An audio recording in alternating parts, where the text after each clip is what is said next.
Cecil. Good morning, my lady. May I please call Clare Lombardelli?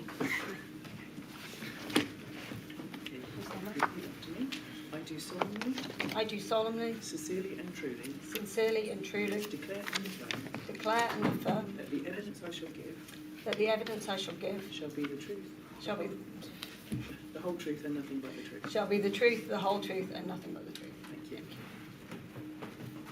Thank you, Miss Lombardelli. If you could just state your name, please. Clare Lombardelli. Thank you. A few preliminary matters, if I may. Firstly, can I invite you to keep your voice up? Secondly, you may have noticed that people are taking a note, including a stenographer, actually. So we will take things a little more slowly than we may otherwise do. I'm particularly bad at going fast, I'm afraid, so I will try to slow down, and if you can do the same. And please do ask me to repeat anything if it's not clear or if you don't understand a question. Now, as I say, thank you for attending today and assisting the inquiry. You have provided an 18-page statement to the inquiry that ends 251931. As we can see at the outset, it states that it's dated the 22nd of August 2023. But if we go to the last page at page 18, that's the page that contains Declaration of Truth at the bottom, the Statement of Truth, and it's dated the 23rd of August of 2023. It's just a typo on the first page. And if I can just confirm with you that everything within your witness statement is true. Yes, thank you. Now, you are now the chief economist with the OECD. And I understand that you took up that position in May 2023, earlier this year. That's right. But your statement, and indeed your evidence today, is concerned with the role that you played during the pandemic. And if I can just ask you, what was your role during the pandemic? So I was the Chief Economic Advisor at the Treasury during the pandemic, and that role consisted of a number of things. So I was responsible overall for the economic analysis that the Treasury did and fed into the process for COVID, responsible for all of the economic matters in that sense, not the policies, I should say. I also was responsible for liaising across the, we have a sort of macroeconomic framework in the public sector that provides advice, analysis and takes decisions on economic policy. That is a combination of the Treasury, the Bank of England, the Office of Budget Responsibility, the ONS, the Debt Management Office. I was responsible for liaising on behalf of the Treasury with all of those functions, and I also jointly ran the Government Economic Service through this period. Thank you. I'm going to break those down in a little bit in due course. And if you could go more slowly, please. Don't worry. But you will be aware that there are a number of later modules that are going to be dealing with various aspects of the Treasury's response to the pandemic. And for today, and for the purposes of Module 2, we're going to be exploring some of the economic analysis that you were involved in and the modelling at a high level, the input of the Treasury into core decision-making, some of the different schemes, and then also consideration of economic version of SAGE or something of that nature. So just so that you know where we're going. There are also a number of other witness statements that have been provided by various officials and civil servants and indeed ministers within the Treasury, and of course the inquiry will have regard to those as well. So if I can just deal then briefly, if I may, with your role as the Chief Economic Advisor. You touched on it when you just described the various aspects in terms of your remit. But effectively, you're the primary advisor to the Chancellor. Is that correct, on macroeconomic and fiscal issues? Correct, on macroeconomic and fiscal issues, yes. And if you can just break it down for the assistance of those that are following, what are macroeconomic issues and what are fiscal issues? Of course. Macroeconomic issues are basically the economy as a whole and the elements within that. So things like the level of activity, the amount of unemployment, inflation, those sorts of cross-economy issues. Looking in detail at things like the labour market and the like. Fiscal issues are basically the overall level of government spending, taxation and borrowing in the economy. And so overall this is a sort of focusing on the big picture of overall what is happening in the economy. Thank you. And in relation to your role, prior to becoming, in fact, the Director General and the Chief Economic Advisor, you were the Director of Strategy, Planning and Budget, is that right? That's correct. And that has a slightly different role and remit within the Treasury. Yes. And is far more policy-based.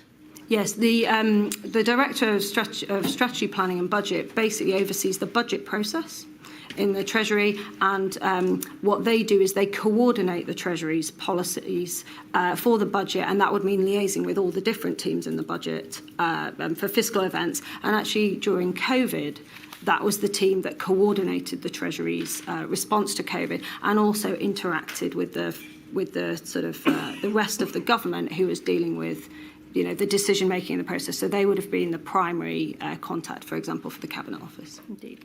And in short, the Treasury uses a group structure to organise its work, and that is one of the primary groups, and as you said, led on the COVID-19 work. That's correct. Thank you. Alongside that, you also oversaw the work of the economics group, so a separate group to the strategy planning and budget group. And that was also heavily involved, is that fair to say, in the Treasury's response? Yes, heavily. The economics group was the group that brought together the overall economic analysis of COVID, what was happening, and made those assessments. Indeed, you also, in your capacity there, you attended various cross-governmental meetings, including those with the Chancellor and on occasion with core decision makers such as the Prime Minister. Is that right? Yes, I attended cross-government meetings where the economic analysis or evidence would have a particular role in the meeting, or its interpretation would.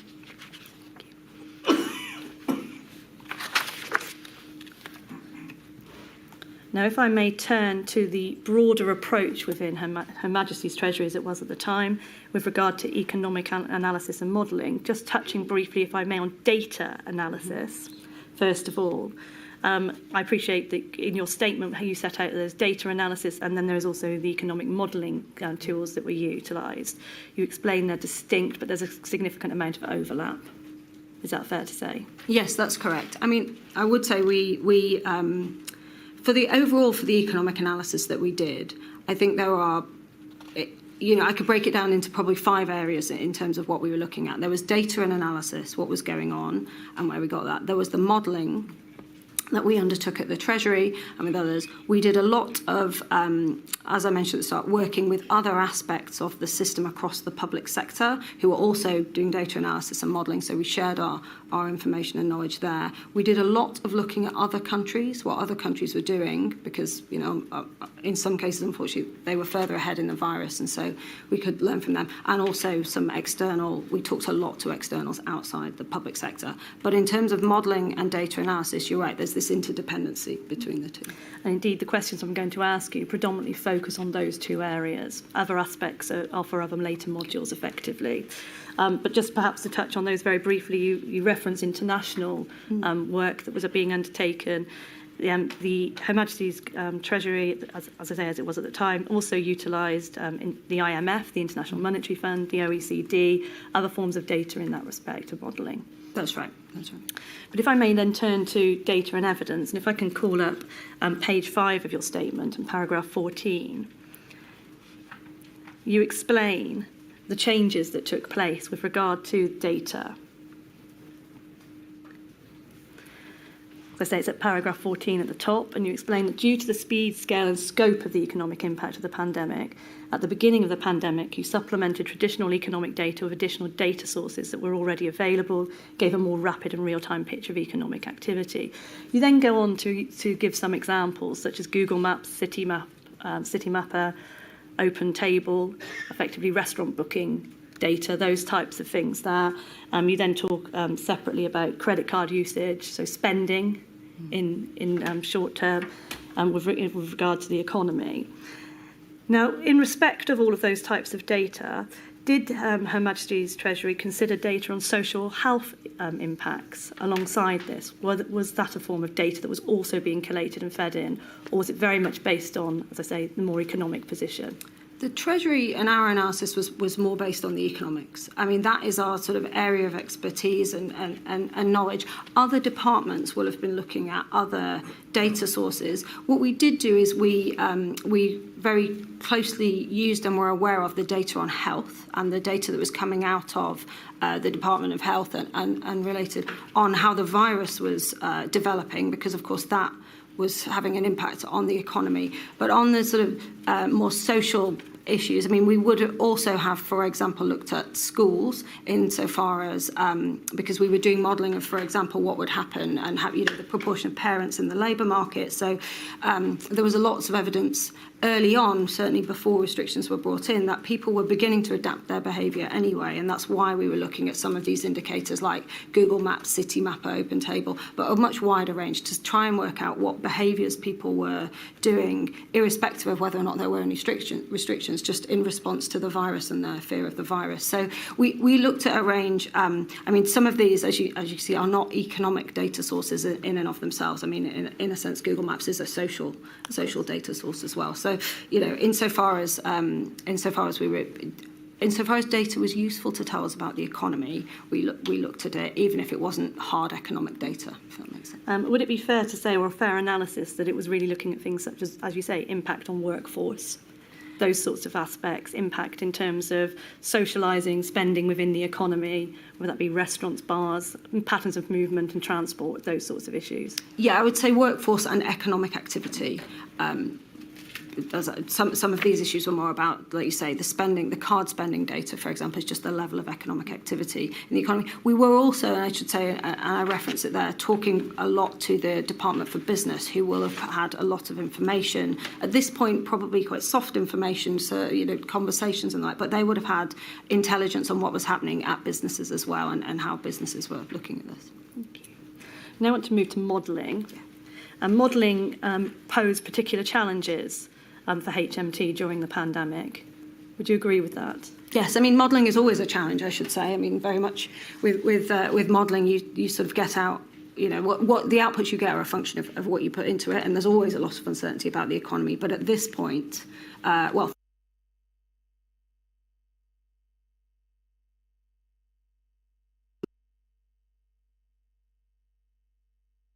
modelling perhaps not being utilised to the same extent as it had been previously. Would that be fair?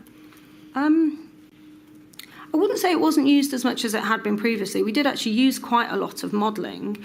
I would say it was a less reliable source of information than the data and the information and analysis of what was actually happening in the economy. Because, if you think about what economic and modelling tends to do, what it does is it looks at existing relationships between variables, and it sort of tries to apply those going forward. What was happening in the pandemic is the very basics of the economic relationships that we have was changing and were coming under pressure. So previous estimations of, for example, the relationship between unemployment and output would be very different under these sorts of circumstances. So I wouldn't say we used it less. We did actually use it quite a lot. It was a less reliable source of information. There was a lot more uncertainty around it than there normally would be. And certainly a lot less emphasis, therefore, placed on those models. That's right. We wouldn't have used it as, for example, a reliable basis on which you could solely decide policy. We would say it's very important to supplement it with lots of other information to give you a fuller picture. It's very difficult to change one's speech pattern, but if you could slow down. Sorry. That's all right. Thank you. Thank you. And part of that was as a consequence of pre-pandemic position, in that there had been very limited consideration given to the consequences in terms of modelling or data collection or those sorts of issues with respect to a pandemic situation. I think you set that out, don't you? It's at page 7, paragraph 24 of your statement. And that, as a consequence, had limitations there then for modelling in the pandemic, because there was no playbook, as you described it. That's right. We didn't have a model. We didn't, going into the pandemic, we didn't have a model of how the pandemic would affect the economy. As I set out in my statement, it would have been incredibly difficult to do that because the impact that the pandemic had on the economy was very much dependent on the particular parameters of that pandemic, the rate of transmission and those sorts of things. So it would have been very difficult in advance to know what those would have been. And indeed, you gave a speech on the 29th of June last year at King's College. And in that, you described that the purpose of that was because you wanted to share how you did not have that ready-made toolkit to hand, to model the effects of lockdown, the known unknowns, were a formidable barrier to any reliable predictive capability. And if I can just pull up your speech for a moment, page 6, and it's 88016.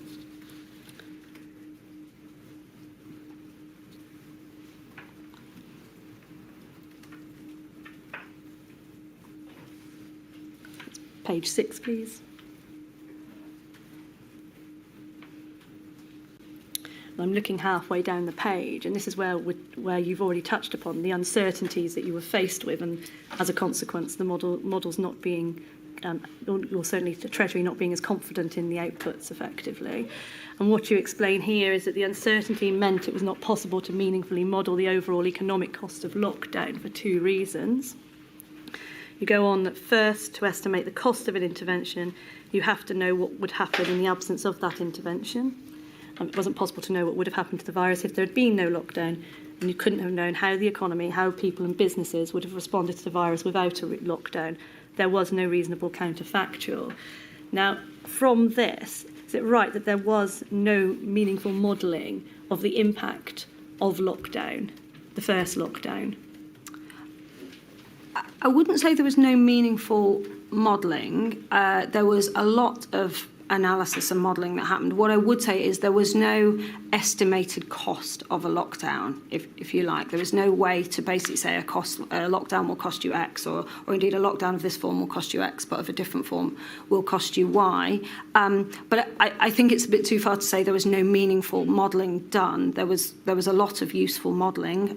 One of the examples I referenced earlier was, for example, if you were to close schools, you can from that understand, if you look at where parents work in the economy, for example, you can see what the impact of that would be if they can no longer work, and those sorts of things. But what there wasn't was an estimate of, the lockdown will cost X in terms of jobs or economic activity.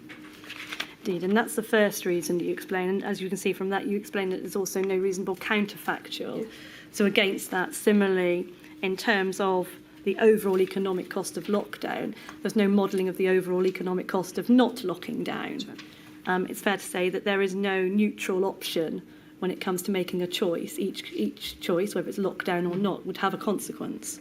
That's right. And as I mentioned at the start, what we saw was even before restrictions were being considered, people were adapting their economic behaviour, and they were adapting it quite substantially, and that was having an impact on economic activity, on particular sectors in the economy and you like. So it was it would have been incredibly difficult, as you say, in the absence of a lockdown. There would have been a significant economic impact from the virus, and actually there are various estimates of what that might have been, but incredibly hard to put a particular number on it.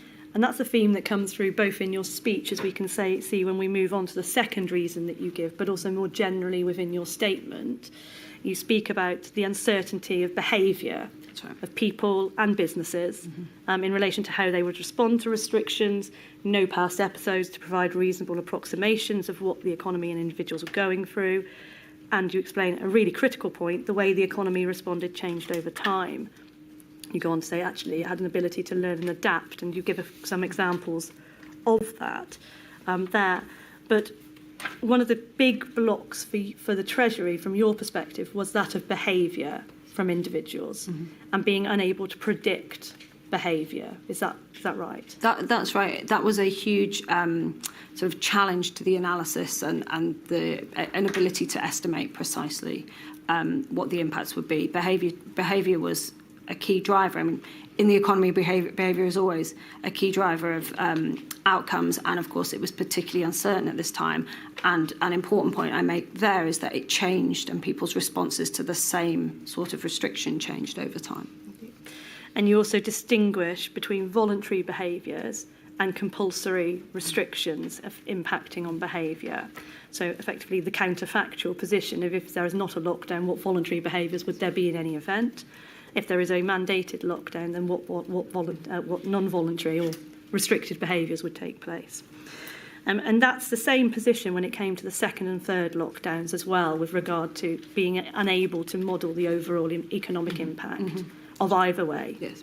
And indeed, the autumn of 2020, when there was consideration of circuit breakers, the same position arose. It was Treasury's position was you were unable to calculate out the overall economic impact of a circuit breaker. Is that right? That's right. It would have been impossible to put a specific sort of figure or number on that with any reliability. What we were able to do, and what we did do, was lots of analysis on the sorts of what the economic impact, the sorts of economic impacts there could be, and what you might see for different restrictions.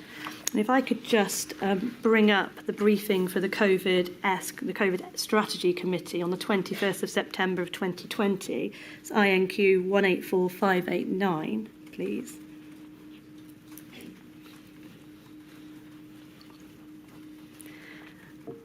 What we have here is, as it says at the outset, a briefing paper. It's very much from the Treasury perspective. And if I can go to the second bullet point, what is said here is, more generally, we are reaching the limits of what we can do economically, with further measures likely to be catastrophic.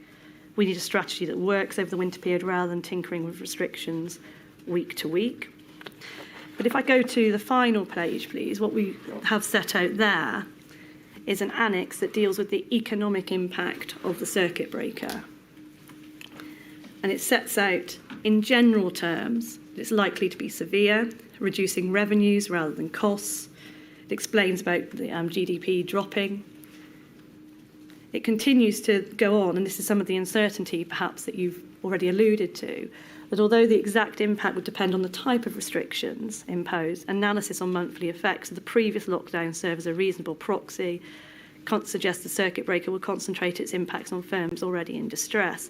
Go on to speak about hospitality, domestic employers, arts, entertainment, recreation, construction, furlough, sectors effectively that are likely to be impacted by a circuit breaker, high employment sectors with vulnerable workforces. And then finally, it goes on to talk about cash conversion, sales revenue, and retail. But nowhere in this document is there any analysis of the opposite counterfactual scenario, is there?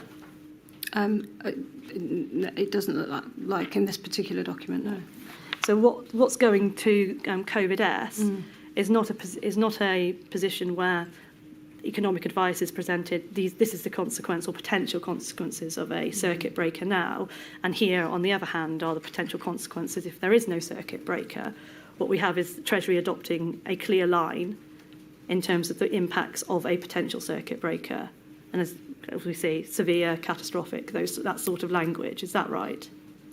Yes, I mean what I don't know, and we don't know, is what the specific commission was that this is responding to, and what the other papers that would have been, and I'm sure the inquiry would have them. I mean, it obviously would have depended, and there would have been a huge amount of analysis going, I assume, to this decision around what the impact on the virus would be of the two, and we were providing huge amounts of evidence and analysis throughout this period on overall what the impact of the virus was in terms of the impacts on economic activity. So there would have been other analysis going on around what the sort of baseline was in terms of the levels of economic activity that were happening at the time, and that would have been affected by the level of the virus at the time. Of course, but this is the advice that's going to the Chancellor in relation to his attendance at that meeting and the line that he ought to be taking at that meeting. Perhaps if we can just call up page 2 of it for a moment.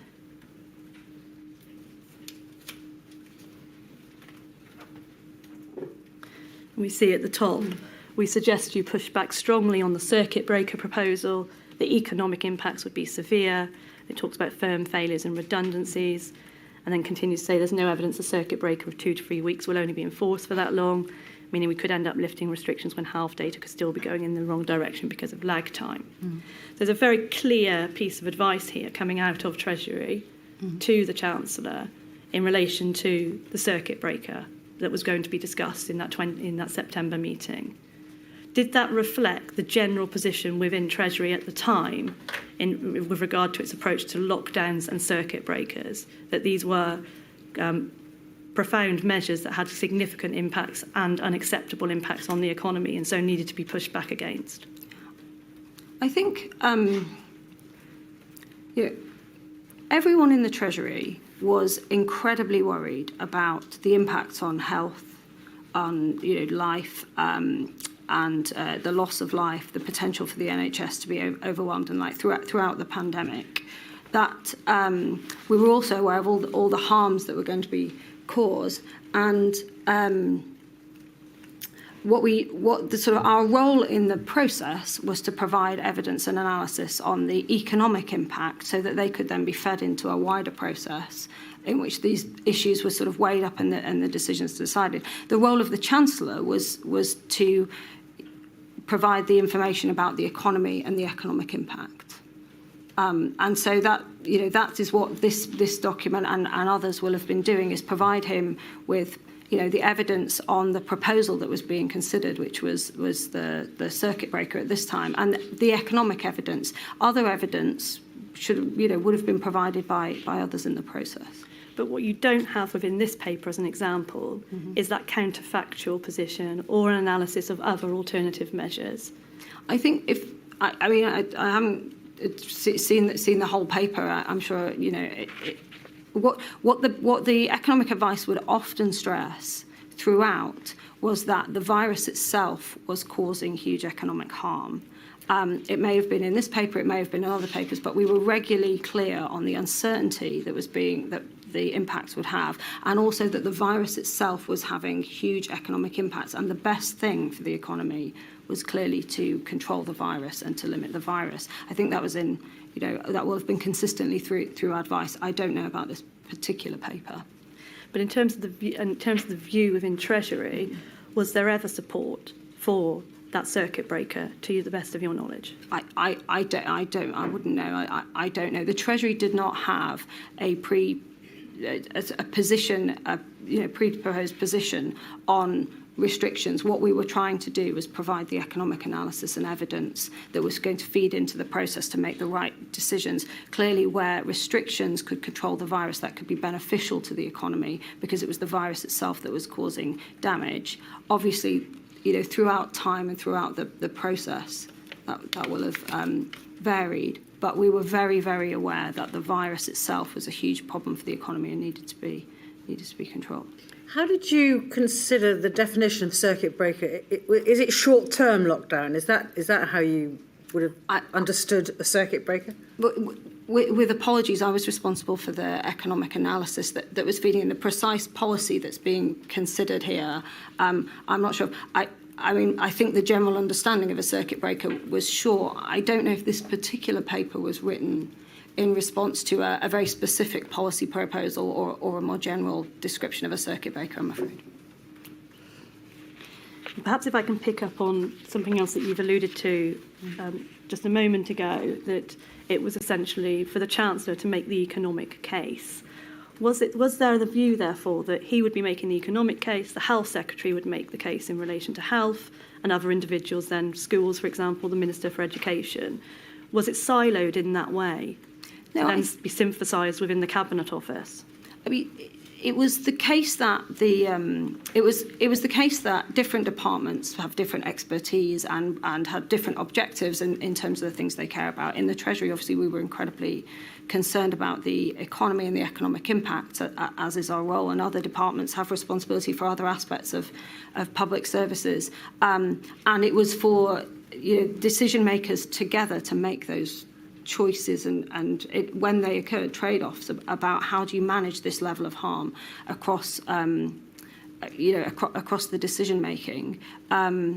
That was how that was what we it was the role of the Cabinet Office to bring those things together and to be the place where all of the information is synthesised, and these different issues, whether it's across the economy, education, inequalities, all of those very important factors. We all recognise that all of these factors were incredibly important, and that decision makers would need information across all of them to make those really hard judgments.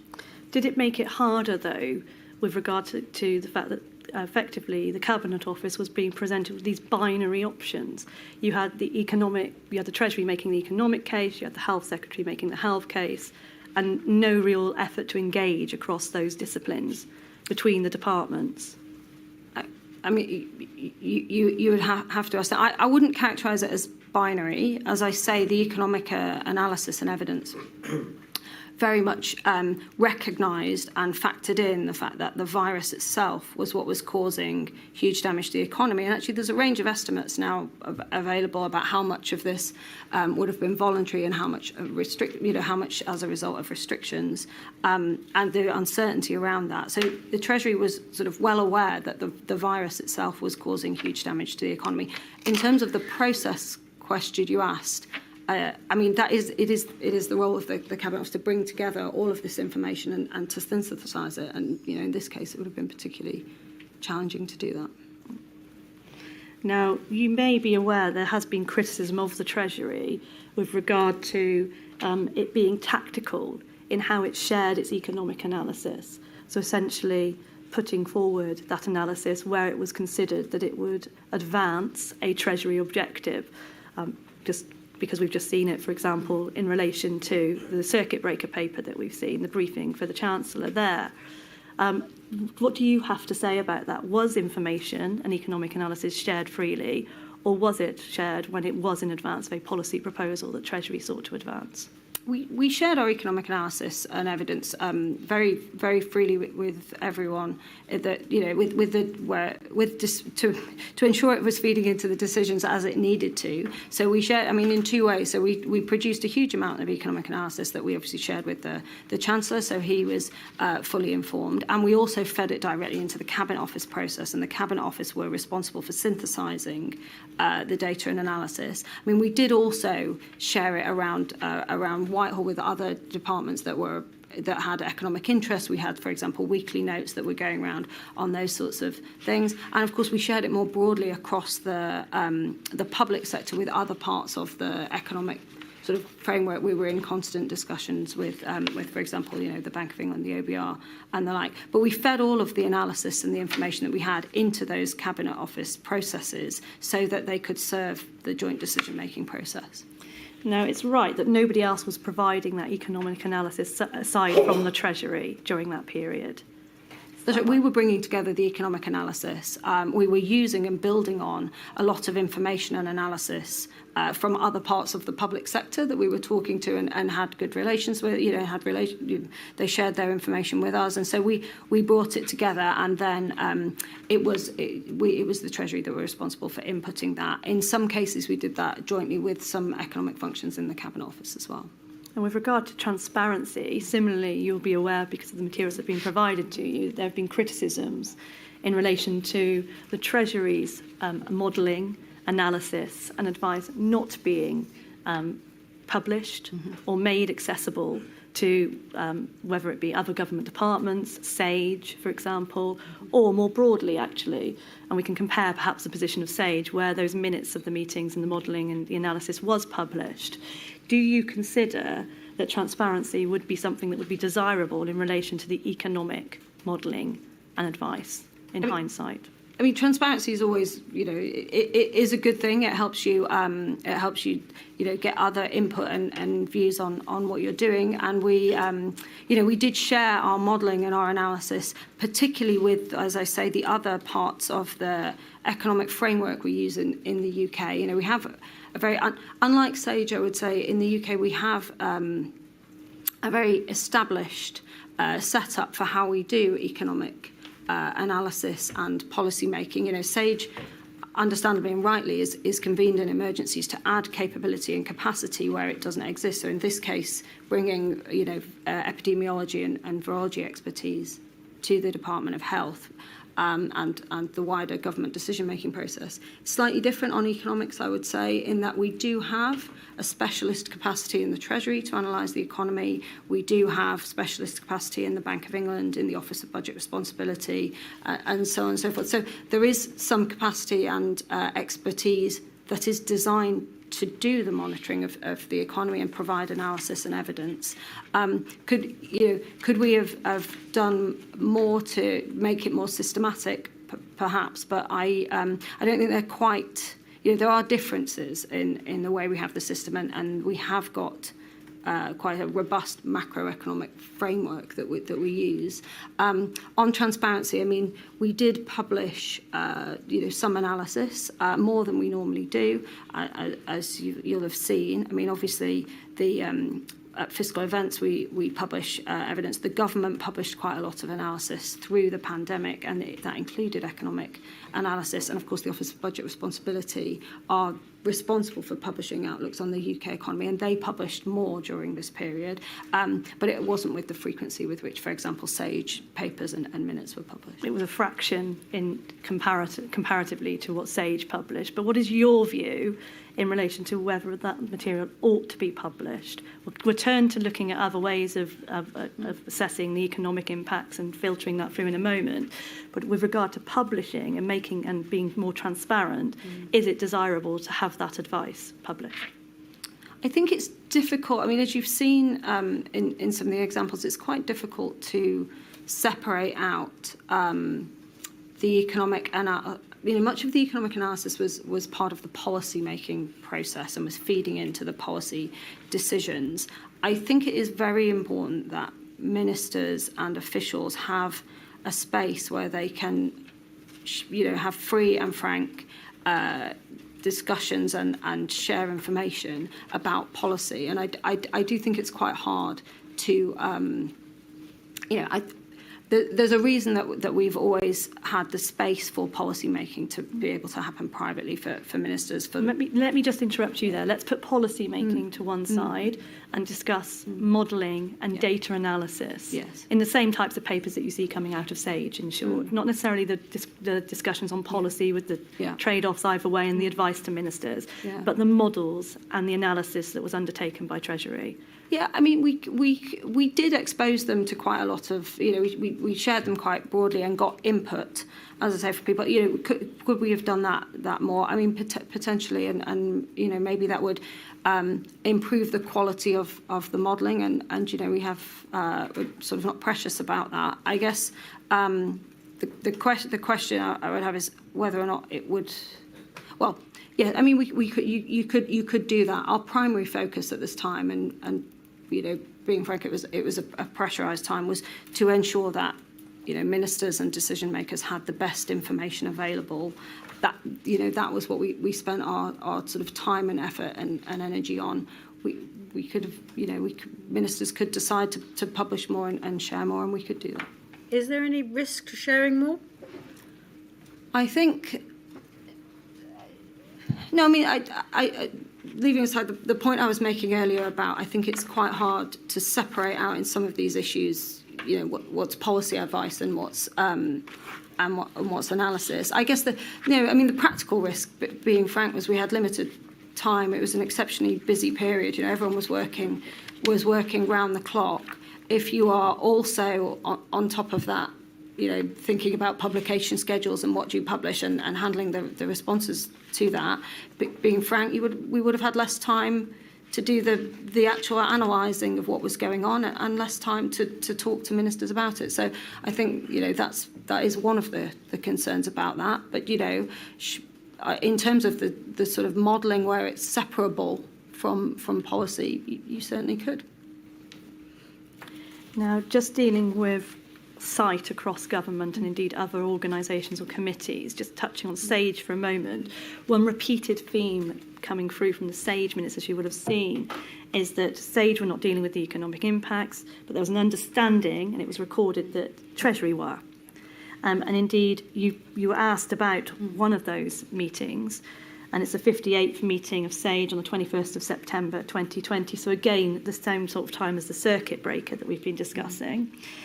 And at paragraph 5 of that those meeting minutes, it states that work is being undertaken under the auspices of you, the chief economist. Now, in your witness statement, page 15, paragraph 56, if I can just pull that up, you explain, while we're waiting, in short form, that you do not know what that work was being what work that was or what was being referred to there. Is that right? No, I mean, I know what work we were doing in the Treasury on.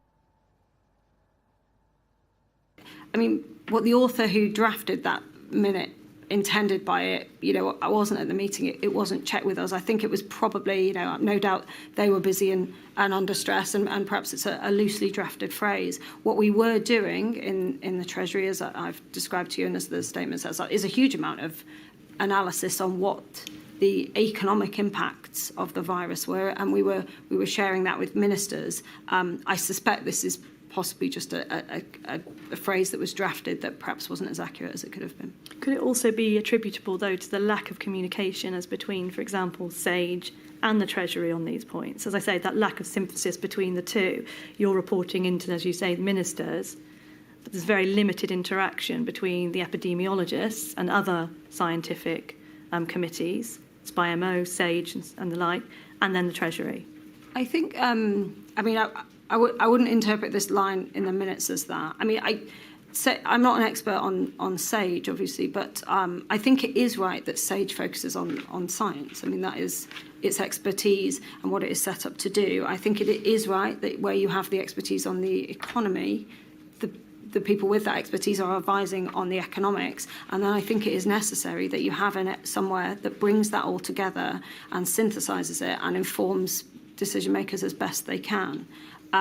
So, you know, we did have, you know, there was a good relationship between the Treasury and SAGE. In fact, we had an observer from the Treasury at SAGE to make sure that there were not misunderstandings and those sorts of things. But I do think it's right in a sense that, you know, the expertise focuses on what it's expert in, and then it's all brought together and synthesised in a place that is capable of doing that and has the capacity to do that. And if I can just pick up on the expertise point for a moment, as you say, Treasury and economics, obviously.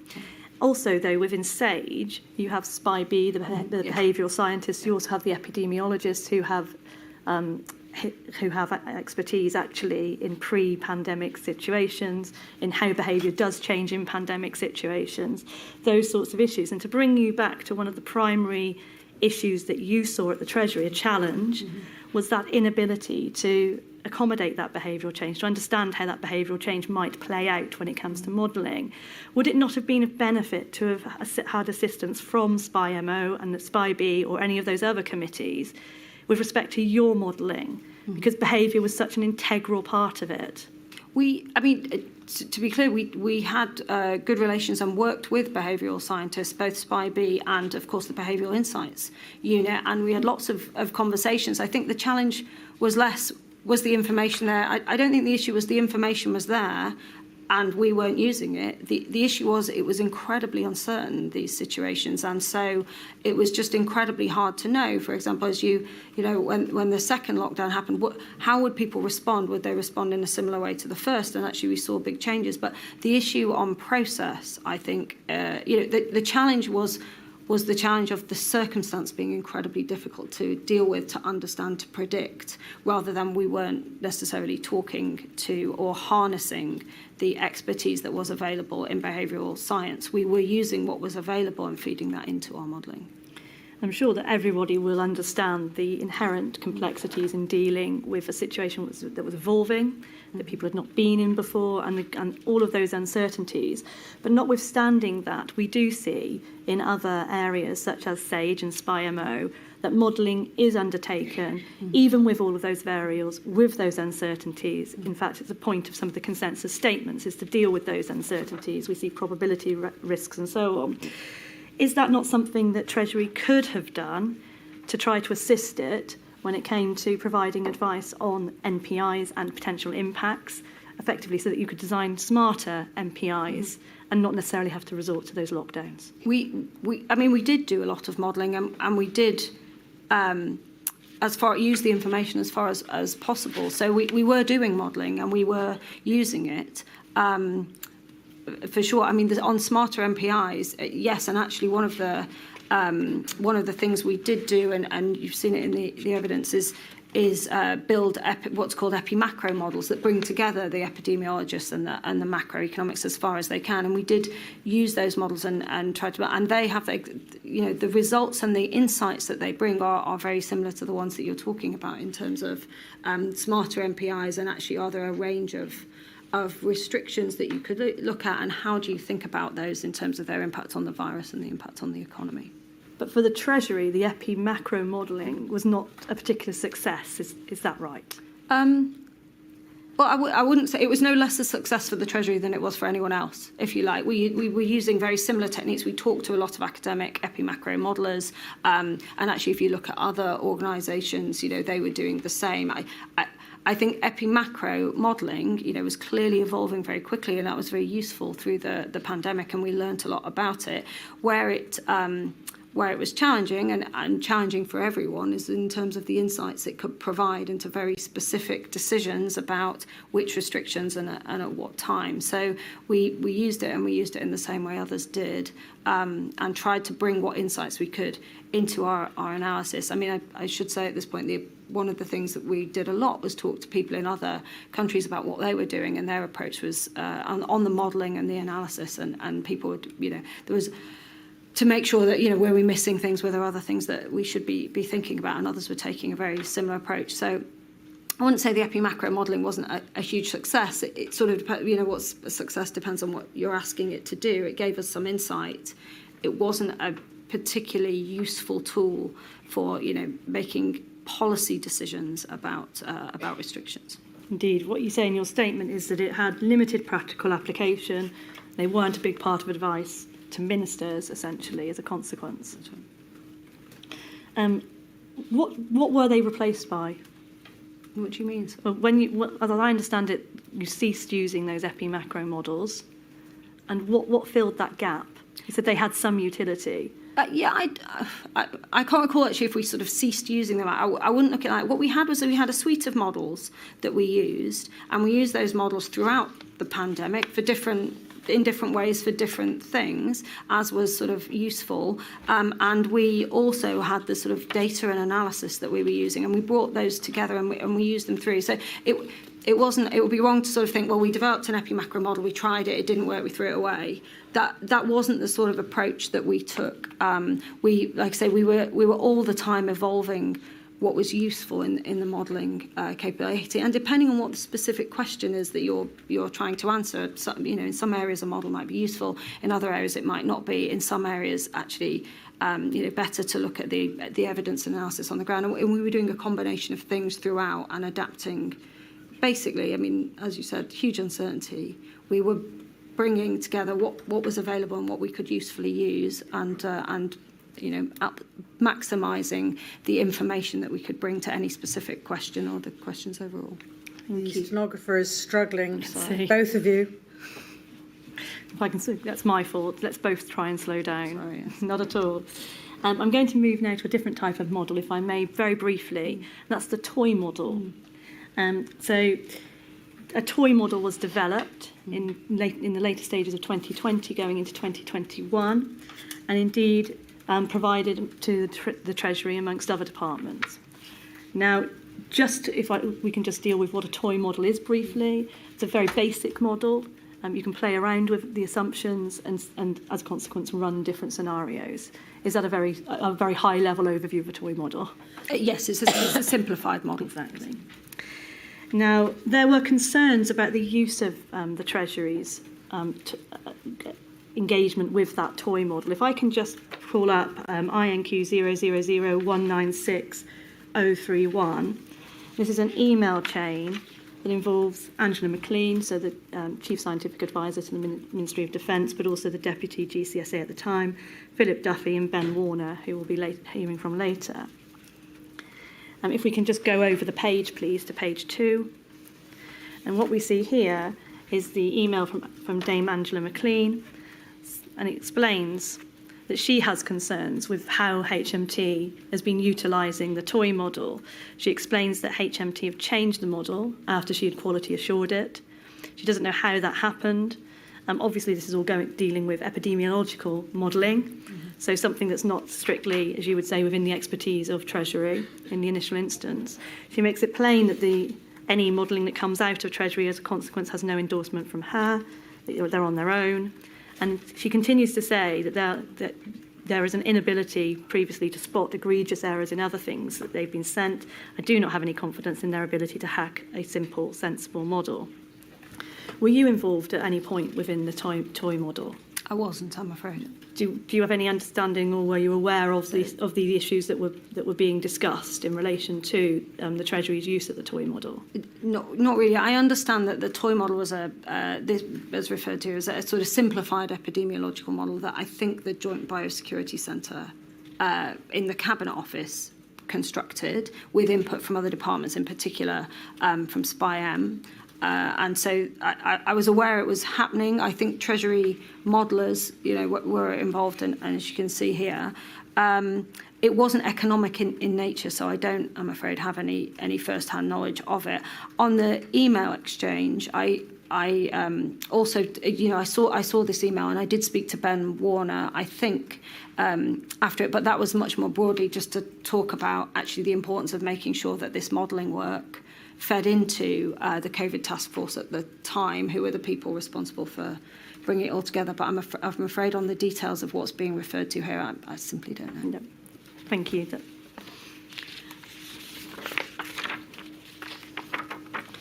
And if I can turn to some of the various policies, I appreciate that you are not in charge of policy, but you have some understanding owing to your previous role and indeed your role as a chief economist generally. But if I may touch upon the summer of 2020, again, you will be aware that there were criticisms that the Treasury was suffering from optimism bias at that point. Is that something that you saw within your role at the Treasury at that time? Was there a belief that we were coming through the pandemic, moving through, getting ahead of the virus? I don't think the Treasury had optimism bias. I would say, maybe I would say that indeed. If anything, the Treasury is normally accused of the opposite. But in this particular time, what was going on at the time, I think, was the government. Restrictions were being lifted because the outlook looked a bit better. So I think across the piece, as restrictions were being lifted, and perhaps people did want to sort of look forward and feel this was behind them. But I don't think the Treasury it certainly didn't take at any point a particularly different view on the epidemiology than the epidemiologists would have done. I mean, we were getting our information about the virus and its progress and its outlook from the experts on SAGE and through that process. So I don't think we had a specific, we certainly didn't have a different view of the epidemiology. This was at the time when the Eat Out to Help Out policy was introduced, so July, August of 2020. Who and at what level was that policy being driven forwards by? So overall, I would say the concern at that time on the economic side was around as the economy was coming, we'd had this period of restrictions with very large impact on activity in the economy and on unemployment. And there was a concern, and the economic analysis sort of showed this, that there was a risk that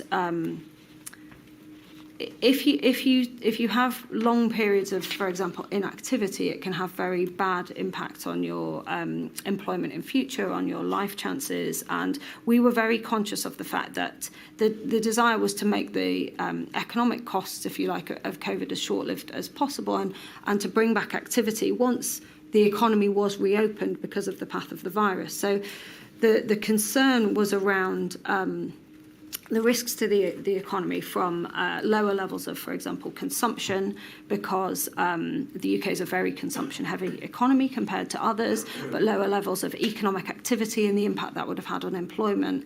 And as I say, the understanding that periods of employment, in a sense, periods of inactivity, the longer they go on, the bigger impacts they can have. And in particular, we know that the distributional impacts are much greater for people who are at lower ends of the income distribution or people who are on lower skills. And so we were focused on and thinking about the impact on the level of economic activity and jobs. And so the Treasury developed and produced what I think was called the Plan for Jobs, which is a range of policy interventions, all of which were about trying to support the economy through this quite difficult period as it reopened, knowing that, you know, businesses would have been under distress, that people's jobs were at risk and the like. And so that was the plan. The Eat Out to Help Out was one part of that package, but that was the background. So there was a you know, a desire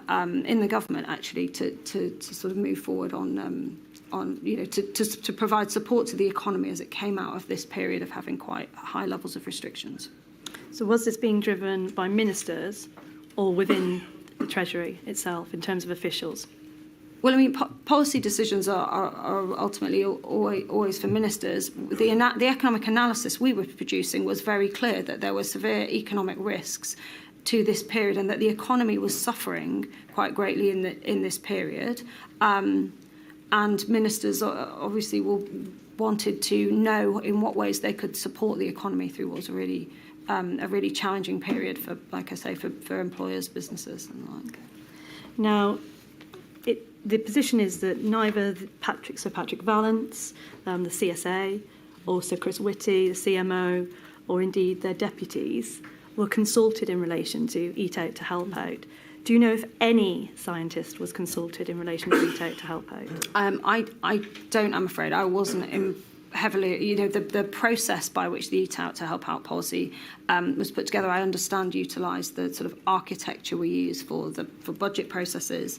But you know, I was involved in the sort of economic evidence that fed into this sort of identification of the challenge and our particular concerns about, for example, hospitality. I don't know the details of the clearance process. Now, you are somebody that was also speaking almost daily on occasion to the CMO and the CSA. Mm-hmm. Did you not ever raise it with them? Yeah, I think daily, I understand where that comes from the Institute for Government Report. I'm not sure. I mean, early on in the pandemic, we spoke very, very regularly, particularly in those early weeks in March and April when it was the uncertainties were higher. I did speak to Patrick and Chris regularly when it was useful to do so. I don't know if I did during this period. But the decisions about how policy is developed and, you know, who is involved in it and all of that were not decisions that, you know, I would be, you know, they were not decisions for me. And like I say, we use the architecture we use for when we develop any other fiscal event for the plan for jobs overall. So I don't know who was sort of involved in each component. You dealt with the economic aspects. Do you know if the risk of potentially increasing infections was considered at all? I don't know. I mean, I don't know. The policy was conceived in the context that you know, it was safe to lift restrictions and activity could return. Now, with regard to that policy, if I can just call up INQ 000235019 very briefly.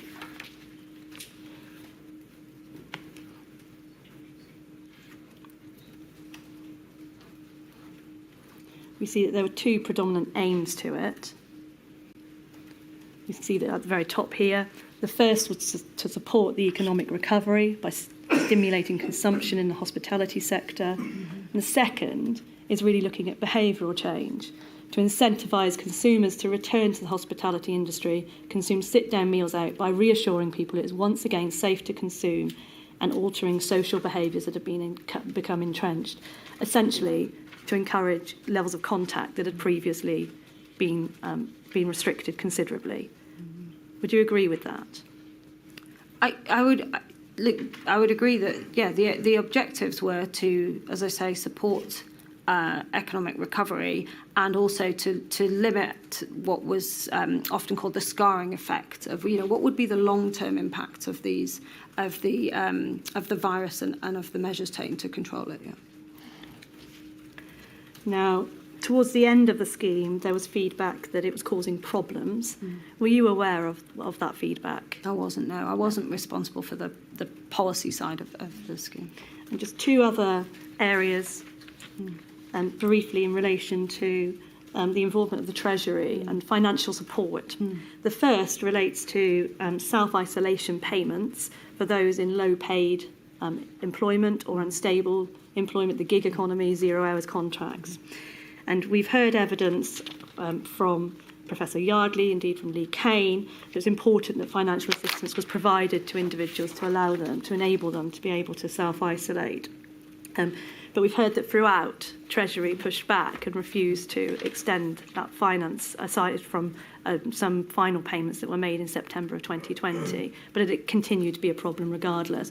Were you involved in any modelling or any analysis in relation to how much that would cost and whether there was any cost-benefit analysis? No, I wasn't. I mean, I was aware that of the sort of policy issue in discussion. The relevant policy team, which would have been in the public services part of the Treasury or the welfare part of the Treasury, would have been handling that issue and would have undertaken whatever analysis was necessary. It wouldn't, if you like, have been macroeconomic in nature. Do you know if it was a decision taken out of principle or whether those impacts and analysis was actually undertaken? I don't know. I would expect that analysis, that they would have, that the decision would have been taken on the basis of an understanding of the issue and analysis, but I'm afraid I can't add any detail. You may not be able to help me with this next one then, because it really falls into the same type of category, but if I can just ask the question. Payments for care workers, significant issue being potential transmission as a consequence of care workers working in more than one care home or establishment as a consequence of the fragility of the sector, in short. Again, HMT were approached with proposals to allow for those individuals to be compensated for not being able to move between different care homes, but HMT refused to expand or extend any financial provision in that respect. Do you know anything about that decision? I'm afraid not. Again, the relevant policy team would have been working with the Department of Health and Social Care and would have been considering that. Thank you. Just turning then, if I may, to that whole period, from the Eat Out to Help Out the summer and then into the autumn when some of these policy decisions were being discussed, were you aware that the Chancellor was being referred to as Dr. Death in some quarters across government? I wasn't, no. Were you aware that he'd been perceived to have an anti-lockdown, anti-restriction approach, feeding any of those sorts of comments? I wasn't. We were providing advice and information to him. He will have been aware of the economic consequences of these decisions. And then finally, if I can just turn to one last topic, and that's in relation to the potential integration of, and we've discussed it to some extent, science alongside economics, health, social impact material. If I can just pull up an email, please. It's an email from you. It follows on from a 5th of June 2020 seminar on those issues. It's INQ 000235261.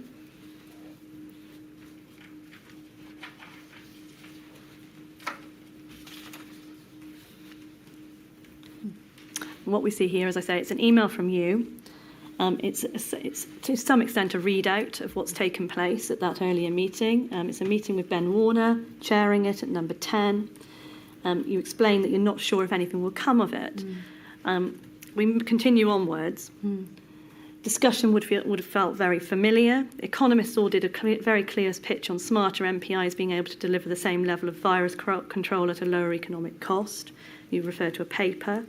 But the part that I'm interested in is the next section, which states, there was a general conclusion by economists that the economics is not being considered enough.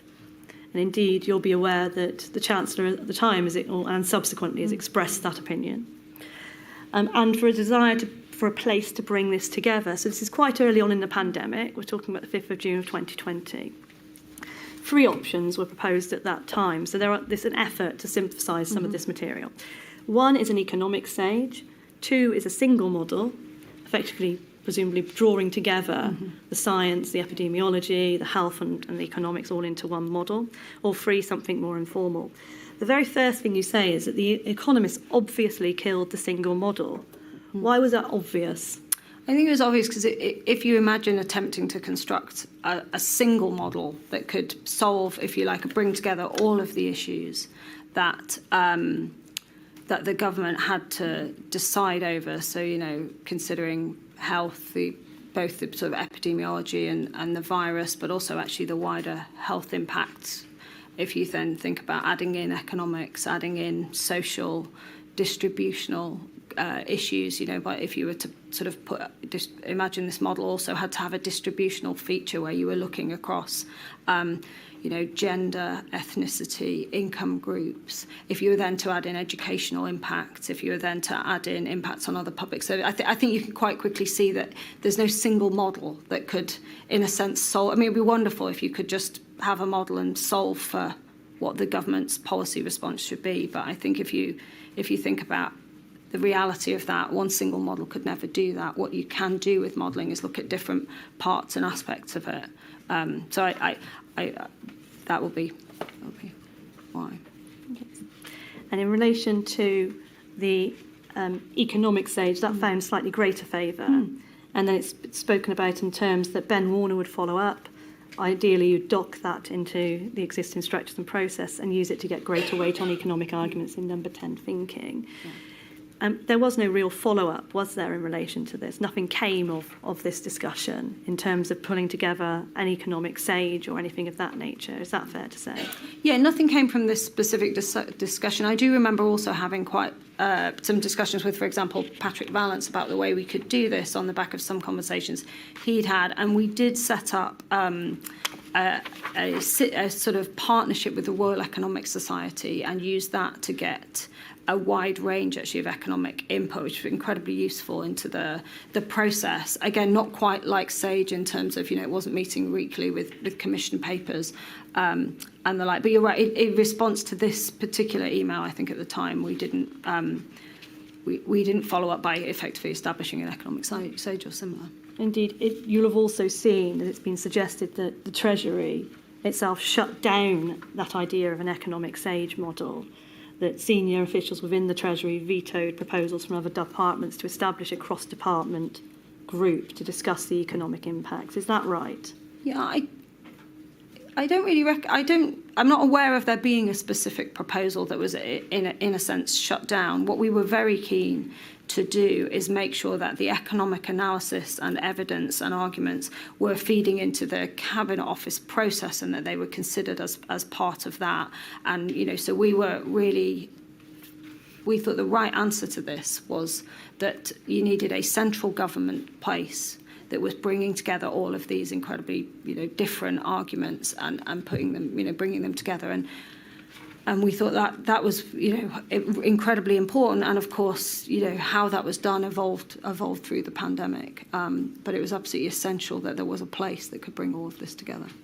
And is it your view, therefore, that place ought to be the Cabinet Office as opposed to either an economic SAGE or a body that sits above the various different committees to synthesise that advice? I don't think it would be for an economic SAGE to bring together all the different arguments in the same way that I don't think SAGE as it is should consider, that should be focused on science. If you were to set up an economic SAGE, I would think you would very much want it to focus on economics, and that's where you could ask it, could consider some of these issues around modelling. I wouldn't suggest you had a committee of economists deciding or solely being the people thinking about the other issues, education, for example, health. I don't think it's for economists. So I do think it's very much a case that you need the experts to focus on their expert areas and that then to be fed into, and for them to talk to each other and learn from each other. But, you have a place where it all comes together.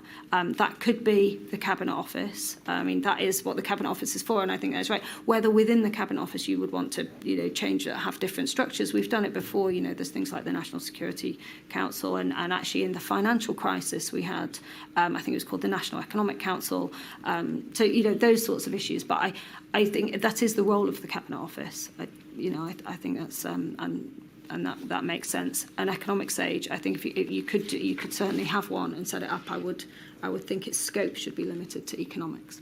Thank you. My lady, those are all the questions I have. There is one question, as I understand it, from the long-COVID groups. Mr. Metzer? Thank you, my lady. Just one topic, please, Ms. Lombardelli, on behalf of the long-COVID groups.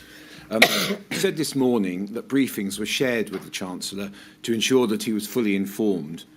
Was the Chancellor formally briefed on the economic impact of large numbers of people suffering from disabling long-term impacts of long COVID?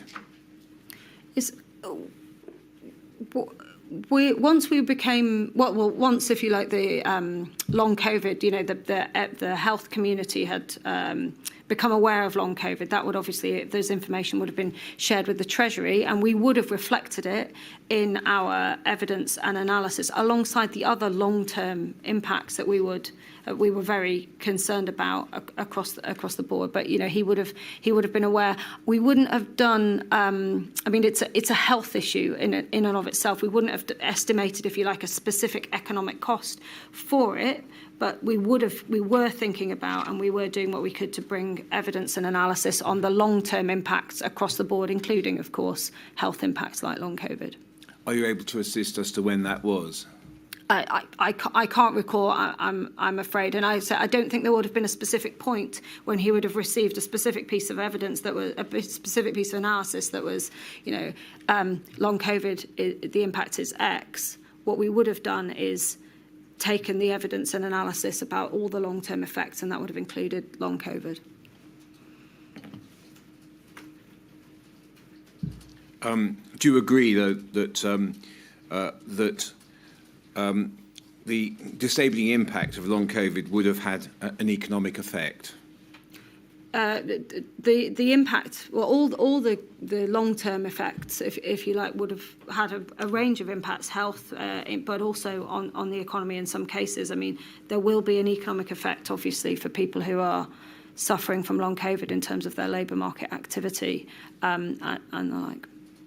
Yes, thank you very much indeed, Ms. Lombardelli. Thank you, my lady. Thank you, Mr. Metzer. Thank you very much indeed, Ms. Lombardelli. Sorry. Just trying to pronounce your name, maybe cough. Sorry about that. Thank you very much for your help. Thank you. Right, I think we'll break now, partly so I can cough quietly, well, not quietly. I shall return at midday. All rise.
Mr Keating. Lady, may I call Stuart Glassborow, please?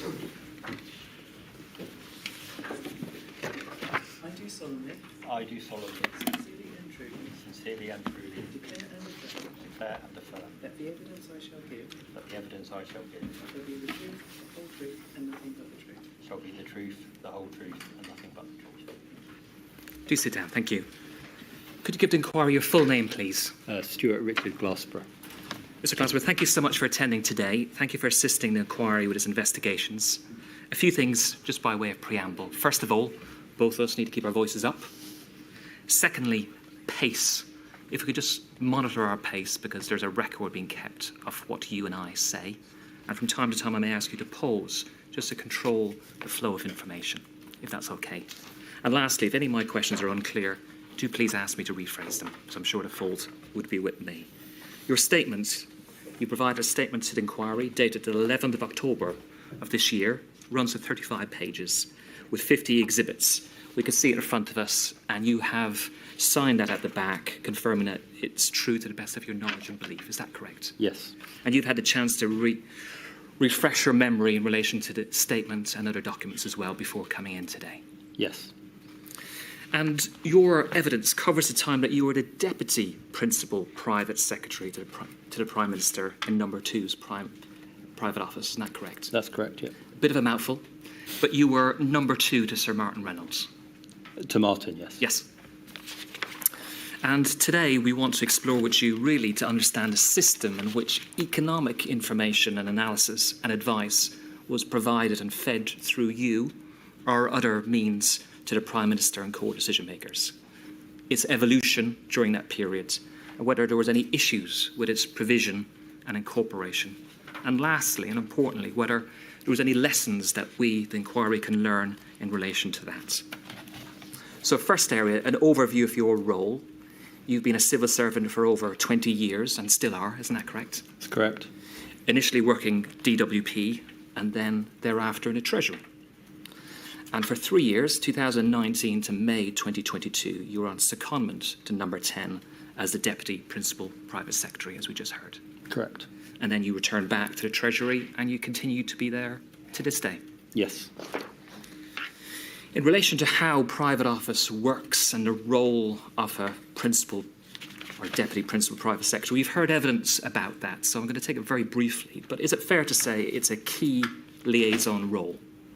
It does play a liaison role. The private office, I think you did hear about this last week, is Yes. that small team, providing direct administrative support for the PM as he discharges his role, arranging meetings, Yes.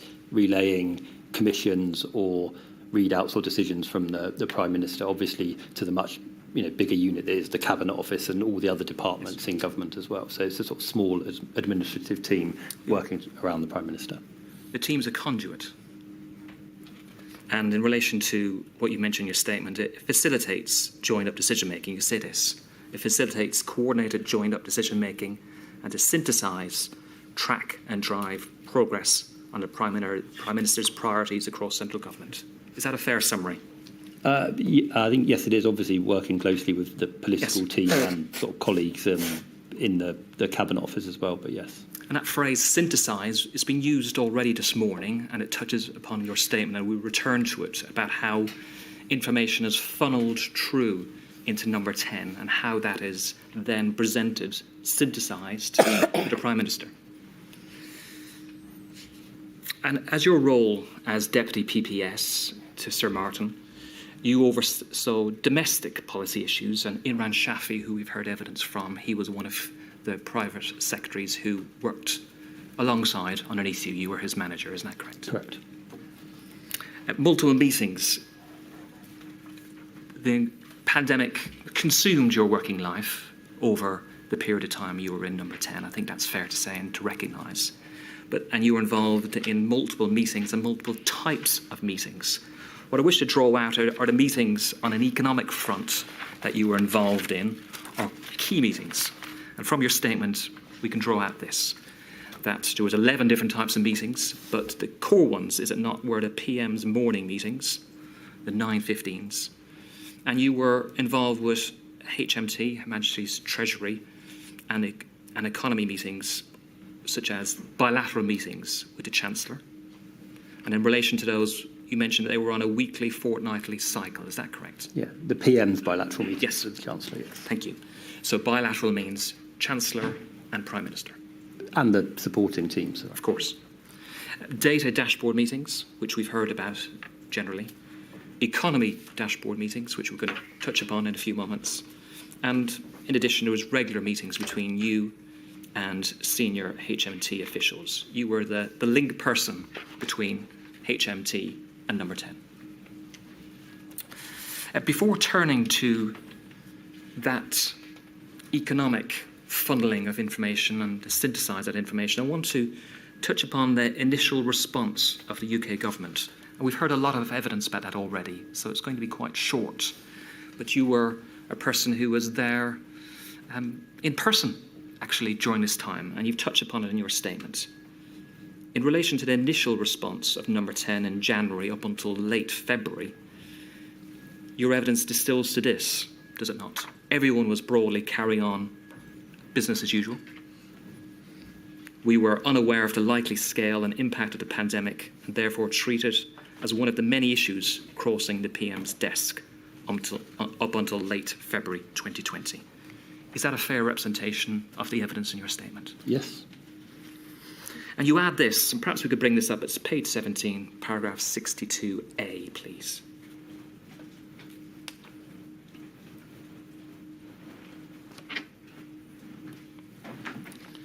Last 3 lines. To the best of my knowledge, we in private office and the number 10 machine more generally were not advised of the likely scale of the pandemic and its impacts. And this is at late February. Just reflecting upon that, and there's a caveat there, to the best of your knowledge. But is that an accurate statement, that number 10 machine was not advised of the likely scale of the pandemic and its impacts? I think the point that I'm looking to make here is that in this initial period, you mentioned sort of January and February, as you said, COVID was one of the issues the Prime Minister was engaging with, yes. Alongside lots of others, including the sort of development of the budget that the Chancellor was to deliver on I think on the 11th of March, and High Speed 2 and 5G, and I think some of the things that other witnesses mentioned last week. And at that time, in this time, while I think there is, there's all the information and analysis that's being discussed in the COBRA forums and coming in from SAGE at this time. And what I don't recall hearing was sort of lots of representations that the sort of Prime Minister's diary should be completely cleared of everything else and that he should be solely focused on COVID in this phase, as opposed to it being, as you said, one of those issues amongst many. Now, that might sound a bit odd in hindsight now, but I think that was the felt experience at the time. So just pausing there, in relation to focus, the focus was elsewhere. Is that a fair summary? Well, I think there was significant focus on COVID. It was an issue, and there was data coming in, and the Prime Minister was briefed on it in a way I think you've heard about from last week from other witnesses. But there were lots of other issues as well. I mean, genuinely substantive issues on their own terms. Was it a case from an economic point of view, and that was your liaison with the Prime Minister, was that he, at that stage, up until mid-February, was more concerned about the economic effect of an overreaction to COVID? I don't know if I would characterise it, his view like that, or I mean, I don't have a completely clear view of what might have been in his mind then.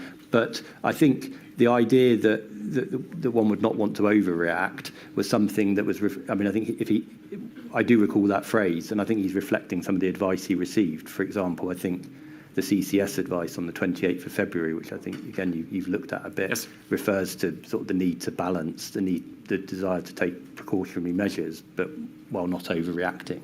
So in that, I mean, I think I recall him in a sense echoing the advice he received. Was it a little bit more than that? Bear in mind, before events unfolded in Lombardy, he was referring to, well, is this like swine flu? It's not that serious. There's a danger of overreacting. I mean, I don't recall him saying that. Not in your daily interactions with him. That's not something which came up. No. You describe in your evidence that the second phase in the response at number 10 is when the scale of the problem in northern Italy became clear and the intensity of work stepped up in late February. Is that correct? Yes.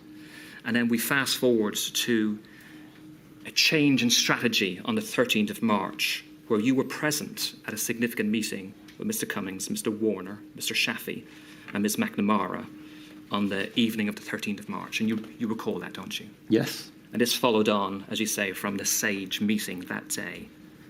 And how would you describe the mood in the room amongst this collection of civil servants and advisors? Well, I think it was a very serious discussion because this was sort of a moment where I think Ben Warner was reporting back from the SAGE discussion, and the latest data from that and what that might mean. And in parallel, Helen McNamara, as you heard from last week, I think sort of relayed, her new latest understanding of the sort of readiness of, the government's wider plans for dealing with the pandemic. And you got both of those things being part of that same discussion, which made it a pretty serious discussion. Helen McNamara funneling in her knowledge, inquiries into Civil Contingency Secretariat, Department of Health plans. From the Cabinet Office, yes, exactly. Ben Warner feeding in his view and assessment of the SAGE meeting and the modelling. Yeah, so you've got both those issues Yes. sort of coming, as it happens, coming together in one discussion that evening.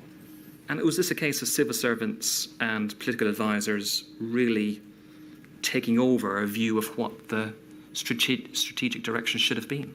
Well, the nature of that discussion was to talk through the two issues that we've just mentioned, in particular the sort of the latest data from SAGE and what that might imply for, I think, what's now been described as Plan A. Yes. For managing the virus, with I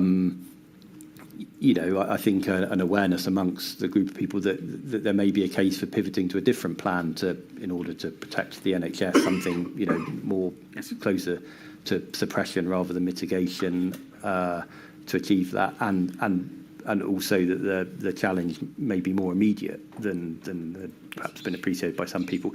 But while this is, it felt like at the time, and talking to you now, it feels like a very significant discussion. It is also just sort of some of the Prime Minister's team and someone from the Cabinet Office, in effect, preparing a meeting or meetings for that weekend. And that was what happened, is that the output from those discussions was for us to convene meetings to prepare, to brief the Prime Minister, and for him to engage or hear from the scientists directly, meet some of his ministerial colleagues. And those were the meetings that took place on the Saturday and Sunday. So the scale of the issues is significant, but the in a sense, it doesn't feel like an unusual process to me. Don't want to cut you short, but our long answers, and we perhaps try to condense them a little bit more to assist our stenographer. In relation to, you use the phrase that pivoting in relation to the plan, perhaps an understatement, the strategy was jettisoned, was it not, when you went for the meeting with the Prime Minister on the 14th of March, which you touch upon in your statement, that the view was that there was a real need for an immediate lockdown. Isn't that correct? I'm not sure there were. I'm not. My recollection is not that there was the realisation or the view that we need an immediate lockdown.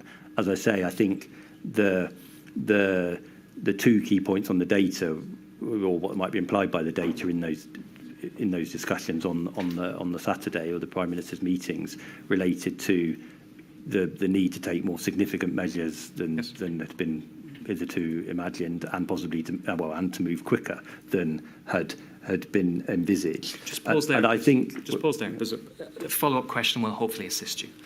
Two questions which flow from this, and then I'm going to move on to our main topic. Was there an agreement or acknowledgement at that meeting on the 14th of March that there would be a need for a lockdown? Well, I think the readout from that meeting says that it was agreed that it's the right time to implement measures sooner than had been envisaged.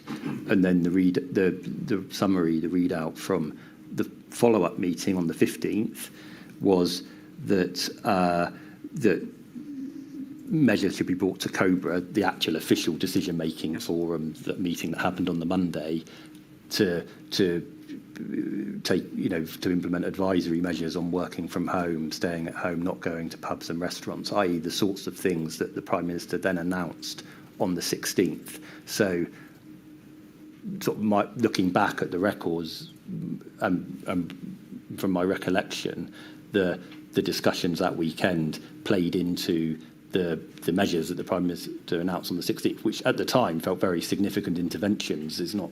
Yes. I can't think of any other time in recent history a Prime Minister has announced those sorts of measures. Supposing that... okay. Was there, from what the short answer is, well, no, there wasn't a discussion regarding a lockdown. There was a discussion regarding an agreement regarding more restrictions, more NPIs. Was that the position? Well, I think a significant ramping up of the NPIs. I guess the point I'm trying to make is that from after the event, we have quite a strong concept of lockdown, what exactly that entails, right. The different elements of that is sort of embodied in the 23rd of March. From my recollection, I don't recall, certainly not, widespread understanding of that being the thing that ought to happen or we ought to get there by a certain date. I more recall discussions happening in real time that led to the sort of announcements on the 16th of March, the closing of schools further later that week, the further restrictions, I think, that were announced on the Friday, which all then... Let him finish. Forgive me. I think it might be quick and long one, Mr. Keating. But then the realisation the following weekend, or the advice the following weekend, that there's a need to go further, and hence what we now know as a lockdown being implemented on the 23rd. So it was a case more of a rolling measures of NPIs, which then evolved into a lockdown. Yes, in the light of the data being updated and our increasing awareness of the situation. Last question on this. Was it a case from the 14th of March that the Prime Minister expressed that there was a need to play for time before imposing greater restrictions, such as a lockdown? No, I don't recall that. No recollection? No. Okay. I'm going to move on to the economic aspect, which is the central aspect of your evidence today. You mentioned, and we touched upon already, that HMT, Her Majesty's Treasury, was a core part of your role. And again, obvious, HMT having a central role in government, really because of the financial aspect. Is that fair? Yes. And you mentioned at paragraph 31 of your statement is that one aspect of your role is to crystallise the options for the Chancellor and the PM in the round, having regard to the choices, priorities and the trade-offs inherent in economic and fiscal policy. And you were the lead between, as we discussed already, the Chancellor and the Prime Minister in that respect.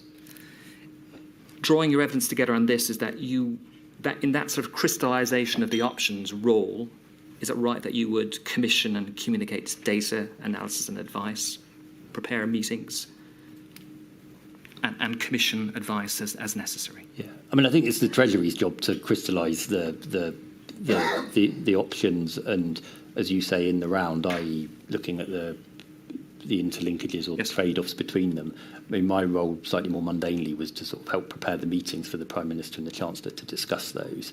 I mean, for example, as would then be decided or announced by the Chancellor at budgets or spending reviews in normal times. But in any event, you were a key conduit between No.10 and HMT. Yes. In terms of what economic information the Prime Minister was receiving via HMT and from other sources coming in at times through you. You touch upon this at paragraph 36. Perhaps you could bring that up. I sought to ensure the Prime Minister had the latest economic and financial information received from HMT, appraisal of relevant economic analysis pertaining to specific options for managing the pandemic. And he was able to engage the Chancellor in decision-making on economic and fiscal policy. so that he was informed to respond to Chancellor. How was that done? How did you ensure that he had that information? Well, I'll perhaps work through the Yes. three elements briefly to give a sense of this. So I think the first part of the Chancellor's role in providing economic advice to the Prime Minister, obviously supported by the Treasury, is point A here, giving a description of the latest economic situation, financial information. During the pandemic, I instigated sort of a regular series of economy dashboard meetings, which for the Chief Economic Advisor, I think you heard from earlier, and colleagues in the Cabinet Office, and on occasion for other departments to present to the Prime Minister that sort of picture. Building on, that we instigated that because of the sheer scale and pace of the issues that were evolving at that time, but it builds on regular weekly briefings, sure, market updates that are coming through by email that I would then, put in the PM's box as relevant. So there's a sort of established way of doing that we built on. On the second, sorry, do you want to come in on that? Would you like, because it's one of the topics I was going to explore, why don't we deal with it sequentially? Because there's a section on economic dashboards. Okay. While we're talking about it, let's deal with it. Because you mention at paragraph 40 of your statement that you sought to systemize the economic briefing for the Prime Minister, and you established a series of economic dashboard meetings which ran from June 2020. And these took place roughly every 3 or 4 weeks in sequence, and that was in parallel to the reporting of information that was available. Yeah. Why did you feel the need to systemize the economic briefing in June 2020? But as I say, I think there's an established practice for the there's various means by which the Chancellor or the Treasury on his behalf provide this sort of analysis to the Prime Minister in normal times, like directly in meetings or bilateral meetings that they might have together, or through sort of written briefing. But the thought here is just the scale of the issues and impacts from the virus, or the measures taken to manage the virus, meant, and the speed at which they were sometimes moving, I think made Treasury colleagues and I think that it was worth having. You said 3 to 4 weeks. I think there were initially weekly meetings actually. For much of for 2020, I think there were pretty much weekly meetings to take the Prime Minister through the latest on employment, inflation, how different sectors are doing, different regions are doing, consumer behaviour, business behaviour. This all sounds quite dry, but it is the data that relates to people's lives and livelihoods. Well, we can look at one of those for an illustration so that people know what you're talking about. You said they were weekly. I was quoting you 3 to 4 times a week, but I'm quite happy for that clarification. In terms of attendees, and we'll look at one in a moment, those who were present at these meetings, is it right it was the Chief Economic Advisor from HMT, other senior officials, and on occasion would the CMO or the CSA be at any of these meetings? For the most part, the Cabinet Office sort of brought these together. So, senior official in the Cabinet Office with the Chief Economic Advisor. On occasion, I think maybe some officials from other departments. If some of the data related to sort of businesses, you might have someone from the business department would be present as well. And then I think CMO or CSA did attend a couple of some of these meetings as well. Let's look at one. So it's a dashboard which was prepared to show at the meeting. That's INQ 000281288, please. This is one of your exhibits, and it's dashboard 14. So we're looking at this as an illustration of one type of way economic information was fed through to the Prime Minister. And if we could turn to page 2, please. And this is just a snapshot of what would be referred to retail sales, consumer and business confidence, and the labour market. And let's look at page 3 just for a moment. The graphs perhaps speak for itself. And page 4. At this stage, we're 29th of October, we have Eat Out and Mobility. And we see there on the graph, the blue line, that there was, for the UK average, that there was a significant increase in eating out at that stage as a result of that scheme. Is that correct? I think that's what it shows, yes. Yes. And perhaps we could deal with, whilst we're dealing with information, polls and deal with Eat Out to Help Out, and your knowledge of it from the No.10 perspective. We've heard some evidence already this morning from Ms. Lombardelli from the HMT perspective. Eat Out to Help Out, would you agree a significant economic measure that summer? I think it was a reasonably significant economic measure. It was part of the summer economic plan the Chancellor announced on the 8th of July, I think, and one measure amongst several, including I think it's £9 billion job retention scheme and a £14 billion business rates support, £9 billion on grants, a sort of £3 billion cut in stamp duty. And this measure was one part of that package. I think actually the cost of it was only a few hundred million. So from the purely fiscal scale, it was, I think it was actually only a few percentage points, as it were, of the overall economic package that the Chancellor did announce at that time. But obviously it was a significant measure. Yes, significant measure, significant in terms of trying to change human behaviour and to get consumers out into society. Is that a fair summary? I think it is. I mean, I recall a bit from the time, but I've sort of looked at some of the documents since in preparing for this that I think that the Treasury and the Chancellor, sought to design the scheme to operate within the wider COVID framework in place at the time, or the guidelines that had been developed and announced. And I think at the 23rd of June, the Cabinet decided to open, hospitality as part of a wider approach of incorporating sort of COVID secure, regime, COVID secure sort of way of living, with use of table service, restrictions on group size, maintaining safe distance in the space.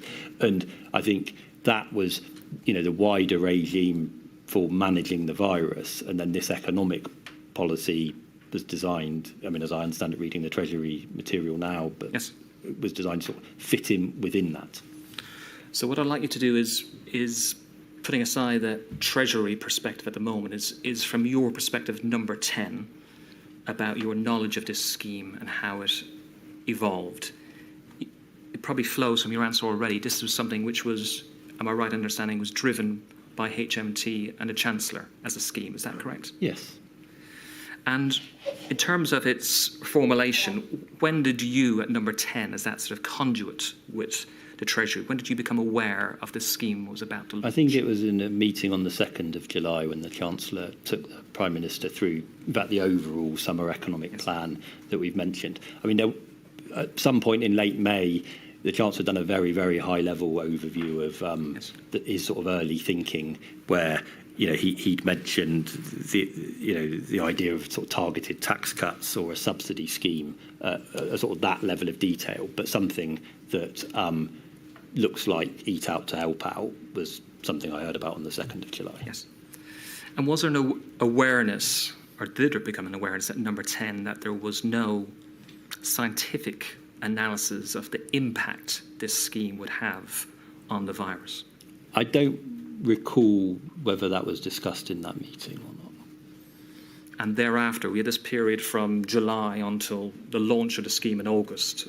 Was there any knowledge in that intervening period of the absence of scientific evidence? I think I and others in No.10 did become aware that as you say, there hadn't been direct CMO, CSA, SAGE analysis or advice on this policy. So we did come to know that. When you said before the launch of the scheme in August? Yes. And was it a case that a view was taken, well, we're going to persist with the scheme in any event? Well, I don't. I can't speak on behalf of all people who would have had an interest in this. I don't recall,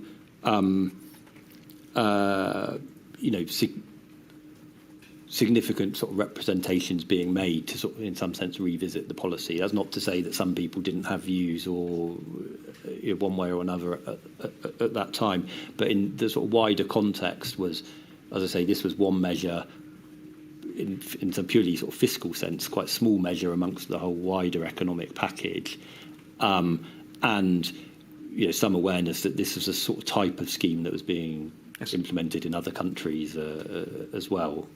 No more on Eat Out to Help Out. Let's return back to the dashboard and go to page 5, please. I'm going to have look at 2 more pages on this slide and put it to one side. Here again is sort of information which the Prime Minister would see and other key decision makers. We see consumer and business confidence and its negativity during that period. And lastly, we see, if we could turn to page 7, which are, and page 8, please, thank you. In terms of the parts of the economy, the sectors which were presented in this information, we can see it was broken down into sectors which could operate remotely, those which required a physical presence of workers, and those which required a physical presence of consumers. That's how the sectors were divided, is that correct? Yes. And one question is this, is that in relation to the economic data which has been funneled through and represented in these dashboards or other dashboards around that time, did it consider the impact on different socio-economic groups or different ethnic groups? I don't have in my mind the precise content of all of, we had around 40 of these meetings sort of through 2020 and 2021, so I can't recall the precise content. We followed a broad template, but it evolved over time. I think, 2 thoughts. One, in these meetings, these sort of facilitated precisely that discussion. For example, there was quite a lot of discussion at different points about the hospitality sector, the very significant impact of the virus on that sector, and the fact that its workforce is disproportionately young and lower paid from ethnic minority and female, in fact. And that I recall that being the sort of issue that was discussed off the back of this information. I think the second thing I just stress as well is that the purpose of this tool is a sort of the provision of information, contextual data for the Prime Minister, building on. A lot of this data was in the main COVID dashboard as well. Yes. Used in those even more frequent meetings, but this sort of built that out a bit further for the Prime Minister. The policy, the advice on what measures to take to manage the virus, what restrictions to impose, or how and when to lift certain measures as the virus is abating, that was brought together by the Cabinet Office with input from the Treasury on that policy. And my very strong recollection is that those key bits of advice from the Cabinet Office for the Prime Minister for COVID-O, COVID-S meetings, the main committee meetings you've heard about previously, all included sort of equalities information, the impact of the virus and how that actually itself is having disproportionate impacts on, for example, certain ethnic minorities. So just pausing there. And I'll just finish the point. Just on the economic, the economic measures of closing or opening certain sectors or taking measures in certain regions might have particular impacts as well. So those policy documents did contain that sort of information. We're aware of the wider information. I was just asking in relation to economic effect in relation to ethnic groups or socio-economic groups, whether that was presented in a dashboard. Can you assist inquiry, go back over those dashboards, check what the position is, and whether this is a representative dashboard, and then we'll know whether that data comes through, please. Another source of information, economic information for the Prime Minister was the bilateral meetings with the Chancellor. And in relation to those, we've heard a little bit about them.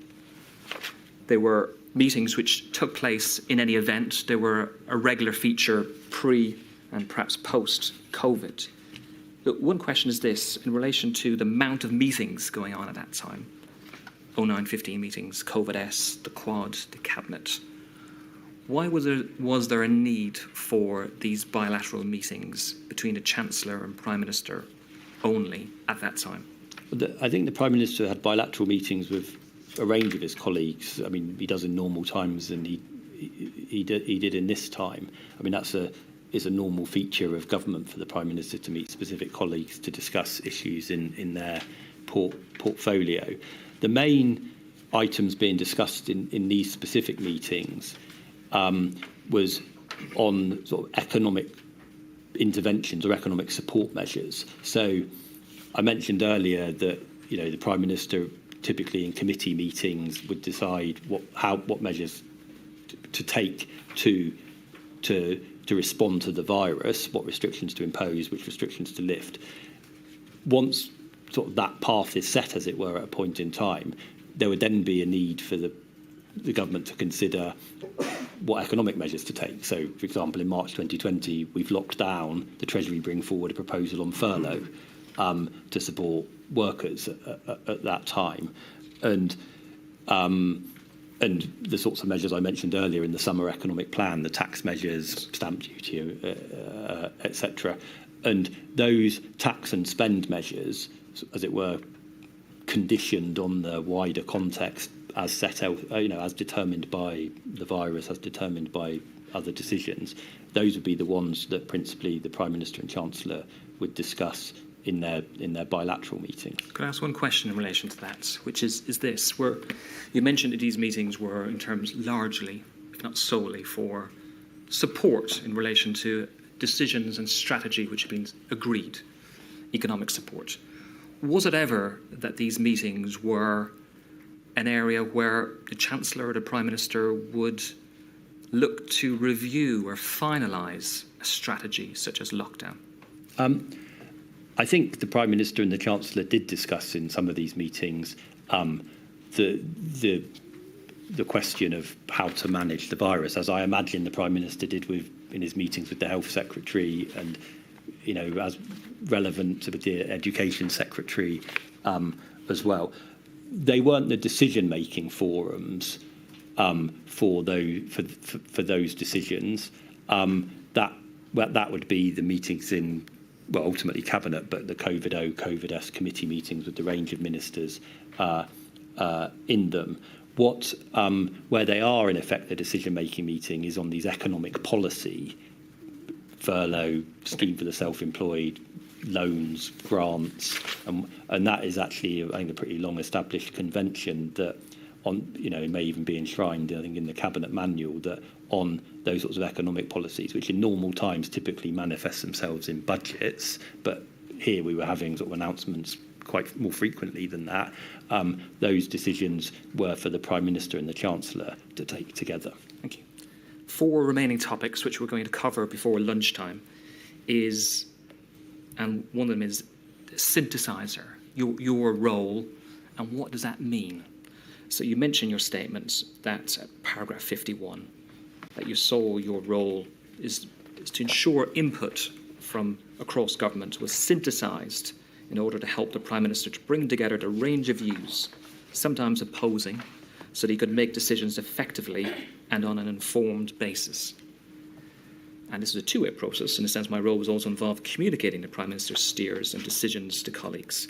And that's something in a report we're going to touch upon in a moment, is that the synthesisation of information.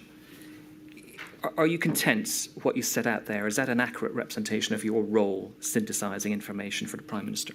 I think it may not be 100% clear. Just to come back to some of what we were discussing a moment ago. I mean, for my role, sort of, as me as an individual being the point person with the Treasury and the Chancellor's team, there would be these sort of data flows that I mentioned earlier, weekly briefing, market data, and the like that I'd have sight of and put to the PM as relevant, as it emerges.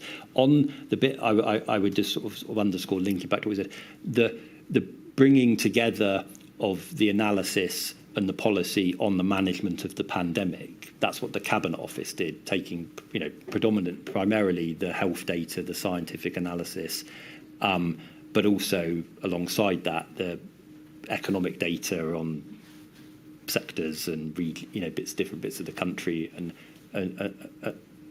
the like, and they would bring that together in the papers for the sort of committee meetings. So I wasn't there writing lots of primary, documentation for the Prime Minister. There's sort of much larger team in the Cabinet Office with doing that. Your role, as we discussed already, was a conduit, not as a policy maker or policy advisor. Exactly. I want to turn to the Institute for Government report, which you've seen already. It's entitled "The Treasury During COVID: What Lessons Can Be Learned from the Pandemic?" dated April 2023. And again, this is a function of the inquiry, lessons learned. So I'd like your assistance in relation to this. You've seen it already, as I mentioned. Perhaps you could bring that out. This INQ 000 226 497 at page 1, please. An inquiry also have heard evidence from Alex Thomas, who's from that organisation as well. So there we see the front page and the authors. And it's a 108-page report. We're not going to turn to each and every page, but I'd like you to... It's probably correct to recognise that the report talks and outlines the positive aspects of the Treasury response, includes financial support, engagement with other departments. So it outlines some positive aspects to the Treasury response. And I wish to have your perspective on some of their other observations which maybe fall within that lessons learned category. And one of those is optimism bias. And perhaps we could turn to page 7 in relation to that. And I'll bring up the text. I'll read it out to you and ask for your perspective and experience. Bottom of the page. During the summer and autumn of 2020, the Treasury appears to have suffered from an optimism bias that the government's public health advisors did not share. This led the Treasury to not implement some relatively easy improvements to support schemes. Implement the Eat Out, Help Out policy in summer 2020, which was inconsistent with scientific advisors' assessment of the risk of a second wave, and announced very late the extension of the furlough in autumn 2020. The whole text is there. I've read out most, but not all. From your perspective, from being the conduit, is that a description which you could relate to, that there was a degree of optimism bias in summer and autumn 2020? I mean, obviously, my role is I was in No.10 supporting the Prime Minister. I find it a bit difficult to comment on what is somehow the Treasury's mindset. I mean, I was managing some of the processes that we've been talking about earlier. What I do know is obviously the Treasury had the same scientific analysis and information as everyone else in government at this time, and also, I mean, this obviously relates to a specific period of time. I think there were several discussions, committee meetings to think about sort of future strategy should the second wave come forward, to contingency plan or prepare for that in the summer, which I know the Treasury team helped prepare and the Chancellor participated in. So I think that's my understanding. Okay. Information sharing and data is our next point. So let's go to page 6, please. And it should be our second bullet point. It set out what we've discussed already, that the main responsibility for synthesising evidence from across government to inform central decision-making is with the Cabinet Office, but recognises the Treasury is a powerful player at the centre of government and had an important role to play too, and had the ability to advocate for and generate better information sharing. Again, perhaps uncontroversial, but do you agree with that summary of the roles? I agree with the summary of the roles. I think it says the same thing that we were discussing earlier about the role of the Cabinet Office. And within that context, if we could pane out and look at the third paragraph, please. It says this: there was a stark contrast in the transparency of economic evidence informing ministers' decisions compared with the scientific evidence. Very little of the social and economic evidence that informed ministers' decisions was published, particularly before 2021. The Treasury shared almost none of its analysis externally, even with trusted experts. This lack of transparency hampered effective synthesis of evidence and thus decision-making, and may have undermined the government's ability to convince the public of the merits of public health restrictions. Pausing there for a moment, do you agree with that analysis that there was a lack of transparency of information from the Treasury? Well, again, the perspective I can speak from is sort of within number 10, and the Prime Minister, I think, did receive a lot of information in the different ways that we've discussed, and I won't sort of go over them all again, but on the, the wider economic situation, the economic analysis relating to sort of the measures taking to manage the virus, and on options and ideas for economic support, and in the different ways and different forums that we've mentioned. I mean, as I read this is a sort of perhaps an observation about transparency, not with number 10, but more widely in government or beyond that. And I mean, from the role I was doing, that's not something I so much have a clear view on. There's one part which does touch upon you, because it suggests that this lack of transparency hampered the effective synthesis of evidence, which is the Cabinet Office / number 10's role. Do you agree with that observation in this report? I don't recall having that thought at the time, no. If we continue down, please. Well, I suppose it would depend on who had the information, and what do you mean by being transparent? Do you mean telling the public? Do you mean telling other people who need to know? I suppose. Well, sorry, well, the synthesis would only be affected if the people who needed the information didn't get it. So I don't quite follow the point. No, well, maybe I'm not. But it's probably my fault for. Effectively, is this those questions in the report? You were responsible. The Cabinet Office was responsible for the synthesis of the evidence, and the IFG report says, after drawing in observations and soundings from a number of different sources, says that there was a lack of transparency at HMNT, which impacted, they say, number 10's ability to synthesise the evidence. So that's the suggestion. And what do you say to that? I think the same point I had earlier. I didn't have that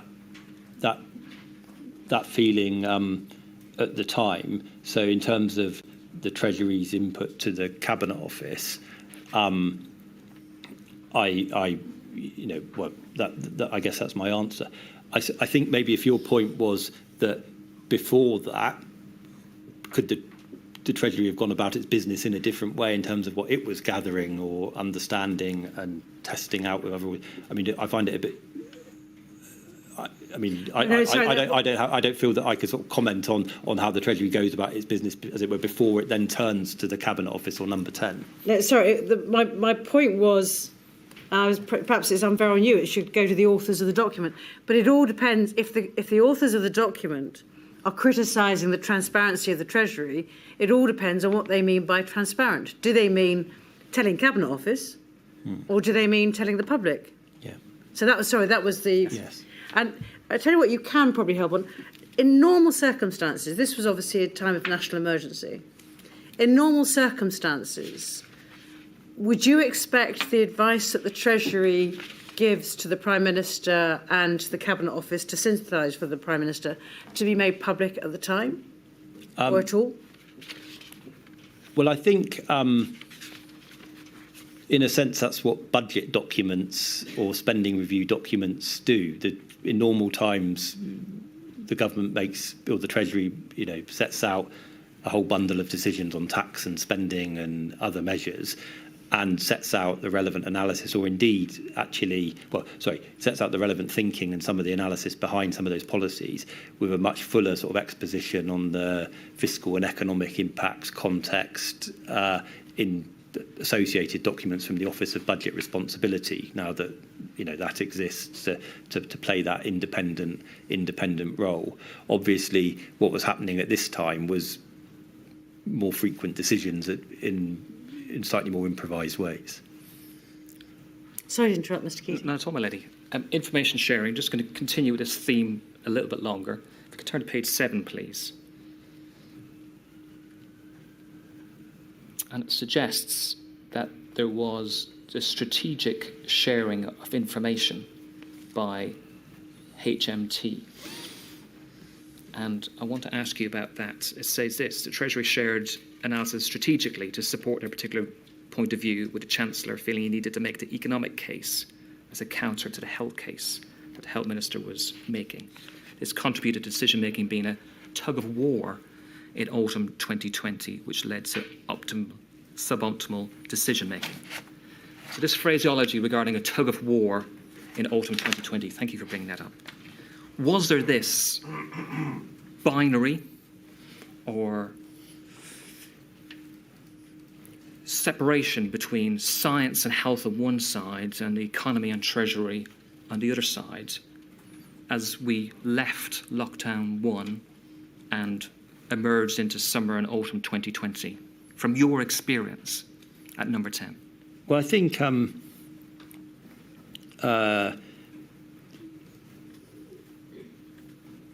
mean, are you thinking in the September period now? Or?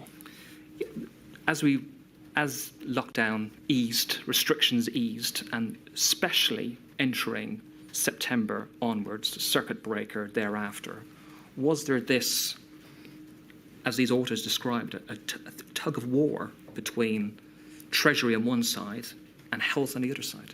I think in September, obviously, cases were picking up, and the emergence of the second wave, perhaps foreshadowed by the experience of other European countries. That's the sort of situation we were in, and that was a challenge that was faced, over a couple of months, right up until the final decision to do the second lockdown at the end of October. And so it was discussed sort of multiple times in multiple forums through September, in October, the PM being briefed by the chief scientific advisor and chief medical officer, meeting independent scientists, and I think the meeting you've heard about from other witnesses, and discussing the circuit breaker idea, and then in committee meetings where ultimately he decided, the Prime Minister, not to do the circuit breaker, to do other measures. The rule of 6 at the start of September, toughening the tiers system in October, other measures about 22nd of September as well. So discussed in multiple forums, getting information from lots of angles. I think it's known that the scientific advisors were like SAGE advocated the circuit breaker, I think, on the 21st, or pushed for it, yes. And I think it's known, or the Chancellor is on record. He did an interview in March 2021 saying he was opposed to a circuit breaker. Yes. So I think those positions you probably know them. Well, giving you the opportunity to give evidence from your perspective as number 10, as somebody who's synthesising information from an economic perspective. And those discussions which were taking place, the last point on this, which is set out at page 61 of the report, says this: interviewees involved in discussions over social restrictions variously described central decision-making for much of 2020 as a bit of a Punch and Judy, quote, enormously chaotic, a tug of war, and simply not a proper bringing together of science, public health, and economic considerations. Now, is that a fair assessment from your perspective of those discussions in the autumn of 2020 especially? I've mentioned that the discussions took place in multiple meetings and ahead of the Prime Minister making decisions at sort of different points in time on the circuit breaker idea, and then ultimately 30th of October on the second lockdown. And there were, well, as we said earlier, debates in those meetings. It's also the case that, you mentioned sort of the whole period of 2020, the ability of the Cabinet Office to sort of have its sort of central, his ability to bring together the analysis from the science and the health and the economic side to inform the advice it was synthesising, it was bringing together, did, as you'd expect from this period improve over time through 2020 and into 2021. So, I mean, that's my main thought on the last point here. So your evidence is that things improved. In terms of the ability, the bringing together of all of this information, I think it was all on the table at the relevant points, but the sort of sophistication of that analytical integration did improve through 2020 into 2021, informing the second roadmap, and the nature of the sort of overall government operation in 2021 felt a bit different, but it might have done in March 2020, and I suppose that's not necessarily a surprise given the nature of the challenge we faced. Well, we're now going to demonstrate the economic efficiency use of time. 3 points, 5 minutes. First point is this. Let's open up, please, INQ 000 273 901 at page 373. You've seen this already, and it's really just to assist you in relation to a point I would like to ask you about. So that's 000 273 901, and that should be page 373. And it relates to this, while that's been brought up, as you've seen this already, is that was HMT, to your knowledge, the way that it was pressing economic interests in discussions, did it create an environment where the Treasury and the Chancellor were pejoratively termed as pro-death? Was that a phrase that you heard? I'm not suggesting you used it. You heard it being used pejoratively in and around number 10. I don't recall that phrase, no. And there is an entry which you've seen, which is in front of you, a hard copy, at a meeting on the 25th of January 2021. The PM is recorded as saying that he wants Tier 3 March the 1st, Tier 2 April the 1st, Tier 1 May the 1st, and nothing by September. And he ends up by saying the team must bring in the pro-death squad from HMT. A meeting, an economic meeting. This is Sir Patrick Vallance's diaries. You've got the entry in front of us. I'm sorry we don't have it on the screen in front of you. But do you recall the phraseology by the Prime Minister referring to HMT as the pro-death squad? I mean, as I say, I mean, this I think refers to a meeting a couple of years ago. I don't recall that specific phrase. I mean, I see that this is from Patrick's notebook. I wouldn't dispute what he's recorded, but I don't recall the phrase at all. I mean, is it helpful to say a bit more about what's going on at this time, or do you want to move on? No, thank you. I'm just asking your recollection. Second, penultimate point is the interests of the elderly. In the discussions, especially in the autumn of 2020, do you recall the Prime Minister referring to the interests of the elderly, how effectively older people should accept their fate and tell the young to get on life and the economy going?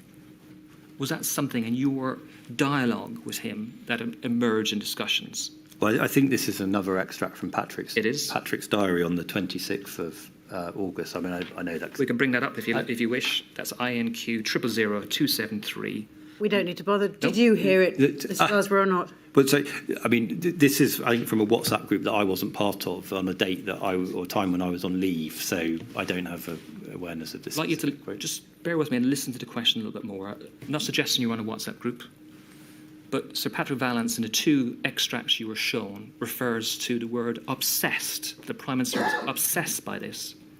Was it a case in as the economic conduit dealing with him, that he ever used that phraseology referring to the interests of the elderly?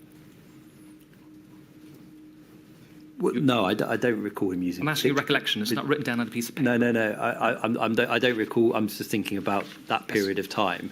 I don't recall sort of phraseology in the space that I think you're referring to. Thank you. Last question.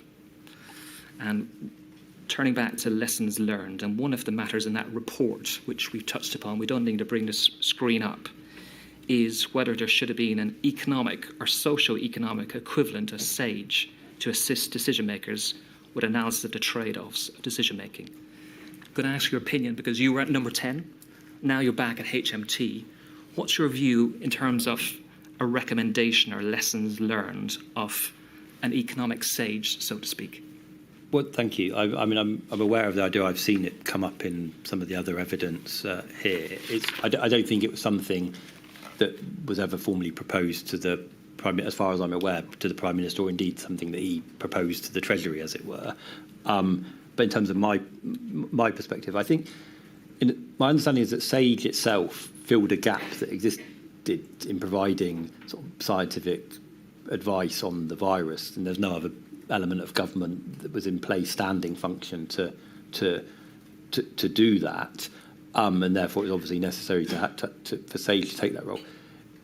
On the economics, the sort of Treasury exists to do that in some sense. You've got a standing economic unit within the Treasury. I didn't see the chief economic advisor's evidence earlier, but I mean, she may have disagreed. You've got the economic who are plugged into the Office of Budget Responsibility, the Bank of England, international groups such as the IMF, the OECD, think tanks, academics. And so in that sense, for the sorts of products we were looking at earlier, like those dashboards, they are bringing together information, data and analysis from all of those sources, following a sort of playbook or way of working that I think that I would recognise from having been in the Treasury previously, and so feels familiar. Now, I can obviously understand, and I think that in their corporate witness statement, the Treasury referred to sort of market sensitivities of putting out certain information at certain times. But I mean, my own personal reflection is that in a sort of fast-moving crisis, unprecedented situation such as a pandemic, I could imagine the sharing or testing of some of that work a bit more publicly than might normally take place. So I think the function and the role and the work sort of already exists. It links back to your point on transparency. Yeah. External transparency. Mr. Glassborough, very grateful. My lady, I'm sorry we've encroached beyond lunchtime, but unless you have any questions, that's all I wish to ask. Thank you very much indeed, Mr. Glassborough. Thank you for your help. And we will break now, and I shall return at 2:05. All rise.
Mr O'Connor. My lady, may we please call Dr Ben Warner? Just repeat after me. I do solemnly, sincerely and truly declare and affirm that the evidence I shall give shall be the truth, the whole truth, and nothing but the truth. shall be the truth, the whole truth, and nothing but the truth. Dr. Warner, do take a seat. Could you give us your full name, please? Ben Warner. Dr. Warner, you have kindly prepared a statement at our request, which is up on screen, and it runs to some 80 or so pages. I know that you've read it through before you came here today, and there are a couple of very small amendments that you want to make to it, which I'm not going to ask you about because they really are very minor indeed. But with those amendments having been made, are you confident that the contents of this statement are true to the best of your knowledge and belief? Yes. Thank you. Dr. Warner, you are by training a scientist, are you not? Yes. In fact, you describe in your witness statement that you took a PhD in molecular physics. Close enough, yes. Thank you. And that having obtained that qualification, you undertook postdoctoral research at the Engineering and Physical Sciences Research Council. That's the title of the research fellow. The fellowship was at University College London. Thank you.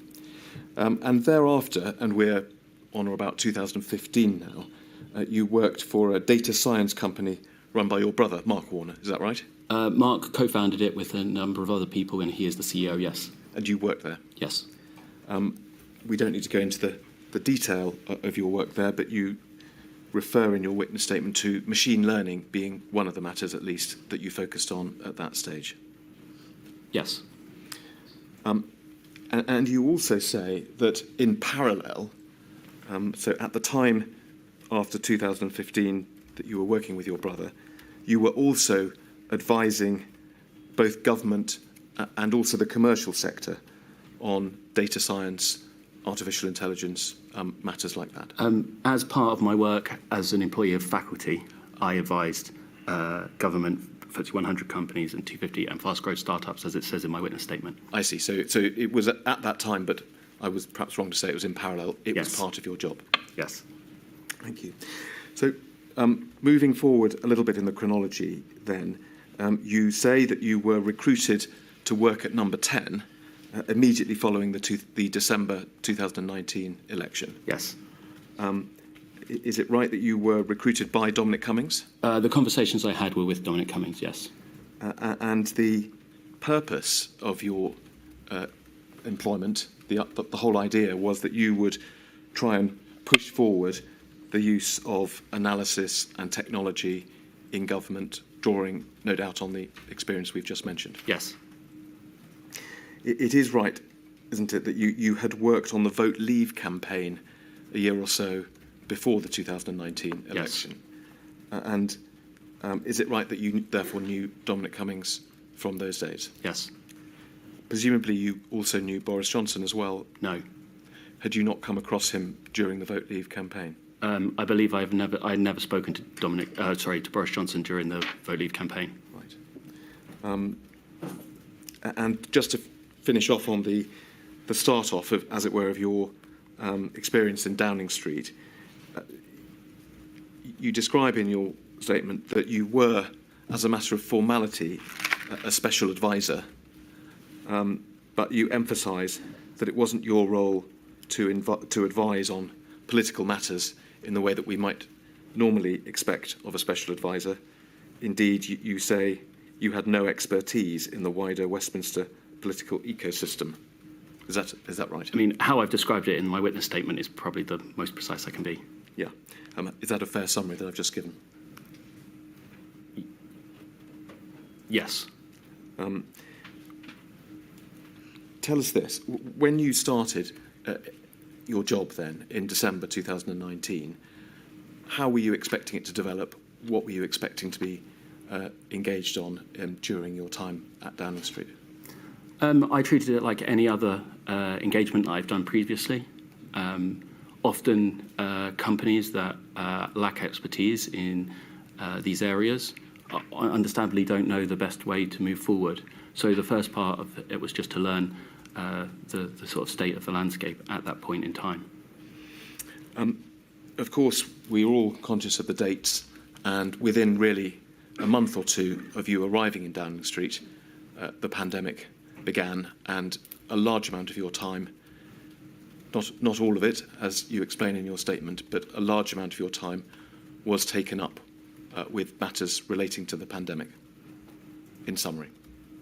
I think that over the early period that is true, but towards the later period that would not be true. Yes, and just to be clear, you in fact left Downing Street in May of 2021. Sorry, I was referring to the later period of my time in number 10, not the later period of the pandemic. Yes, so it's right that you left Downing Street in May 2021? Yes.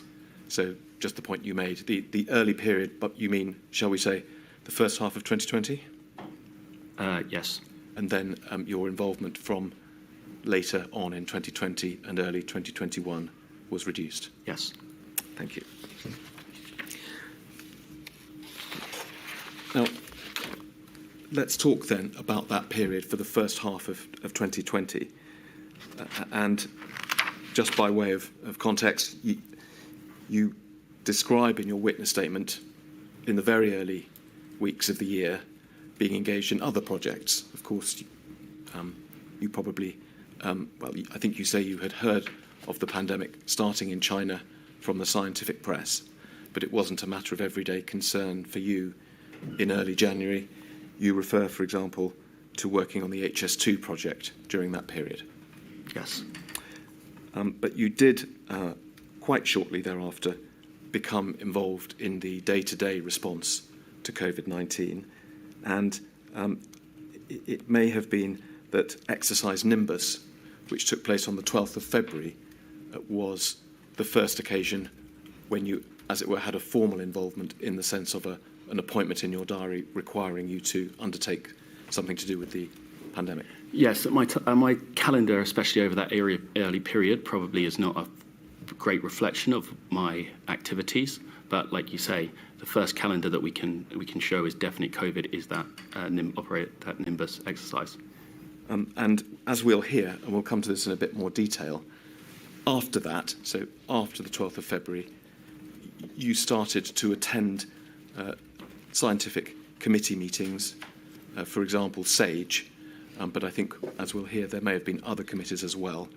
And so the rhythm of your involvement increased over that period. Yes. And your statement describes, and this is really one of the themes that I want to explore, how you became convinced that the mitigation strategy, which we've all heard about and which was being pursued at the time, was flawed in the sense that as the understanding of the pandemic developed, you became convinced that it would lead to the NHS being overwhelmed, which would itself cause greatly increased fatalities. Is that right? I became convinced the mitigation strategy was the incorrect one, yes. And was that at least partly to do with the fact that it would cause NHS overwhelm? Yes. Thank you. So as I say, I'd like in a moment to review what you were doing, what took place, the notes you made during that period, with that being at least one of the issues we focus on. Before I do that, I wanted just to raise a couple of short introductory points. The first, can we go to paragraph 95 of your statement, please, on page 27? And it's the sentence or two at the beginning of that paragraph, Dr. Warner. You say it's not necessary to perform large-scale simulations of an epidemic to understand the main effects of a mitigation versus a suppression strategy. Simple calculations allow for reasonable approximations of the outcome, and I would have been carrying out calculations of this type. Now, we've heard a lot of evidence, Dr. Warner, about modelling, and we've heard about how complicated and, if you like, inaccessible other than to experts, those modelling processes can be. Are you trying to make the point here that one can understand in broad terms things like the difference between the mitigation and the suppression policies, strategies, without actually needing to undertake complicated modelling? Yes, I think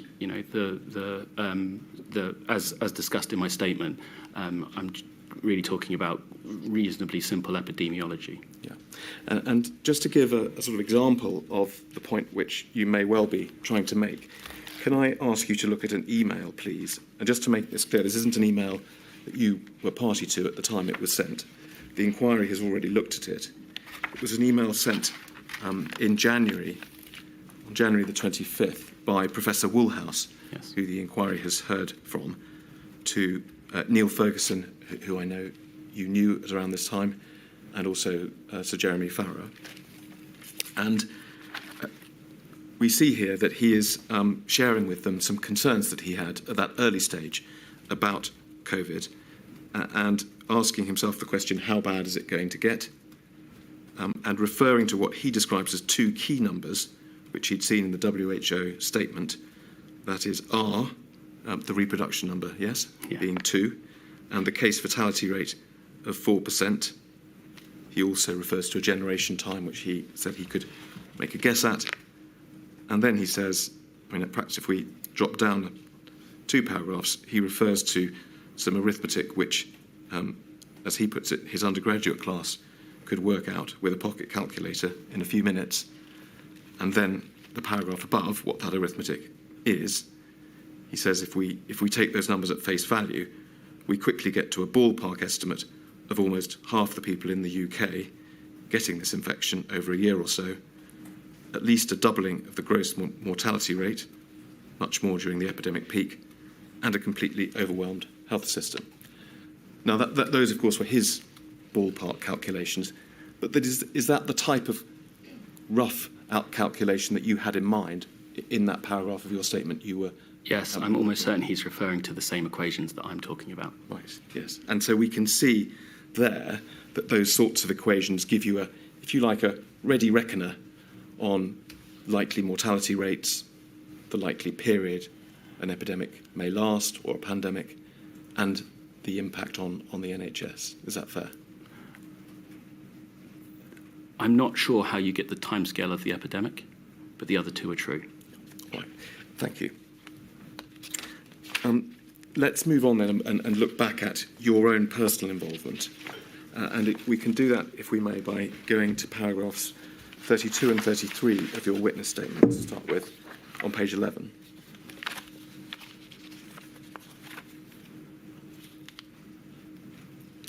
And we've touched on this, but you describe it. It's at 33 where you say that the first, as it were, diarised event was this Nimbus exercise. In the paragraph above, you say that you very likely came across COVID in meetings or discussions before that, but you can't pin that down now. So Nimbus, on the 12th of February, you refer to being an observer there. And it was, as we have heard, a ministerial tabletop exercise. Do you remember where it took place? In COBRA. Right. And as you say, the objective was to expose ministers to decisions they might be expected to take during a pandemic in the reasonable worst case scenario. Now, we've heard something about that concept of a reasonable worst case scenario. What did that term mean to you, or does it mean to you? At this time, or now? At the time. At the time,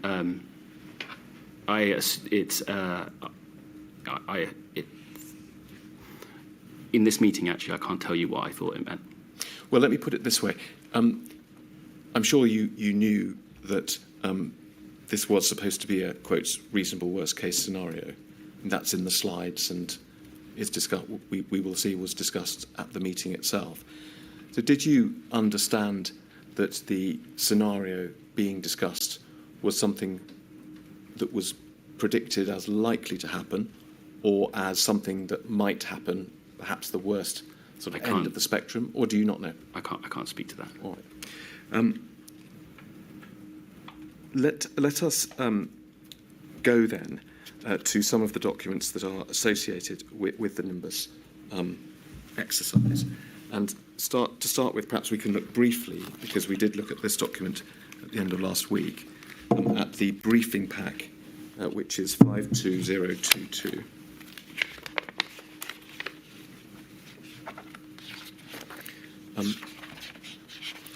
I'm sure you've looked at this document recently, Dr. Warner, but do you remember seeing it at the time?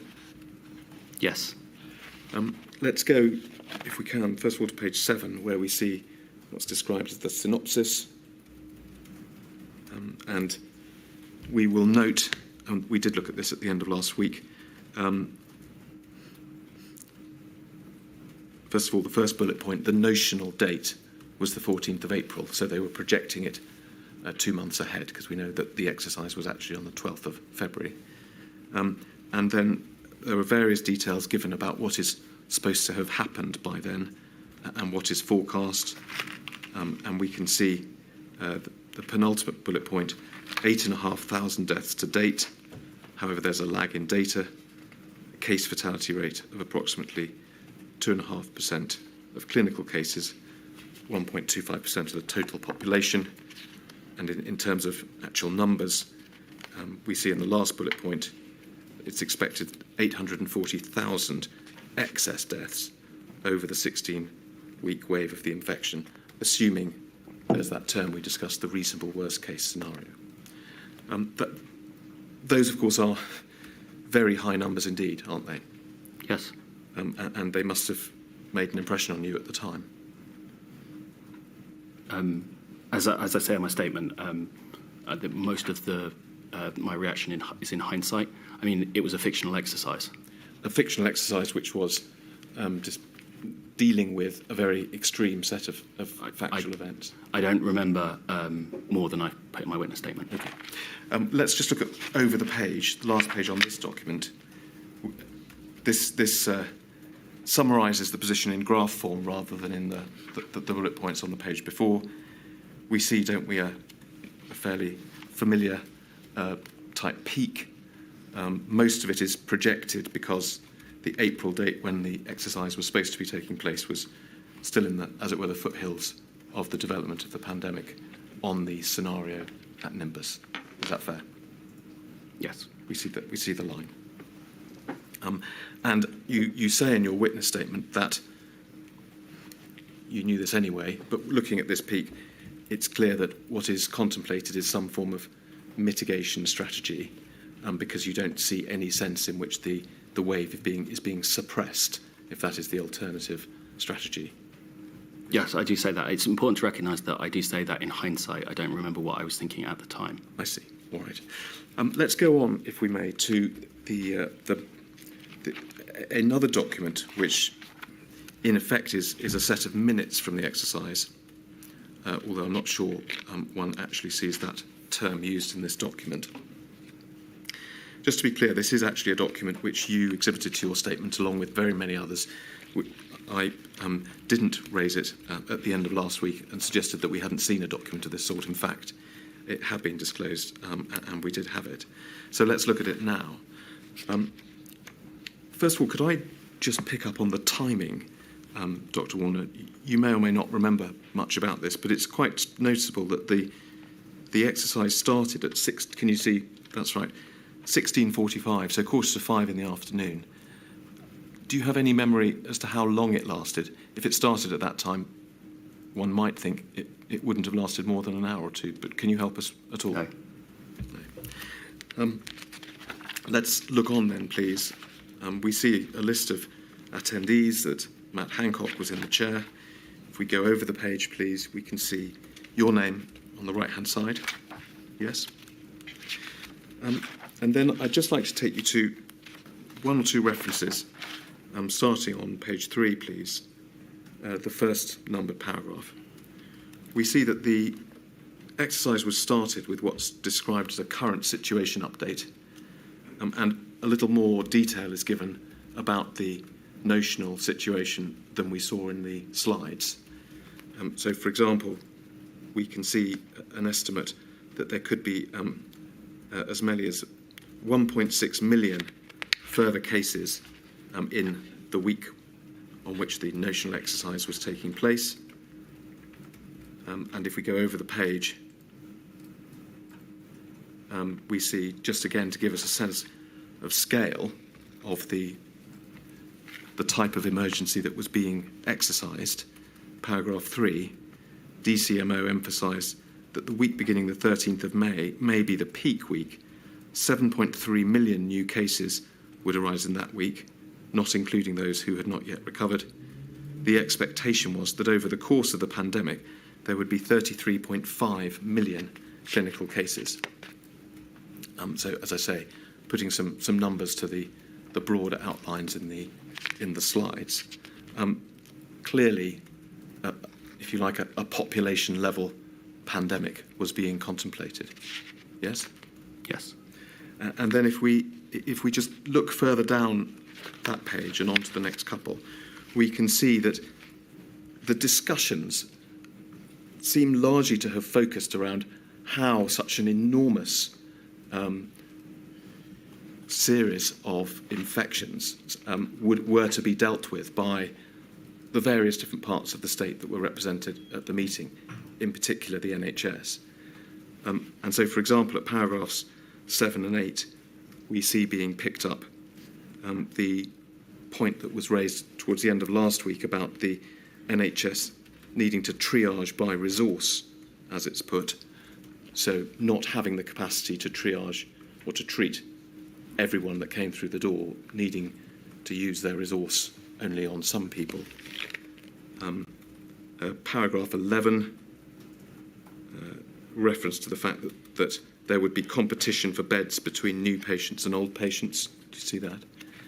Can I just ask you, do you have much of a memory of this sort of discussion at the exercise, Dr. Warner? The first thing I'd say is that I don't these minutes. I'm not sure I saw at the time.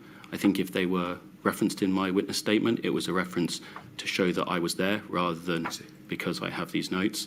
My recollections of the exercise as a whole is contained within my statement. That I remember thinking that it was a serious, obviously a massively serious threat, and that I didn't think this stress tested the government's plans in any serious way. Yeah. Past that, I don't have any extras. All right, well, I'll just take you to one more reference, just in part so that my lady can see it. If we can look over 2 pages, please, to page 6 at paragraph 28. Continuing the theme, really, there's a reference to the Home Office noting the social consequences of these decisions, effectively rendering it into a, quote, survival of the fittest situation. What we certainly seem to see from these minutes, Dr. Warner, and I appreciate you're saying that this isn't all in your memory now, but do you agree that, at least looking at these minutes now, it is apparent that what is being discussed is a disaster, a sort of medical disaster, which either, in fact, involves the NHS collapsing, or at least a situation which is very close to the NHS collapsing? Yes, in this hypothetical scenario, everyone is discussing that. Yeah, I mean, if you're talking about fighting over beds and survival of the fittest and so on, that's, in truth, where you are, isn't it? Yes, in this hypothetical scenario. Hypothetical, absolutely. May I direct you to another document, please, which is document INQ 56150, which is a CRIP, and we've been taken to page 14 of it, which is the page I wanted to go to. And these are the lessons learned, or at least some of the lessons learned from exercise Nimbus. Let me ask you this, did you see this document, do you think, at the time? I can't speak to it. No. Well, let me just show you it, and just casting our eyes over the types of lessons that are identified here. Looking on the column, the numbered 1, policy issues for further discussion, we see, for example, 3 bullets down, mental health support for those involved in strategic decision-making of COVID-19, consideration of possibility of public unrest,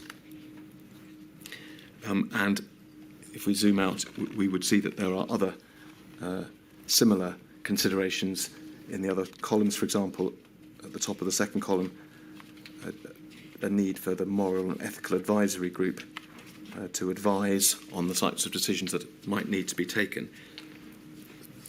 The point I wanted to make about this, Dr. Warner, and ask you about, is that there's plenty of consideration of unrest and difficult decisions to be taken, but there doesn't seem to be anything about the fact that the NHS might be collapsing and trying to do anything to stop the NHS collapsing.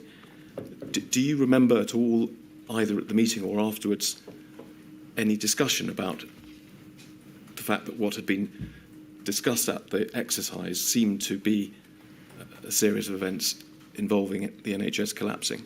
I don't remember conversations in the room. As I put in my statement, I just remember it just being overall not a serious attempt to stress test the government's response. What do you think it might have needed to take place if it was going to be such a serious attempt? I'm not an expert at wargaming, so I don't think I should speak to that. Well, in general terms, I mean, you say it wasn't a serious attempt to stress test the arrangements. What would you have wished to see, or do you really not? I think that it's not. I'm not an expert in crisis response. I don't know the right way to do emergency planning or how to stress test these responses. This is the only meeting of this type I've ever sat in. Therefore, I can say to you my opinion at the time, but not necessarily the right way to do it. No, but your opinion at the time was that it wasn't a very effective or deep exercise. Yes. Let me switch back to this mitigation strategy that was in force at the time, and which and ask you about your understanding of it. In very broad terms, the purpose of or the effect of the mitigation strategy is this right to allow the virus to run through the population in order to acquire herd immunity. Right, okay so far? Carry on. Well, let me carry on. Where the peak of the pandemic, the peak of the curve is reduced so far as possible to mitigate the death toll, but not so much as to prevent the population acquiring that herd immunity. There's an extra element I want to add, which I know appears in some of your documents rather later in the chronology, and that is the need, perhaps, to prevent the NHS being overwhelmed. Did you understand back in February, at the time of Operation Nimbus, that preventing the NHS being overwhelmed was a critical part of the mitigation strategy? At this point in time, no, I do not think I did know that. Well, do you think that, applying a certain amount of hindsight, do you think that, in fact, that was the policy at the time, or do you think perhaps it wasn't? I don't know what the policy at the time was.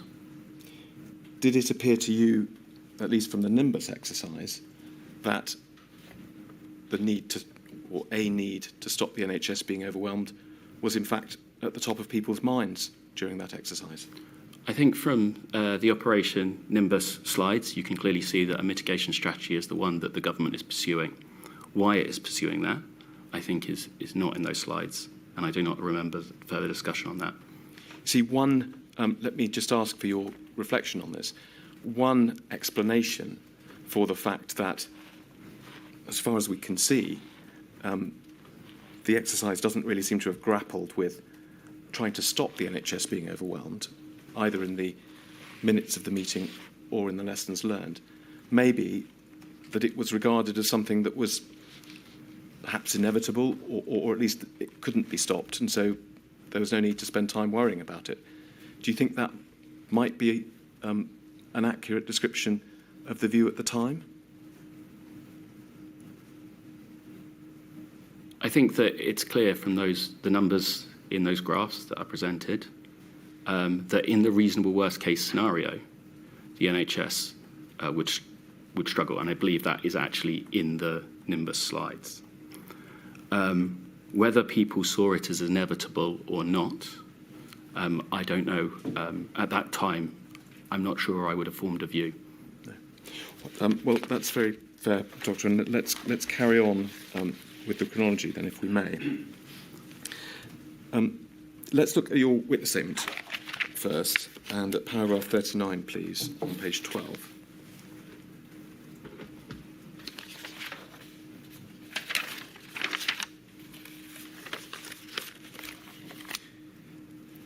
You describe here, Dr. Warner, that as you were leaving COBRA, where the exercise Nimbus had happened, you had a conversation with Patrick Vallance, in which you suggested that you should start to attend SAGE meetings. He thought it was a good idea, and thereafter you did regularly attend SAGE meetings. Yes. Why did you suggest that you should attend SAGE meetings? I thought that it was a good idea for me to have a better scientific understanding of the pandemic.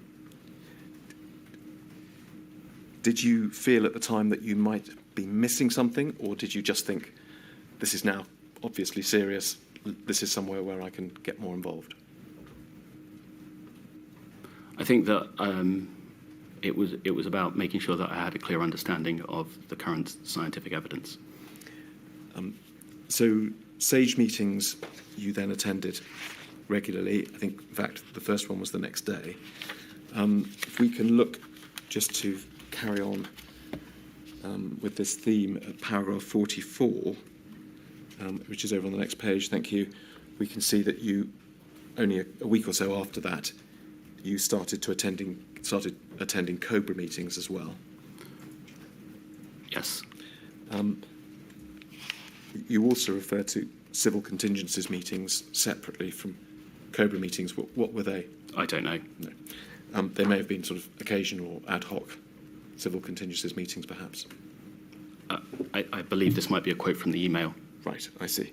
And then, I'm not going to take you to passages in your witness statements, but you, is it right that you also attended, first of all, SPI-M meetings?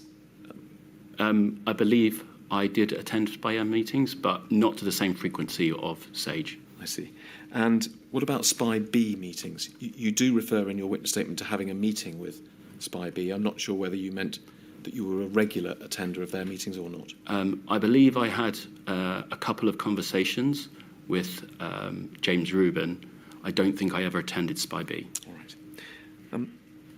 But in any event, it's fair, I think, to say that from around this period, you did start to attend these series of meetings that we've just discussed, certainly SAGE, COBRA, and some SPI-M meetings. Yes, although I'm not sure about SPI-M before the say March 23rd. My memories of SPI-M is post lockdown. And can we take it that your scientific training meant that you were able to engage with, understand the discussions at these meetings? Yes. Were you welcome at them? Yes.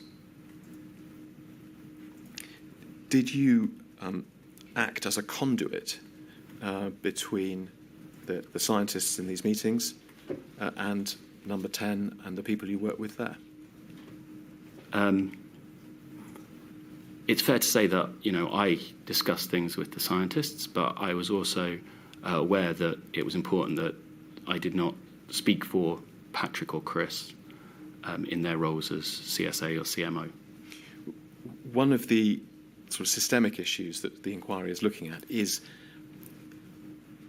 how well the system of passing information and views from SAGE and the other committees, on the one hand, up to the decision makers in Downing Street worked. And we know that a very key part of that was Chris Whitty and Patrick Vallance. So did you see yourself as being an extra means by which the information could pass from the committees up to Downing Street, or did you in fact make sure that that wasn't the case? I did not see myself as an extra means. Obviously, by listening to SAGE and talking to scientists, I had an informed view, and I participated in conversations. Did you feel at the time that there was, in fact, any sort of shortfall, a deficit in the way that information was passing between the committee meetings up into Downing Street? Throughout the pandemic, I thought that there was a lack of scientific capability within the different teams and groups that I was working with. Just pause there for a moment. Do you mean a lack of scientific capability on SAGE or in Downing Street? I know. Sorry, I meant for that was generally across government. Obviously, the people on SAGE are very good at what they do. They are very thoughtful scientists, and as I say in my report, I spent time talking to them to make sure I was as informed as possible as to their views. So as I interrupted you. You were saying that you did think that there was a lack of scientific understanding across in the government departments you were working in. In general, and also within this specific instance, I do think that that within the let's call it sort of COBRA / Cabinet Office, that I was continually concerned about their understanding of what SAGE was saying and how that was being translated into the documents that were produced for ministers. Are you able to give us an example of that sort of concern or episode? The reason I speak to that is because I sent an email to that regards just after lockdown for specific instances, and now I can't speak to it. Right. Thank you. We may come back to that issue in due course, but let's take the chronology forward a little bit and go through towards the end of February. Now you are attending regular SAGE meetings, and it's right, isn't it, that the picture about how the virus was taking hold in the country was becoming clearer during this period. In particular, it was that the view of SAGE that sustained community transmission was present, was hardening during the latter half of February. I don't think that's true. Tell us. I think that 2nd of March, SPI-M say it's likely and it's almost certain over the next 2 weeks, but I don't know if that's true over the mid to late February period. All right. I think there was some. I don't disagree with your what you say about early March, but I think there were some earlier references in February where less strong views were expressed on SPI-M. But be that as it may, the view that certainly the picture was becoming clearer during February. Do you agree with that? I think that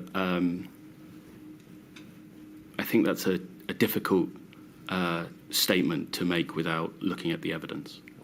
Let me ask you a different question, which is this time not about the development of the pandemic, but about the question of the NHS and whether it was likely to be able to cope with whatever was coming down the line. Now, the evidence we've heard from a number of scientists on SAGE and also on SPI-M, as you know, many of them doubled up, was that it was becoming clear during February that the NHS was likely to be overwhelmed at the peak of the pandemic. For example, Professor Medley used very much those words. He said, throughout February, it became increasingly clear that NHS capacity in the UK would be overwhelmed. Well, you were at the SAGE meetings, perhaps not the SPI-M meetings that early. Is that something that you picked up from those meetings? Apologies. Are you talking about the reasonable worst-case scenario or a central forecast? A central forecast. I'm not sure there was a central forecast at this point. No.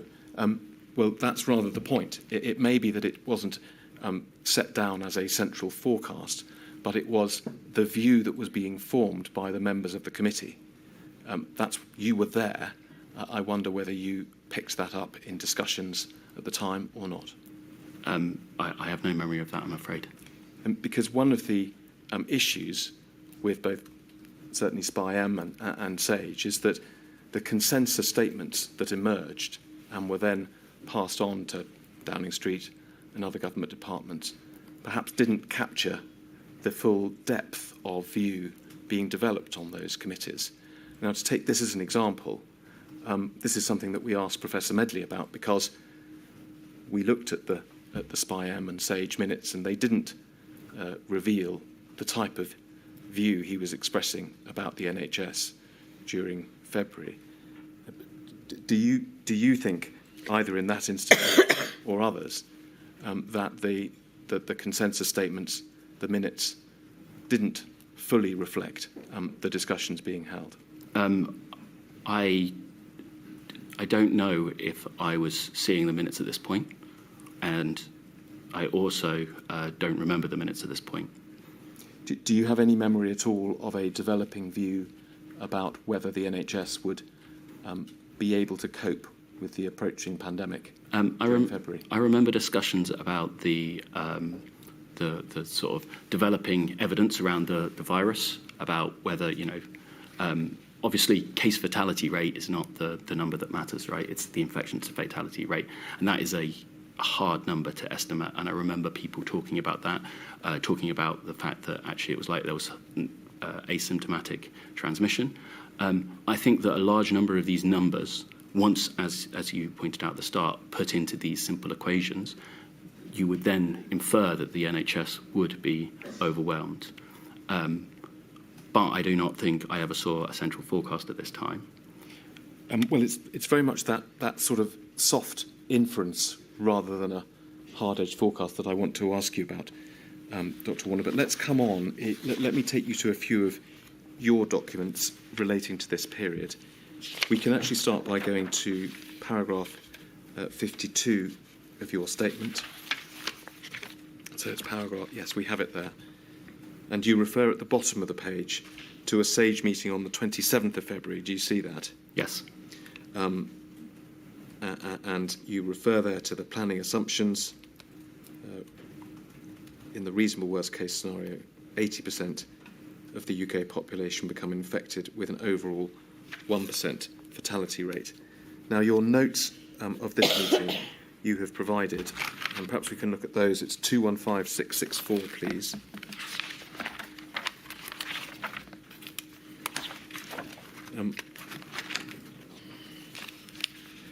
Perhaps we could just introduce these, Dr. Warner. I'm going to take you to a passage in this notes in a moment, but you have, I think, you had a habit of keeping a notebook with you when you were at meetings, and you obviously kept them, and in preparing your statement you've gone back to them and done the best you can, because we don't always see dates on the pages, to identify which notes refer to which meetings. Is that right? Yes. And so if we can go to page 17, please. You say in your statement that, having done that exercise, that you think these are the notes that relate to this meeting on the 27th that we were just discussing. Yes. First of all, at the top of the page, we see case fatality 2%, infection rate. Do you mean the infection fatality rate there of 1%? I don't know. I mean, that is my note. It's the overall fatality rate of 1%, which you've referred to in your witness statement. In any event, just looking a couple of lines down, can you see the reference to 80% infection and 40% symptoms? Yes. Does that suggest a discussion about asymptomatic infection at that point? Looking at that, I think that this is a discussion of the reasonable worst case scenario. Yes. But help us. Is the distinction between a certain proportion with infection, and a lower proportion with symptoms? Does that suggest there was a discussion about asymptomatic? Apologies. What I meant by that was that it's likely that the document that's being talked about at that time will refer to this. So rather than going to my notes, I would suggest that document will give you actually what it was. But yes, I agree with that this is saying that probably half the people infected show symptoms and the other half are asymptomatic, yes. Yes. Well, obviously, one of the things the inquiry is interested in is how early on in the chronology of all of this, asymptomatic transmission was being taken seriously. Help us. Is this something you think that was discussed as something that was likely to be happening, or something that only might be happening? I can't speak, that clearly, but I believe that the asymptomatic transmission was always part of the conversations of COVID. However, obviously, human memory as it is, but this definitely points to that as well. All right, thank you. And then just lastly on this page, let's just look towards the bottom. Yes. So we see in square brackets there, NHS fucked in any scenario. Do you see that? Yes. And I'll ask you about that, but before I do, can we go over the page? Because there's one other reference, which may be driving at the same thing, or it may not be. Do you see 4 lines down? It says long peak over health capacity. Yes. Now, help us. It would seem, at any rate, that both of those references, perhaps, are to concerns about the NHS being overwhelmed. I believe that it says this in the reasonable worst case scenario document that SAGE is discussing. They say that in these reasonable worst case scenarios, the NHS is overwhelmed. Yeah. Perhaps we can go back to the previous page. Your note talks about the NHS being fucked in any scenario. Is there any significance in the word any? I mean, are you... I believe it's probably, I would suggest that the document that SAGE is discussing is the way to investigate this. But what I would suggest is that it is likely that, as we've seen multiple times, that the graph is drawn with an unmitigated peak, a mitigated peak, and maybe multiple mitigated peaks, depending on the interventions that were brought in at that time. All of those are likely over the top for the reasonable worst case scenario. So that it's the various sort of modelled or proposed peaks that are the any. I am guessing, given the what's in my witness statement and what's in my notes, but that does look to be the obvious conclusion. Let's look back, just for completeness, Dr. Warner, at paragraph 56 of your witness statement, because you explain what you think you mean about these notes there. So it's on page 17 of your witness statement, paragraph 56.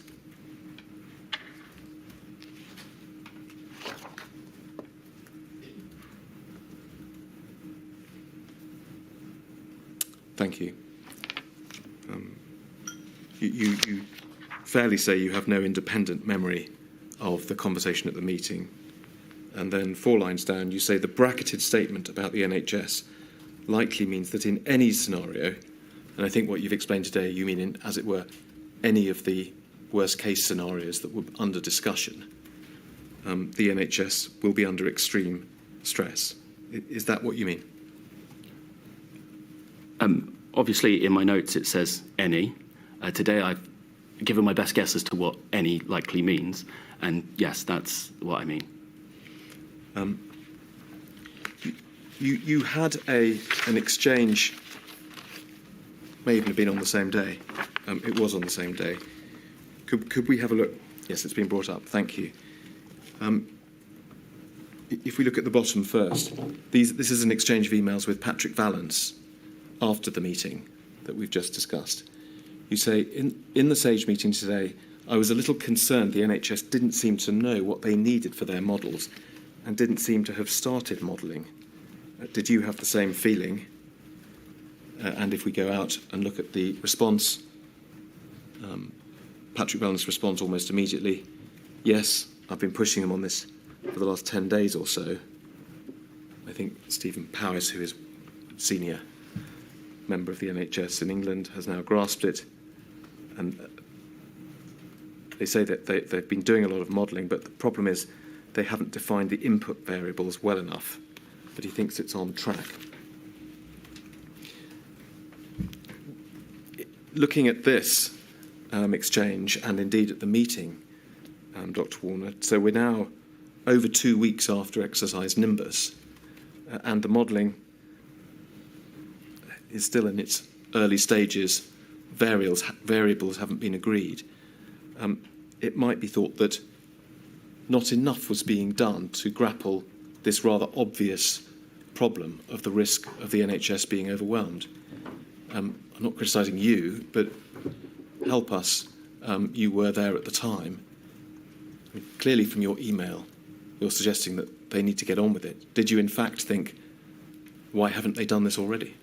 My memory of these meetings is not complete enough. I think that email clearly shows that I'm concerned about the NHS's modelling and whether we have a full picture of what will occur in the NHS at that time. Let's move forward a week or so, Dr. Warner. Let's look at paragraph 87 of your witnessing on page 25.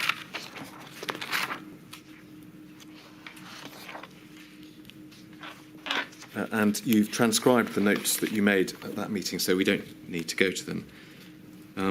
But here, this is I think it was a Sunday, the 8th of March, the Sunday before the rather eventful week that followed. Yes. So you're attending a meeting on a Sunday, which perhaps demonstrates how urgent matters were. But picking up again on this point about the NHS overwhelm, you say on that occasion, still case NHS supply always overwhelmed. And then in the paragraph below, you say, I was making the point that in any documents that decision makers were considering, it had to be clear that in a variety of scenarios being considered, the NHS would always be overwhelmed. So has something changed, Dr. Warner, by this stage? Is it still the question of, well, it's a worst case scenario, it's one of a few worst case scenarios? Or is the position now, in your mind at least, this is something that's actually going to happen? It's difficult to say precisely because we're moving through a time when there is developing scientific evidence and people's opinions are increasing in confidence about what the likely, let's say, their central forecast is for each of these different groups. Obviously, at this point, I'm becoming increasingly concerned. And so I think what I'm trying to say here is that in the documents that are going to decision makers, there is usually some sort of reference to it, but that unless you sort of draw attention to it, that this will clearly happen, it is, it is, and that's what I'm trying to say here, is that in the variety of scenarios being considered, I believe this is still reasonable worst case scenario, that it is very clear to the decision makers that in these scenarios, the NHS will be overwhelmed. By this time, certainly according to Professor Medley, it was a common understanding. He says his understanding, and he said that it was shared with a number of other people on his committee, that the NHS would, not as a matter of worst case, but a matter of likelihood, be overwhelmed. Had you picked that up by this stage, or were you? I think at this point, I obviously have developing concerns. I believe that across a range of issues, the issues about is mitigation the right strategy is one of them, for obvious reasons, though the actual uncertainty around the IFR, even at this point, the infection fatality rate, even at this point, I don't think is, I think that the estimates were probably between about 0.25% and 1%, around on about this date. Let me take you to another document, Doctor, and that this involves going forward to the end of that week. So it's 196052, please.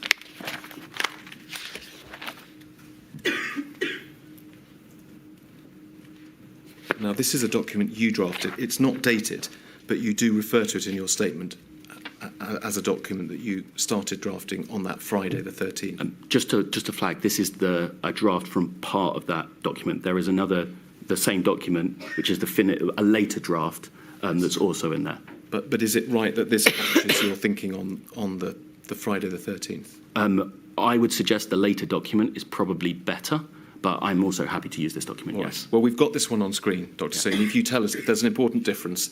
The summary is different because it contains the fact that herd immunity is going to collapse the NHS. Well, let me ask you just about two paragraphs that are in front of us, and you can tell us whether they remained in the final version and explain if they changed. But starting at the top, you refer to the fact that the government had chosen to follow a mitigate strategy. This means we're aiming to build herd immunity by late autumn. And then you go on to say the consequence of this is that we're not completely locking down our population to stop the epidemic, but we're simply trying to reduce the effect of the pandemic to a level that the NHS can cope with. And if we look down, we've actually got enough on screen, you refer a couple of paragraphs down to the alternative plan, the suppression model, and then 2 paragraphs below that, you come back to the theme, which is that for this plan to work, that's the mitigation plan, it's crucial that the NHS does not collapse. So, at least on this draft of this document, in that week, it's clear that you understood that the idea of preventing the NHS from collapsing was an integral part of the mitigation strategy. So I wanted to come back with this in mind to the question I asked you earlier. Is that something that a view you had sort of developed or formed by the 13th of March? In other words, or was it actually always your understanding that preventing the NHS collapsing, lowering the peak to a level below NHS capacity, was always part of the mitigation strategy? I believe at this point we've published the action plan, where I think it likely talks about this, but I can't say with certainty. And also there was obviously, I believe, a press conference where it was discussed. Well, I'm not going to get it. The action plan doesn't certainly refer to this in terms. But see, one possibility, we can all see that as a matter of political reality, it's simply not politically feasible to have a response to the pandemic which involves the NHS collapsing. Do you think it's possible that over time, and that by the 13th of March, that sort of political reality had to be factored in to the mitigation scheme, even if perhaps it wasn't understood several weeks earlier? I think your political feasibility I can't speak to, but it is worth thinking about, considering the fact that there might be viruses in the future that have a reproduction number that is high enough that you can't suppress it in the way that we did, that actually a lockdown would fail. So that is, I think, something to recognise, that this isn't just about politics. There's actually, real world events that change how you have to react to a virus. As to this document, as to whether the NHS collapses or not, obviously at this point I see it as crucial.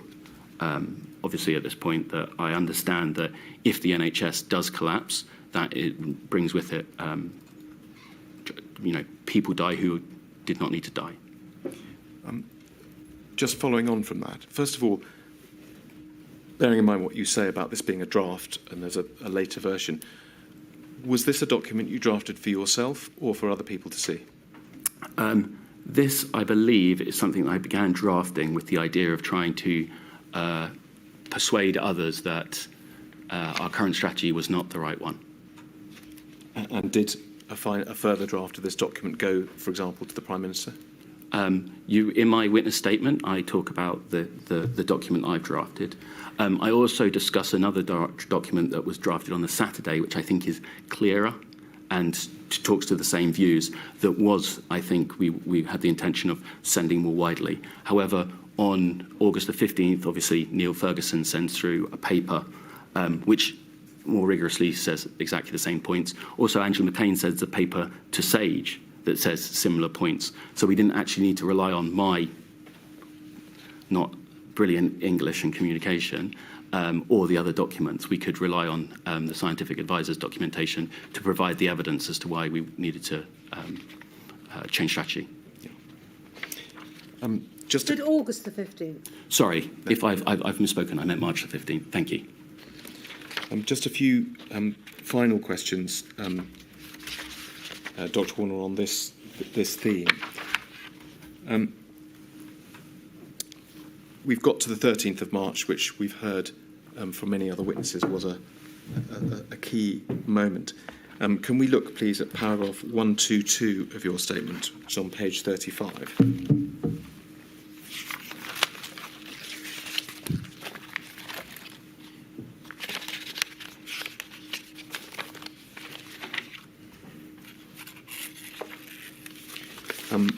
This is your summary, Dr. Warner, of where you think, in your mind, things had reached on the 13th of March. First of all, you say the epidemic was further along. That is, there were more infections and numbers growing faster than had been anticipated. That was a development that took place at the SAGE meeting on the 13th of March, a revised estimate from the modellers, wasn't it? Yes, I believe that they felt that the doubling time was not 6 days, but 3 days. And then the capacity of the NHS was not going to be close to sufficient. So here, at least, you're no longer, correct me if I'm wrong, talking about a worst-case scenario. You're talking about a likelihood, a probability of what was or wasn't going to Yes, I'm discussing the forecast of how the disease how the pandemic will proceed, not a planning assumption. And are you able to help us with how much before that date this view of yours had hardened into a view about actuality rather than a worst-case scenario? On the 8th of March, we can clearly see the increasing concerns around mitigation. Not only, is the overall plan for mitigation a good one, like the correct one, but actually the state of that plan as well. Throughout that week, I was of the opinion we should move faster, even within a let's call it an envelope of the mitigation strategy.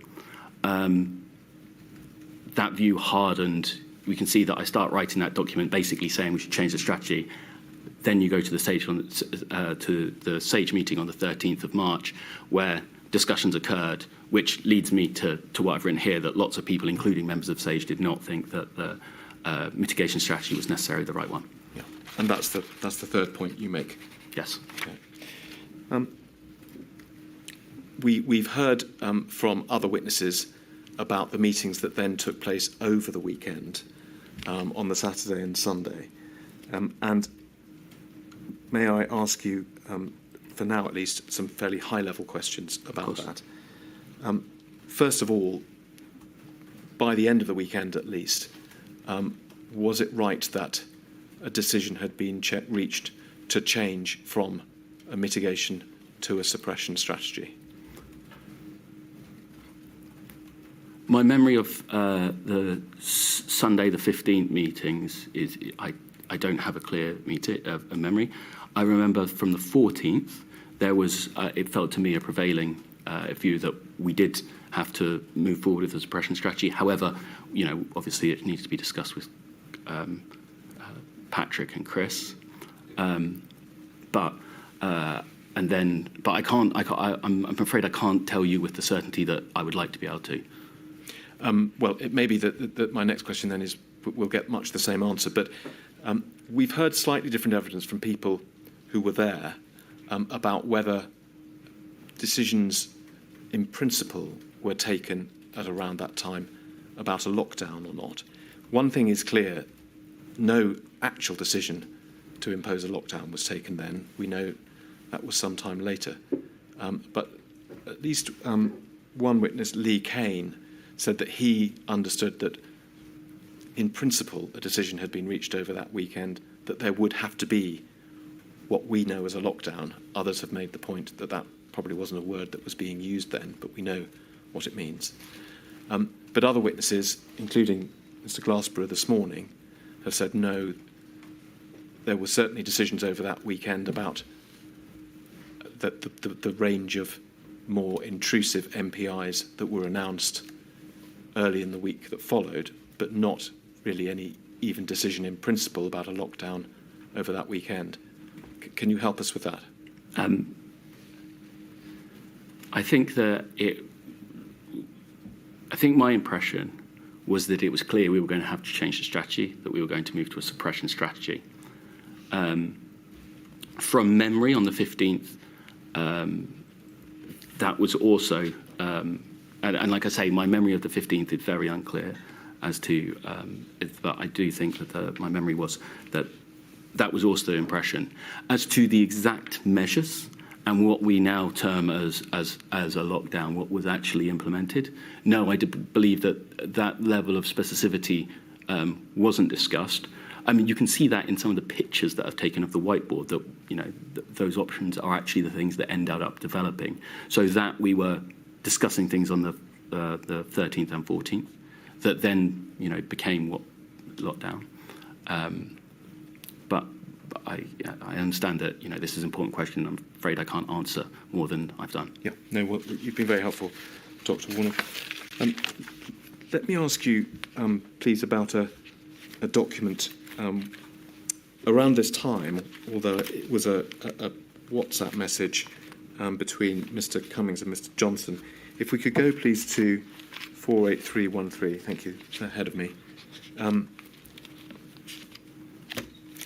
Just look at that.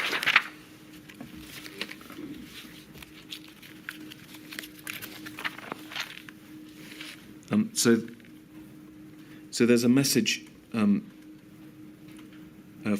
Mr. Cummings on the right-hand side to Boris Johnson, where he says the main problem is not them, and he's referring to Chris Whitty and Patrick Vallance. They and SAGE are doing a great job on the science models. The Warners have interrogated, one of which is you.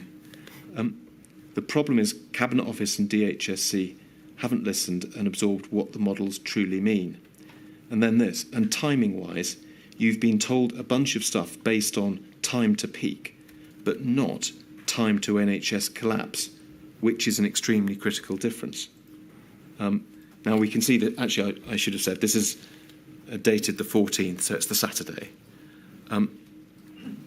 Do you agree with that sentiment, Dr. Warner, that in the period before that Saturday, that weekend, there had been inadequate attention on the question of whether, and if so, when, the NHS was going to collapse?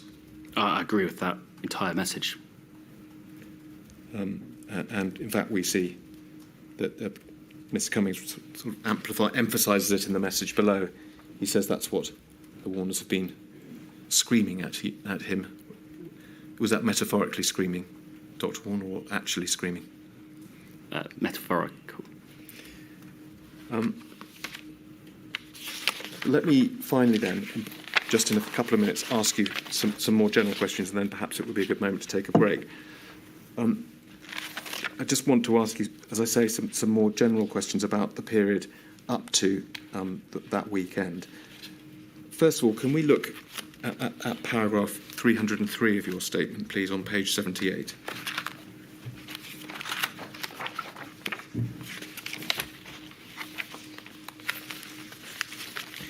As we have observed, one thing we can say about the period running up to this weekend is that throughout end of January, but certainly February and the first part of March, the policy was one of mitigation. And really that was what everyone was thinking about. And at paragraph 303, the last 2 or 3 lines, you say, from early 2020, we should have developed alternative plans, for example, lockdowns, after seeing the actions in China, or at least after Northern Italy. So is your point, your reflection, Dr. Warner, that there was, if you like, too narrow thinking during that early period, or too much weight was placed on one strategy, what are you trying to get at here? I think what I'm trying to say here is that for some diseases, we will want to use a mitigation strategy. For some diseases like HIV, we use a suppression strategy. I think that once we saw that other countries were implementing a suppression strategy, even if we felt that mitigation was currently the right choice for the UK, we should have started working up plans around suppression. Why? I think that the answer is that, well, actually, sorry, I can answer that more correctly. In a mitigation strategy, as we've seen, the problems that you have are really around horribly excess deaths, etc. However, in a suppression strategy, you need to bring in methods of control, so test and trace, testing. These things require time to start up. They require time to build. The capacity of the state, obviously, once we fail to contain, we know that the systems we have in place will not be able to do it for when the virus is higher. Therefore, for suppression, you do need to have plans of how you're going to increase your testing, how you're going to have increased test and trace, how you're going to do many of the other things that we found we had to do in COVID to suppress the virus and stop it spreading throughout our society. Thank you. So that's the sort of practical reason why one needs to think about a suppression strategy early. I wasn't very clear, but what I had in mind in asking you about why you need to think earlier is that one of the criticisms that has been suggested of the SAGE system is that it depends on providing these consensus statements, whereby it is, as it were, a summary of everything that people don't disagree on. And the suggestion has been made that one consequence of that system is that one doesn't find in SAGE documents, certainly the statements, a variety of options. And so one doesn't, for example, see, well, a group of people think this, a group of people think that, and yet another group thinks you should be thinking of something even different again. Do you think that it was that requirement always to find consensus on something that perhaps led to the suppression strategy being left out of account in those early months? I do worry we're reading too much into the idea of consensus statement there. As you see in my witness statement, I tried to suggest that we should bring in similar consensus statements around other things like how people are behaving, what are done in lockdown. Because actually I think the idea of taking very complex sets of data, very uncertain data, and bringing it together so that a person can have an informed view over 1 or 2 pages is actually a hard task, and it's important. And I think that idea of making sure that people have 2-3 pages of insight rather than data is actually important. If we were just feeding people the data that's by we're seeing, I mean, I'm not going to be able to understand that. I do think that to say that the consensus statement is the error, because actually they are, sort of showing people what is going to occur. I think that the interface into COBRA, into DHSC, how that was interpreted, I cannot speak to. But I think this idea that the SAGE is that is speaking to the SPY M statements on the SAGE minutes, how they flow into the system, what is the right way to transfer complex scientific opinion into departments they fully understand. My personal opinion is the way you do that is high bandwidth conversations between experts. You'll see throughout my witness statement, I'm always worried about the lack of epidemiology in government. I sent an email to Simon Case saying the first thing I'd do when he became PERFSEC, saying the first thing I'd... Sorry, slow down a little bit. Apologies. The first thing I would do would be to ask Angela McCain to join, because of the fact that actually high bandwidth communication between experts is how you confer that uncertainty, you confer that disparate. So I think it's almost, it's weirdly, in discussing how maybe by moving to to SAGE statements, the bandwidth compression leads to a not full information. I'm worried in that simple statement we're doing the same thing. I just want to take you back, though, to this paragraph. You are quite clear that in the view that more should have been done to think about a suppression strategy earlier than in fact was the case. I asked you whether you thought that one explanation for that not happening was the consensus system, if I can put it that way, and I think you've said no, you don't think that's the problem. Are you able to identify what went wrong in the fact that the suppression strategy wasn't considered as early as you think it should have been? I think we can all look at, you don't need, as we talked earlier, complex models to look at the activities China was taking or the activities that were going on in northern Italy and think that we should have alternative plans. That's the statement I'm making as to where those plans should have been constructed, who should have made the decision to construct those statements. I'm afraid I'm not the right person to ask for that type of thing. Okay. One last question, perhaps, before we have a break, Dr. Warner, and it goes back to the question on reflection of consideration of NHS capacity. And we saw in that WhatsApp that Dominic Cummings was saying that, if you like, Boris Johnson had been given the wrong aiming point, or at least hadn't been given that important aiming point of time to NHS collapse. I've taken you through the chronology, admittedly fairly swiftly, of your understanding of the position vis-à-vis the NHS, including the starting point of exercise Nimbus.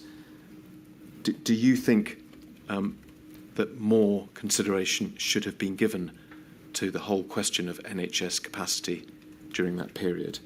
And if so, by whom? I think that there is a clear difference between a reasonable worst-case scenario and the forecast. How that forecast is made, who is in charge of what is the right plan, I think is an important question, and one of the reasons why I think the inquiry is so important. As to the consideration of the NHS,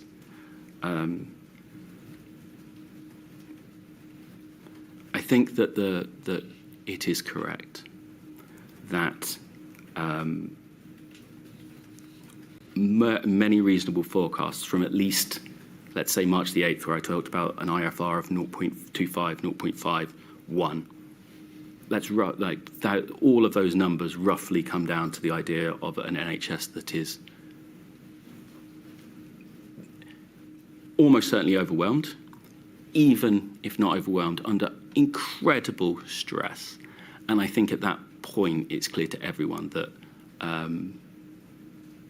more thought, and at the very least, as Angela McLean talked to me, she said to me, do you think senior decision makers know what this strategy is saying? I remember that because she used the phrase, the only way out is through, as in once you're on a mitigation path, you have to stick to the path. And I think that even from the March the 8th, I do not think that was given the consideration it deserved. That leads to what I promise really will be my last question, Dr. Warner, and it's this. Another of the themes of the evidence we've heard from those scientists who were sitting on SPI-M and SAGE is that I think really throughout, well, certainly for the early part of the pandemic, certainly in this period, they said that they didn't really have a proper understanding of what the government's policies, priorities were, which made it difficult for them to do their work, their modelling and so on. Do you think it's possible that they didn't realise in this early period that the overwhelming of the NHS would be unacceptable to the government, and that that's perhaps one reason why more wasn't said about this on the SAGE side earlier?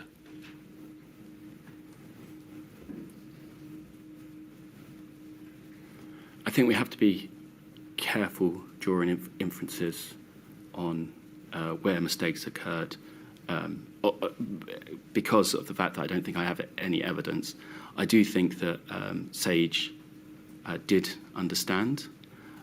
Whether that was translated into the government plans and the government plans updated given what SAGE was saying, I think is an important question, but I'm not sure I have that much to add to it beyond what I've put in my witness statement. Just to be clear then, are you saying, and we're not asking you to say things that you don't know or draw inferences that you're not comfortable with, but you were there and we weren't.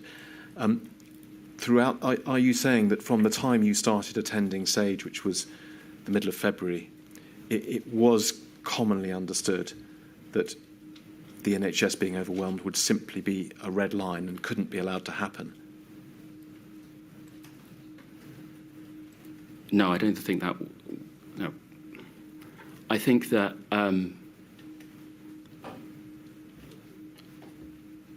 I don't know if the government's plan had specificity of that type at that point. So whether SAGE wasn't aware of it or whether that specificity did not exist, I cannot speak to. All right. I think you had enough final questions before I wasn't the break. proposing to ask even a single one. The final question, may we have? I'm sorry we have to break, but I think it's for everybody's benefit. But we will finish your evidence this afternoon, I promise, Dr. Warner. 20 to 4, please. All right.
Mr. O'Connor. Dr. Warner, I'm going to move on the chronology to the summer and autumn of 2020. But the theme at least picks up on something we were discussing before the break, which is the evidence that we heard from some of the SAGE scientists, at least, that they found there to be a lack of government policy that they could sort of receive and understand and use as a baseline for their advice, modelling and so on.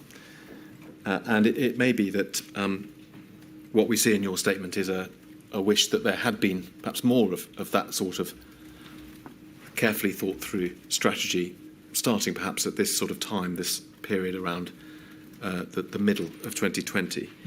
If we could look at paragraph 304, please, on page 78. I'm going to pick up on the second sentence. You say, throughout the COVID-19 response, not enough resources were devoted to alternative plans and measures that strategically reacted to potential developments in COVID-19. Government's just-in-time policy making exposed the lack of expertise within teams, as the speed meant that it was difficult to pull in the appropriate expertise from outside. And this speed also forced a reliance on visualizations of data rather than rigorous quantitative analysis. And then in the next paragraph, you say that the decisions on the second and third lockdowns you think were correct at the time they were made, as it were. But, sentence starting, however, you say, I do believe we could have done more to prepare for these scenarios. So is it the case, Dr. Warner, that you felt at this time that more could have been done, as it were, by way of sort of strategic planning rather than just reacting to events? Apologies, by at this time you mean? Well, I'm focusing on the period from the sort of middle of the first lockdown, where thought is being given to emerging from lockdown through the rest of the year. But you tell me if you think that there was a different time when strategic planning should have been. Sorry, I just wanted to. The statements you've just read out, I agree with. Can you expand on them?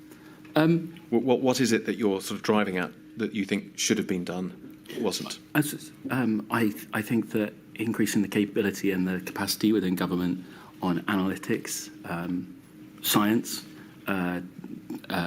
software engineering would have allowed those teams to have greater resources, greater head speed to a space to apply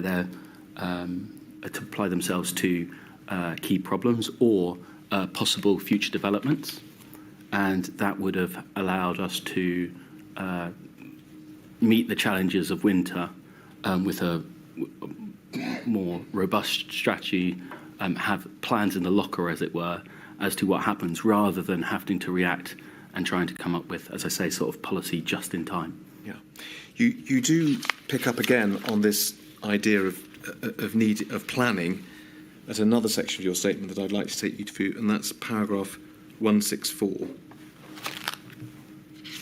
And you may recall, Dr. Warner, this is the passage where you refer to the two sort of opposite ends of the spectrum in a way, the running hot policy of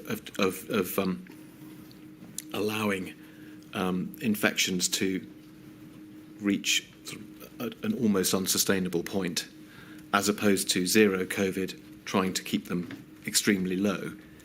And you suggest, and this is towards the bottom of this paragraph, that you think it would have been better to have tried to identify, rather than running between those two extremes, tried to identify what were the best and most effective NPIs, where, as you say, the best means maximum effect on suppressing the pandemic for the minimum cost.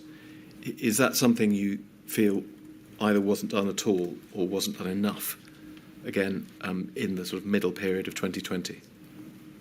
I think that was the ambition from May onwards.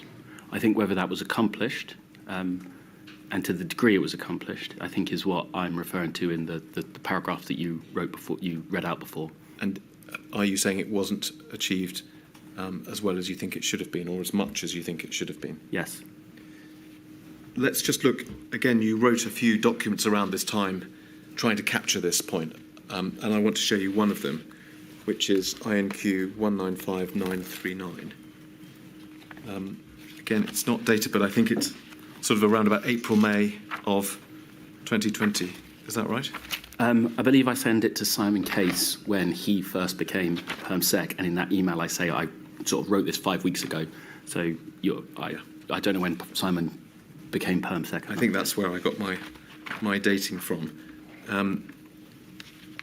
But is it right, in summary, that what you're exploring in this paper is this question of what's the, I think it may have been referred to with another witness as smart NPIs, or what's the most effective MPI that we can, or see a combination of MPIs Yes. that we can arrive at? I think that is crucial. It's the system of MPIs that, in particular, I'm focused on in this document.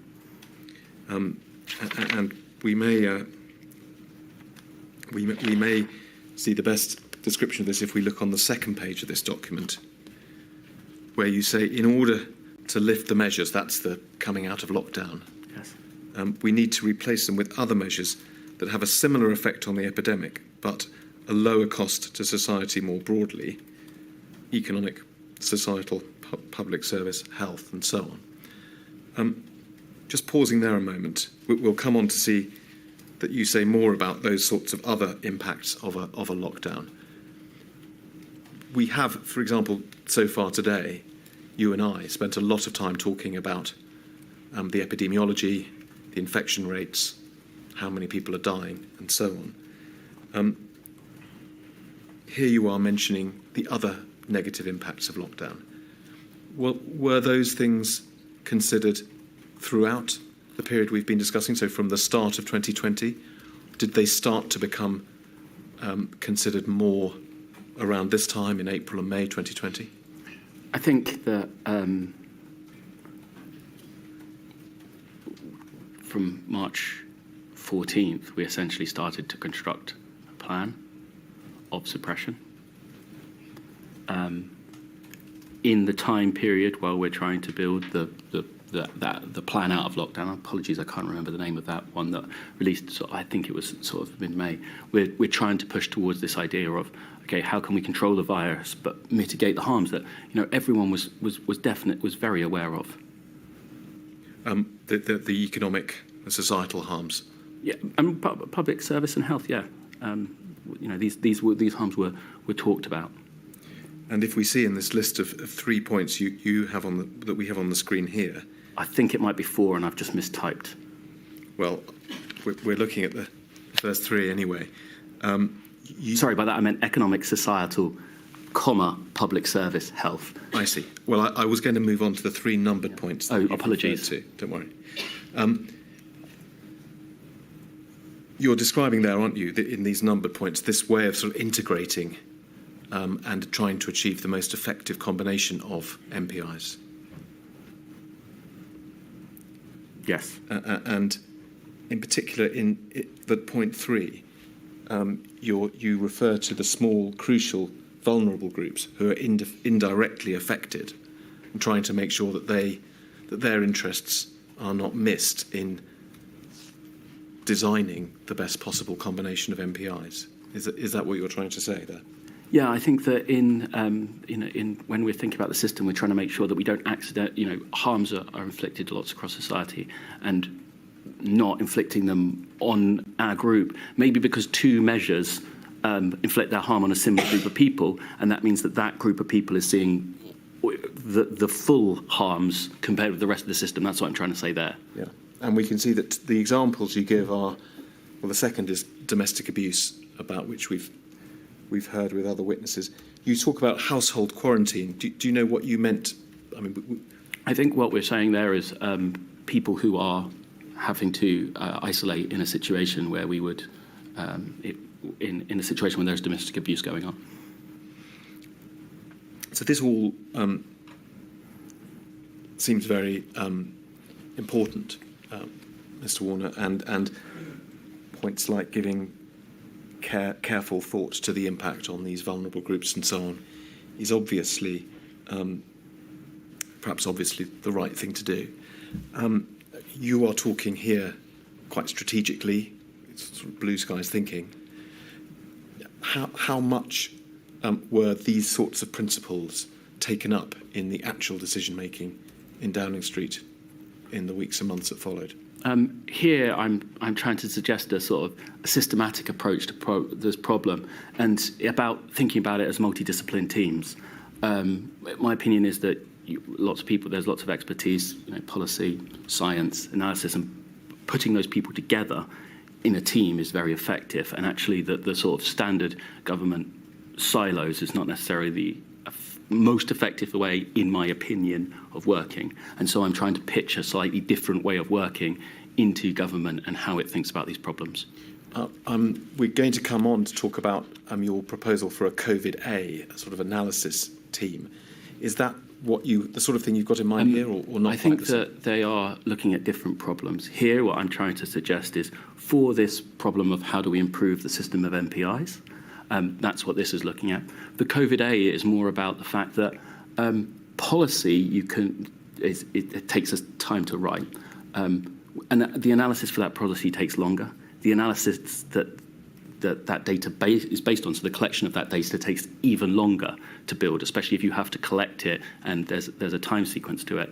So for COVID-A, I'm talking about the leadership and the decision-making structures as to, what is the appropriate data infrastructure to build, what should the analysis be done, that has to be done 8 weeks in advance for a decision that might be needed for the policy. So they are all around trying to push forward how government thinks around analytics, but one is around a specific problem and the other one is around how do we lead and organise as a sort of a group. Before we leave this, though, Dr. Warner, back to the main point, which is that things didn't work out quite as neatly as this. NPIs weren't finessed and thought through deeply with a sort of a well thought through combination of measures being imposed. Perhaps you'll say they were, but the scheme that you're suggesting here, do you agree, wasn't something that worked, at least in full, in practice? It wasn't implemented. And was that because that events just made it impossible, or do you think that it could have been and should have been implemented? I think every person has their own opinion on what is the best way to organise. In the end, the COVID task force organised along more traditional sort of government lines of policy, delivery, analysis. I don't think we ever got to the bottom of it was a continued vexing question in February as to what is the most effective system of NPIs. So I think that the system that we had in place didn't quite manage to do it. However, whether this would have accomplished, which is what is a very hard task, I think I can't speak to whether this system would have worked. No. Let's move on, please, Dr. Warner. And we're going on towards the autumn of 2020 now. We all know what actually happened. We know that there were calls from the scientific community for a circuit breaker lockdown. You were still attending SAGE at this time, I think, so you would have known all about that. We know that, at least initially, that is not what happened. Rule of 6, local tiers, and so on. And I want to ask you to look at some WhatsApp exchanges that you had over this period with Lee Kane, who has given evidence to the inquiry. And I'm going to show you them and then ask you about them after that, if I may. I'm on page 3. You see them on the screen. Dr. Warner, do you see them? Yes. And they're in 3 little time groups. So I'll take you through them each and then ask you about them all together, if I may. So starting about 4 or 5 lines down from the top, on the 18th of September, do you see that? You saying, I feel like you and I walked out of COVID in June, walked back in today, and literally nothing has changed. Lee Kane says he agrees. and you say mad. So there's an exchange in the middle of September. Moving forward almost a month into October, the 12th of October, Lee Kane says, we're so fucked. Lee Kane says, why are we not acting in London and urban areas now? Same errors as March. You say, agreed. Feel like we are where we knew we would be 3 or 4 weeks ago. Lee Kane says, should have done a circuit breaker and still should. Half term might be too late. London will soon be out of control. And then if we can go down 2 or 3 more lines, another fortnight or so to the 30th of October, you say, I feel like we've accidentally invented a time machine. Lee Kane says, oh, mate, and then I can't take this insanity.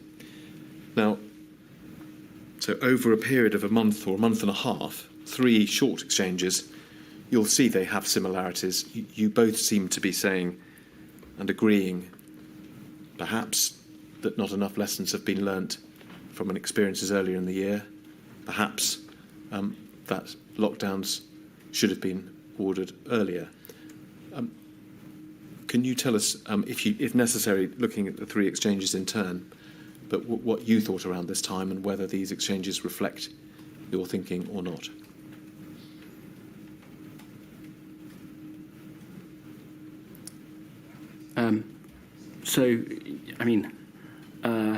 I feel that these WhatsApps are indicative of what I was thinking, but not necessarily the best evidence. I think that it's clear in... can you scroll up to the top so I just get the dates right? Yes, so the 18th of September. Yeah, so actually earlier than that, if we're honest, that we had a rising problem with infections. Infections were rising.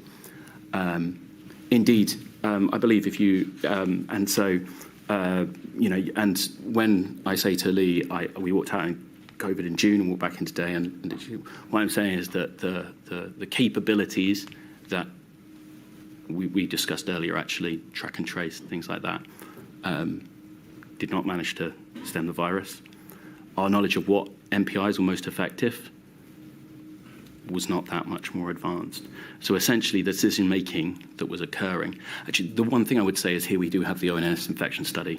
It's an excellent piece of analytical work, which actually allows us to be very clear when we're talking about infections rising. When we talk about we knew where we were 3-4 weeks ago, that's predictions of the ONS infection study. This is basically, we are seeing that infections will keep rising until you do something.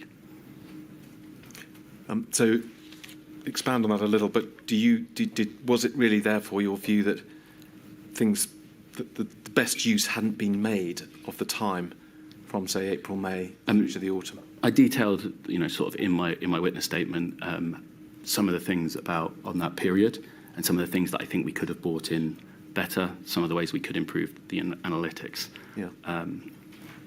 What about this idea that there should have been a lockdown in September, October? I think perhaps, in fact, you and Mr. Kane may not have had quite the same view on that matter.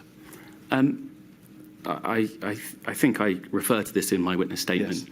Yes. So not having that in front of me, I think my answer would be that there are probably 2 arguments for let's say increasing the stringency of measures for a short period.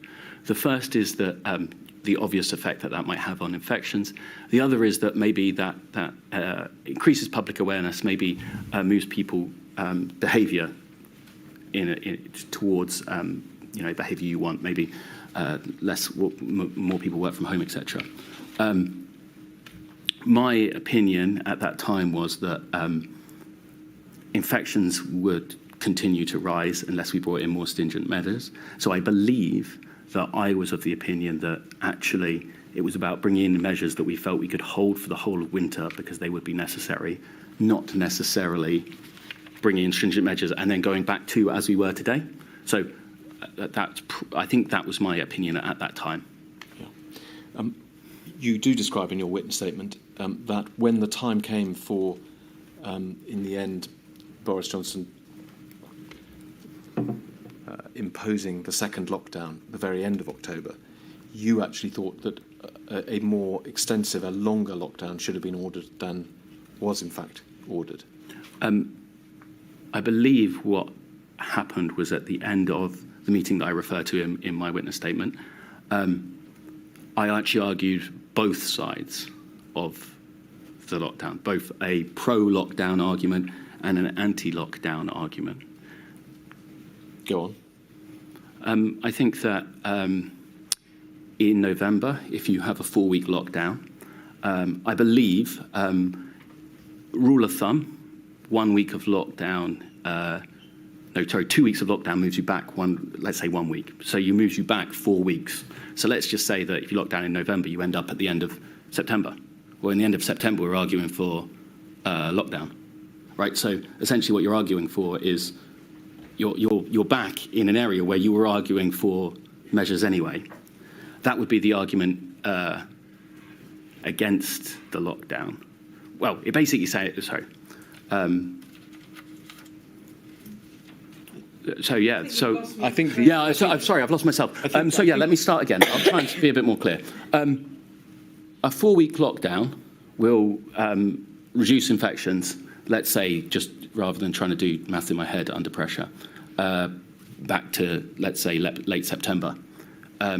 In late September, SAGE were arguing that we need to bring in measures.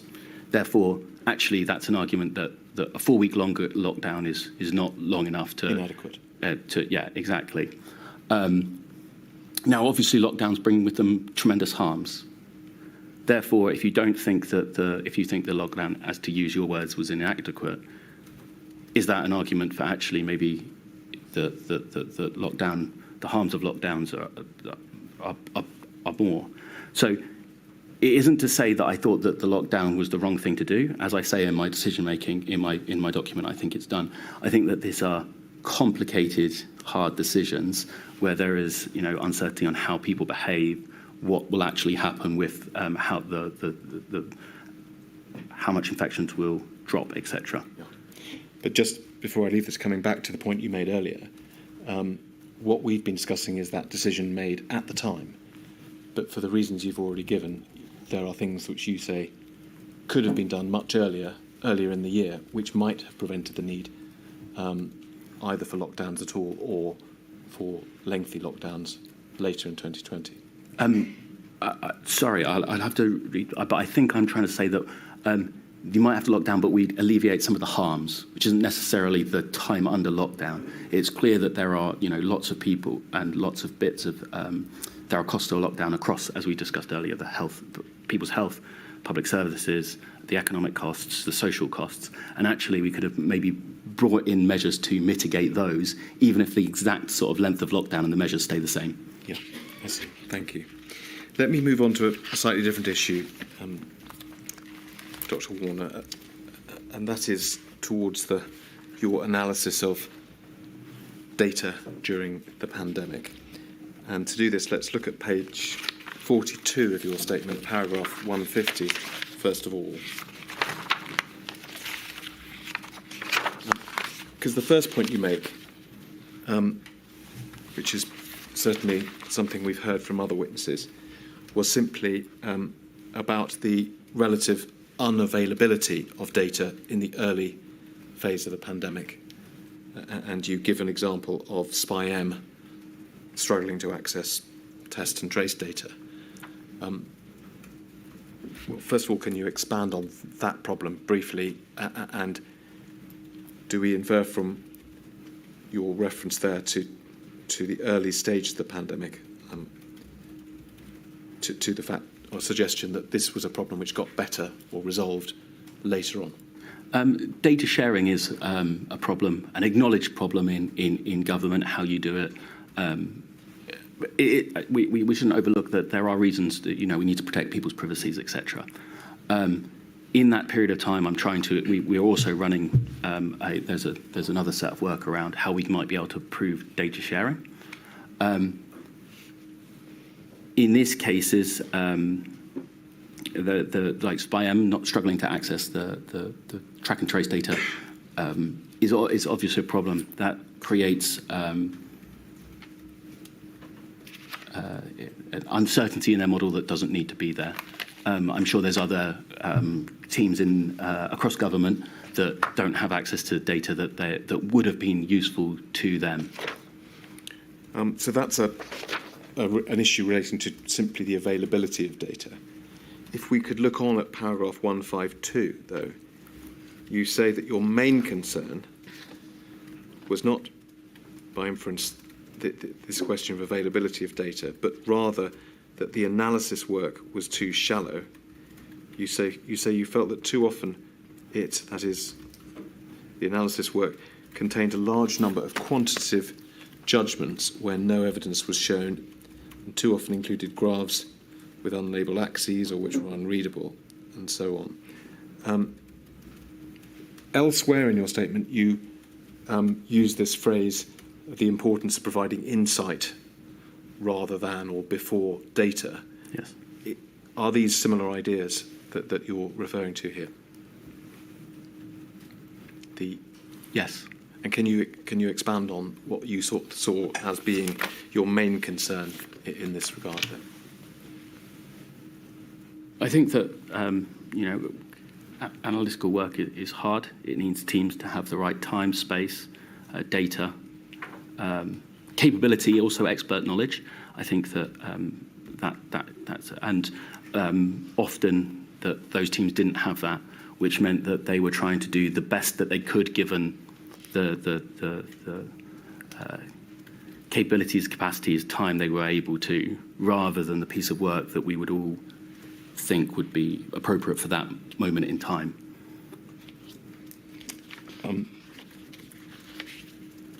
On a similar theme, Helen McNamara, when she gave evidence, talked about an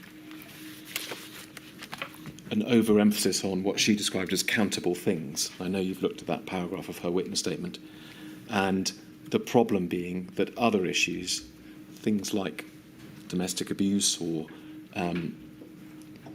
even things like older people being isolated, because they didn't sort of register on the figures, were overlooked. Is that a similar issue, do you think, to your critique about insight rather than data?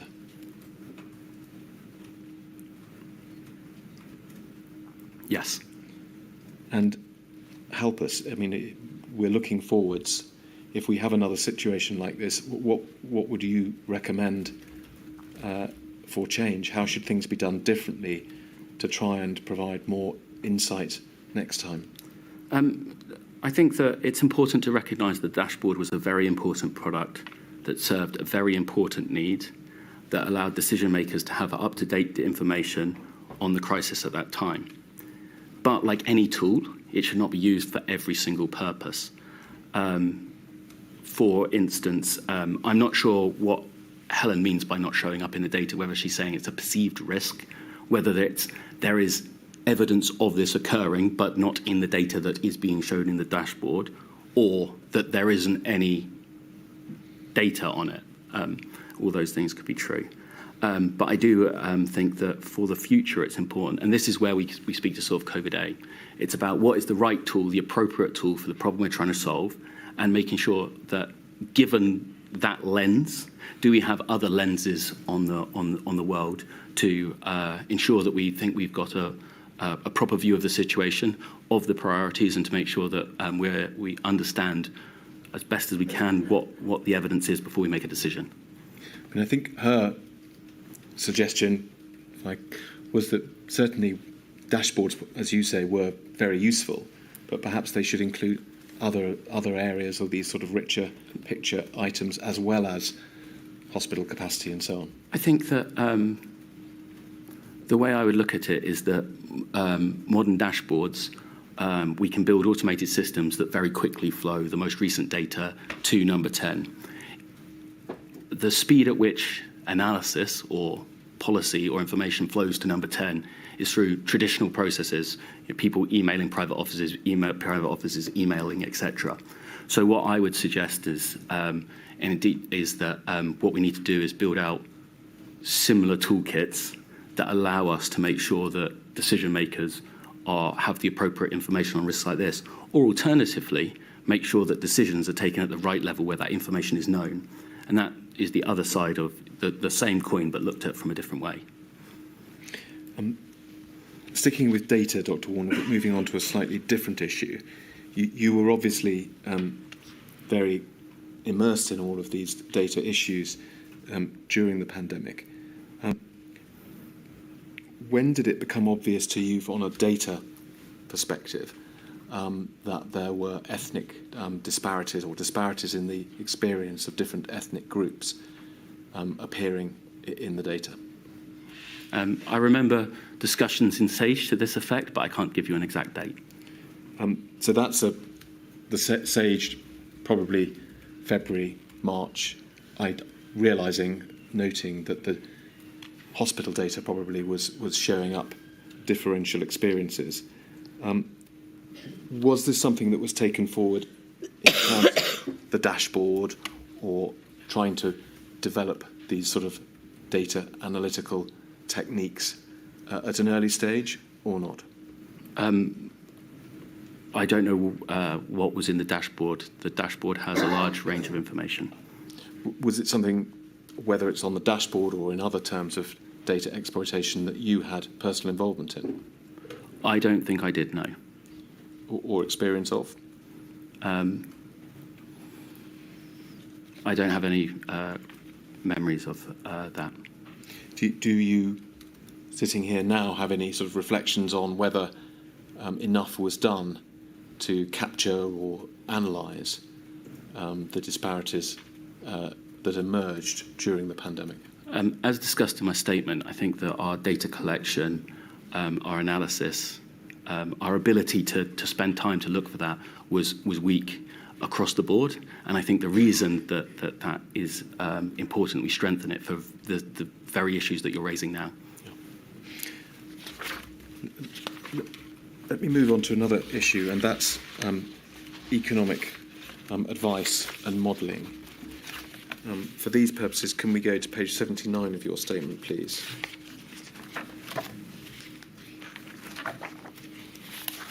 Paragraph 309.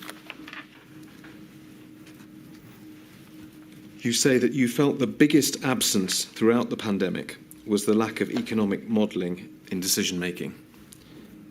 You say that HMT, who is responsible for economic modelling, has a strong set of policy officials, but when it came to your interactions for all aspects of your work in government, you found that HMT was severely limited when it came to specialists in science, advanced analytics, technology or data.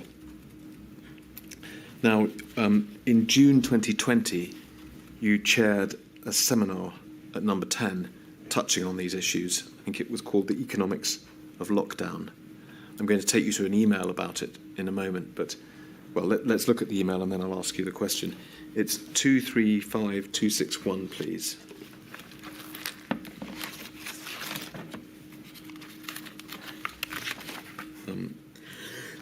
This is, in fact, an email from Clare Lombardelli, who gave evidence this morning.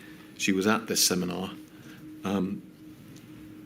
You're not copied in on the email. I think it's an internal HMT email. We'll look at the content of it in a moment, but can you give us some evidence from your own knowledge about how this seminar came about, who arranged it, what was its purpose, and so on? I don't remember how it's set up. I think it's very unlikely that I set it up because I had very good relationships with the Bayes data science team, who I knew were doing a lot of work in this area. Therefore, if I was to organise a seminar of this type, I'm almost certain I would have involved them. Can you give us any clues as to who set it up? Can we assume it was set up at the No.10 end of things rather than, for example, by the Treasury?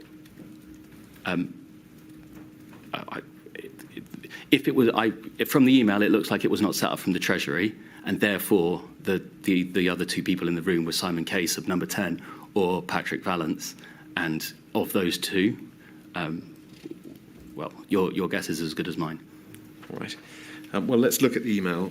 Clare Lombardelli is, as it were, reporting back to her colleagues, isn't she? She says she attended an odd seminar with the above title. Well, how much memory do you have of the seminar now, Dr. Warner? Almost nothing. All right. She refers to it. The cast list was the below, and I think she's referring to the, if we scroll out, it's the addressee list for the email below. Seems to suggest that Chris Whitty may have been there, and Simon Case, and someone from the Bank of England, and also Patrick Vallance. Does that sound right to you? Or perhaps you can't now remember.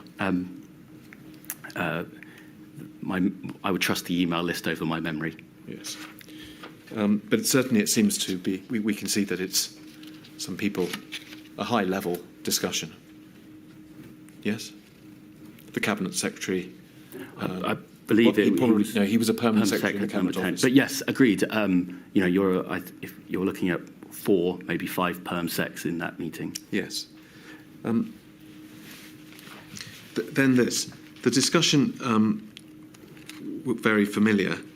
The economists all did a very clear pitch on smarter NPIs being able to deliver the same level of virus control at lower economic cost. She refers to a paper.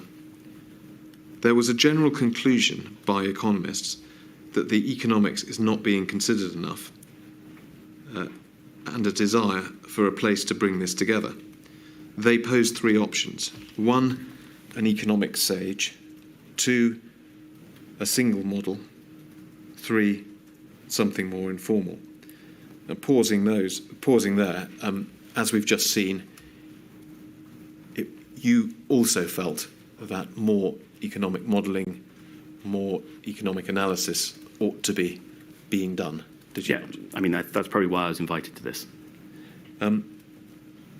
So carrying on reading, we said that Clare Lombardelli states the economists obviously killed the single model.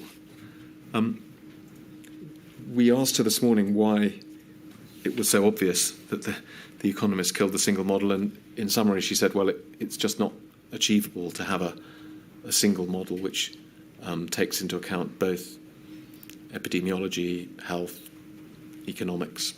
I believe that there is one. Well, I believe that that there is I think it's called Open ABM, that I believe Goldman Sachs helped build. We've also heard, Dr. Warner, from someone called Professor Keeling at Warwick, that during the pandemic he started and did produce a model which addressed both epidemiological factors and at least some economic factors. But does it seem obvious to you that the idea of a single model is hopeless? I think that it's important to recognise that forecasting the economy is incredibly difficult. Forecasting an epidemic is incredibly difficult. Although it might seem hard, given the costs of lockdown, I think it's worth at least a good try, especially given that there did seem to be groups out there who were trying it. Certainly the view of Professor Keeling, who had done this work during the pandemic, and also Professor Woolhouse, another epidemiologist who gave evidence, we saw his email at the beginning of your evidence, was that this is something that ought to be worked on before the next pandemic, the more sophisticated models that could draw these factors together. You're not telling us that that's a fool's errand. I think that it's important that we don't think that the next crisis will be exactly the same. In my opinion, that upgrading the capability within government to be able to build out models of this type, to be able to engage intelligently with academics, bring people in, and bring the most of our quantitative, the possibilities using quantitative modellings to bear on the problem is crucially important. But I would look at this not as we should be building our model, more we should be building the people and the structures and the capability to be able to do that for any future crisis. Yes, well, that's a useful caveat, but I think it's actually not far from what Professor Keeling and Professor Woolhouse were saying, because as you say, there's no point in building the precise model you would have used last time now, but you want to be able to have that capability swiftly if another pandemic hits. Dr. Warner, can I ask a question? Sorry to interrupt. Looking at, if we could scroll down to the passage which says there were some useful tidbits, CBI have data. Just highlight that passage. Am I being simplistic in this approach? You see the reference to hospitality, 20 to 30% operable at 2 metres, 60 to 70% at 1 metre. Can you find that? Yes.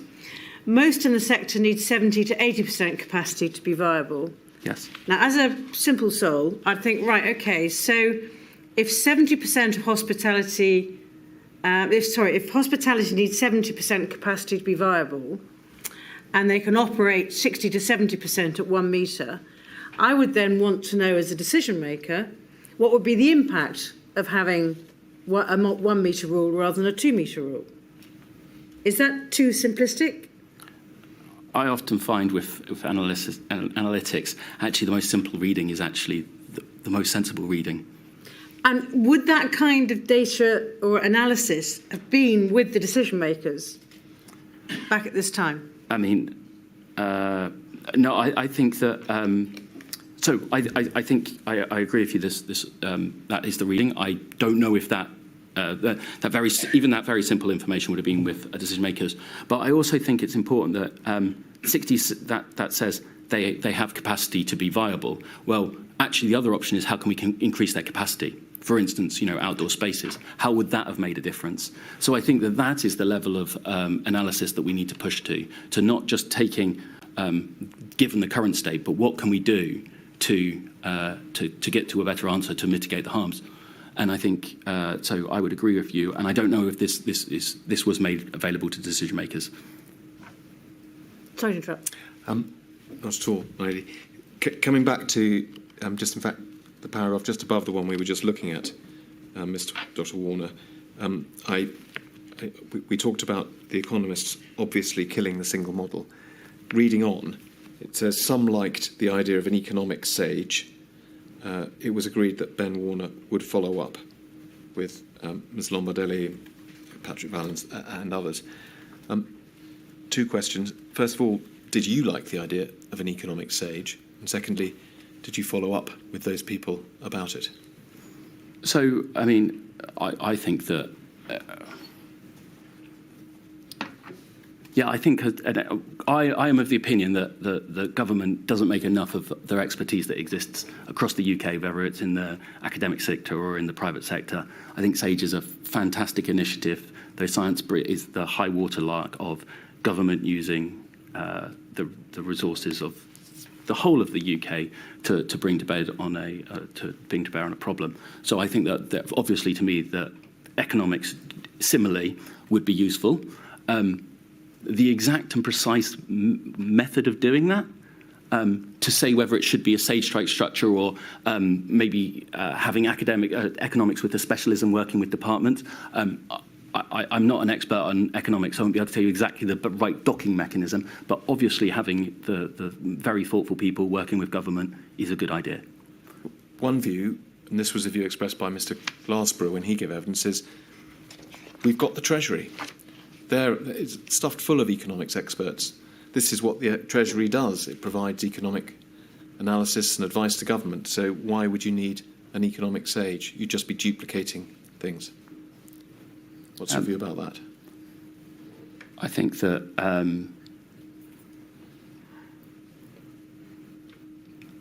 leaving aside my view of what the capability of the Treasury is, obviously having a diversity of viewpoints is important. Obviously bringing outside expertise is valuable. I think there is to say that you know everything about such a complex problem. I don't think Stuart was saying this, by the way, but I think that obviously there is expertise to be had within our academics. Did you follow this idea up at the time? Yes. And what happened? So I believe the series of events is that Patrick Vallance suggested sectorial teams, and I believe Clare Lombardelli might have replied, saying, yes, that's a good idea. I made, I believe, an argument for using for a single model. I don't know past that. I don't think it would have been appropriate for me to set up this type of body. I think that I'm not an economist, and I don't have an inbuilt knowledge of government departments, the best way to lock it in, etc. But I do think an economic SAGE would have been, or no.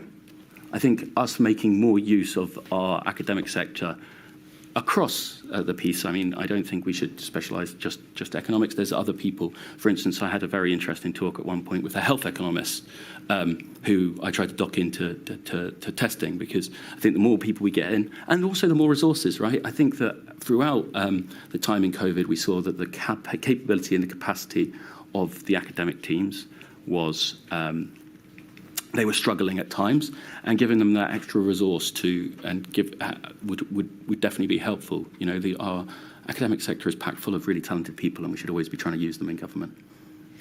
Can I show you a related document, Dr. Warner, and it's INQ 302264997. This is a recently published, it's April of this year, recently published report by the Institute for Government. We can see it's entitled The Treasury During COVID. I'm going to take you to one or two passages in this, but perhaps before we do, it's important to understand, did you have some input into the research for this paper? Yeah, I believe that the team that wrote this paper talked to me before writing this document. All right. Well, I'm going to ask you about one or two passages in here, and when I do so, you can tell us whether the subject matter is something that you spoke to the team about. We don't want to have a sort of echo effect. It may just be that we can look at one passage. If we can go to page 6, please. This is the executive summary chapter, but at the bottom of the page, please, final paragraph, we see the report says, when it came to more in-depth economic analysis, for example, predicting the potential economic impacts of different policy options or projecting how economic behaviour might respond to a renewed spread of the disease, the Treasury shared information much less effectively with the rest of government, particularly in 2020. And then this, senior Treasury officials also vetoed proposals from other departments to establish a cross-departmental group to discuss economic impacts and the proposal for a socio-economic version of SAGE, which could have fed external expertise into government in a more systemic way. First of all, was this an area of their research that you spoke to the researchers about? I'm afraid I can't say with any certainty. All right, well, leaving that to one side then, can you help us understand this suggestion that plans for economic SAGE, which we just saw being discussed at the seminar and in that email, may have been vetoed by senior Treasury officials? I think that Treasury would have been the appropriate place for an economic SAGE, in the same way GoScience is the appropriate secretariat for the scientific SAGE. It did not occur. That's all I can. I got the vetoed could mean an active veto or a passive veto, and I don't know which one the Institute of Government is referring to here. Well, let me just ask you about your own experience, Dr. Warner. You were the person looking at that email who was tasked with trying to take this forward. You've told us you tried. Sorry, I didn't want to give the impression that I tried to set up an economic SAGE. There was follow-up to that. I don't think I would have been the appropriate person to set up an economic SAGE. I don't even know who are what are the best economic departments in the UK. I see. All right. Well, let's just look at one more angle on this. It may be that it helps, maybe it doesn't. But it's an exchange, a WhatsApp exchange you had with Tom Shinner, who worked at the Cabinet Office. Did he not? I believe Tom Shinner was brought into No.10 to help with the tracking of projects. Right, so a number 10 rather than the Cabinet Office. If we can look at 269187, please.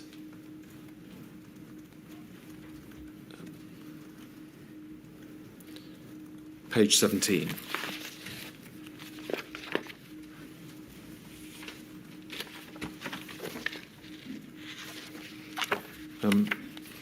So we note that this is, and it's towards the bottom of the page. Yes. So I'm showing you it's where it starts depressingly. So let's just note the date. We've gone forward a bit. It's February 2021. So I think it's Tom Shinner who says, depressingly, I think there's quite a lot of truth in this about the Treasury approach. And you say, I'm waging my own small war against HMT. Their culture is fucked. My new favourite line whenever they mention VFM, value for money? I believe so, yes. Is, well, it's only X% of eat out to help out and probably won't have such a terrible effect. What were your views about the HMT's culture in February 2021? I think that HMT, in some ways, they have a very strong culture that enables and empowers their officials, and that culture is very effective for some things they do. I think that culture becomes and that has a positive effect, but I think it has a negative effect when it comes to places where special technical knowledge, like I have mentioned around like advanced analytics, data, technology, and I think in that areas it creates a negative effect. Also at this point, I think that we are discussing with Head Treasury around the use of the toy model, and I feel like they, as my witness statement documents, that I was concerned that the Treasury were not necessarily providing a neutral set of information for the Chancellor to make decisions upon. Yes, well, that is something that's in your witness statement, but I'm not going to go into it with you in detail now. But just sticking with this idea of the culture, you've referred to matters that are, as it were, internal to the Treasury, that their resources, their analytical capability, what they were doing or not doing properly with the toy model. Is it possible that your rather jaundiced impression of their culture also relates to their co-working and the way in which they were or weren't working with other government departments and number 10? I think that a open, transparent culture is always crucially important. I think that I had that working with numerous other organisations and groups. I think it is also important to mention, though, that for some of my interactions with treasuries, this message is true. However, in other areas, they were unbelievably helpful. They were thoughtful and really helped. For instance, they actually seconded a couple of officials into 10DS to help us around the spending review. So I think it's important that, you know, when we reflect on these WhatsApps, that we're seeing a specific view at a specific point of time about, you know, one issue, but it doesn't necessarily reflect my entire views of what is a complex organisation. Thank you, Dr. Warner. We can take that down. Just one further quick issue, and then I want to ask you about COVID-A. The quick issue is about an entry in your diary referring to long COVID. So can we, sorry, I said diary, it's a notebook, another one of your notebooks. Can we go, please, to INQ 264429? And it's...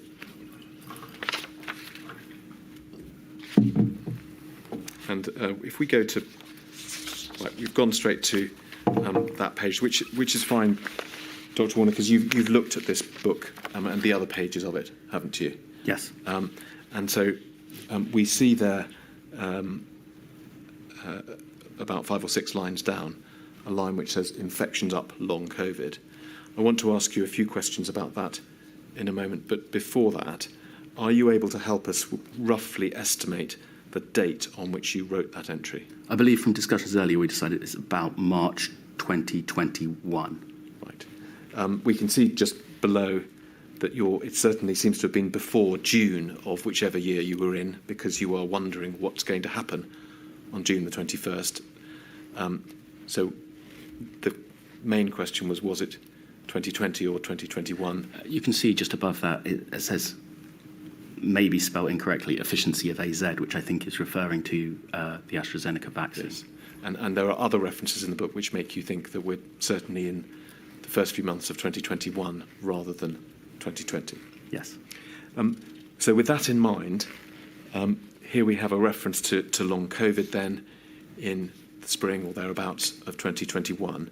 Can you help us with any more context or information about why you wrote that, what was in your mind, what considerations perhaps were being discussed at the time? I'm afraid that my recollection of this meeting, I don't know what meeting this is, I'm afraid, but it's clear that at this time we did know about long COVID, and if infections increase, then even if we don't see deaths, then long COVID is obviously another thing to bear in mind. Right. All right. Well, I'll leave that there. And then finally, can we please go back to your witness statement and to paragraph 288 on page 75.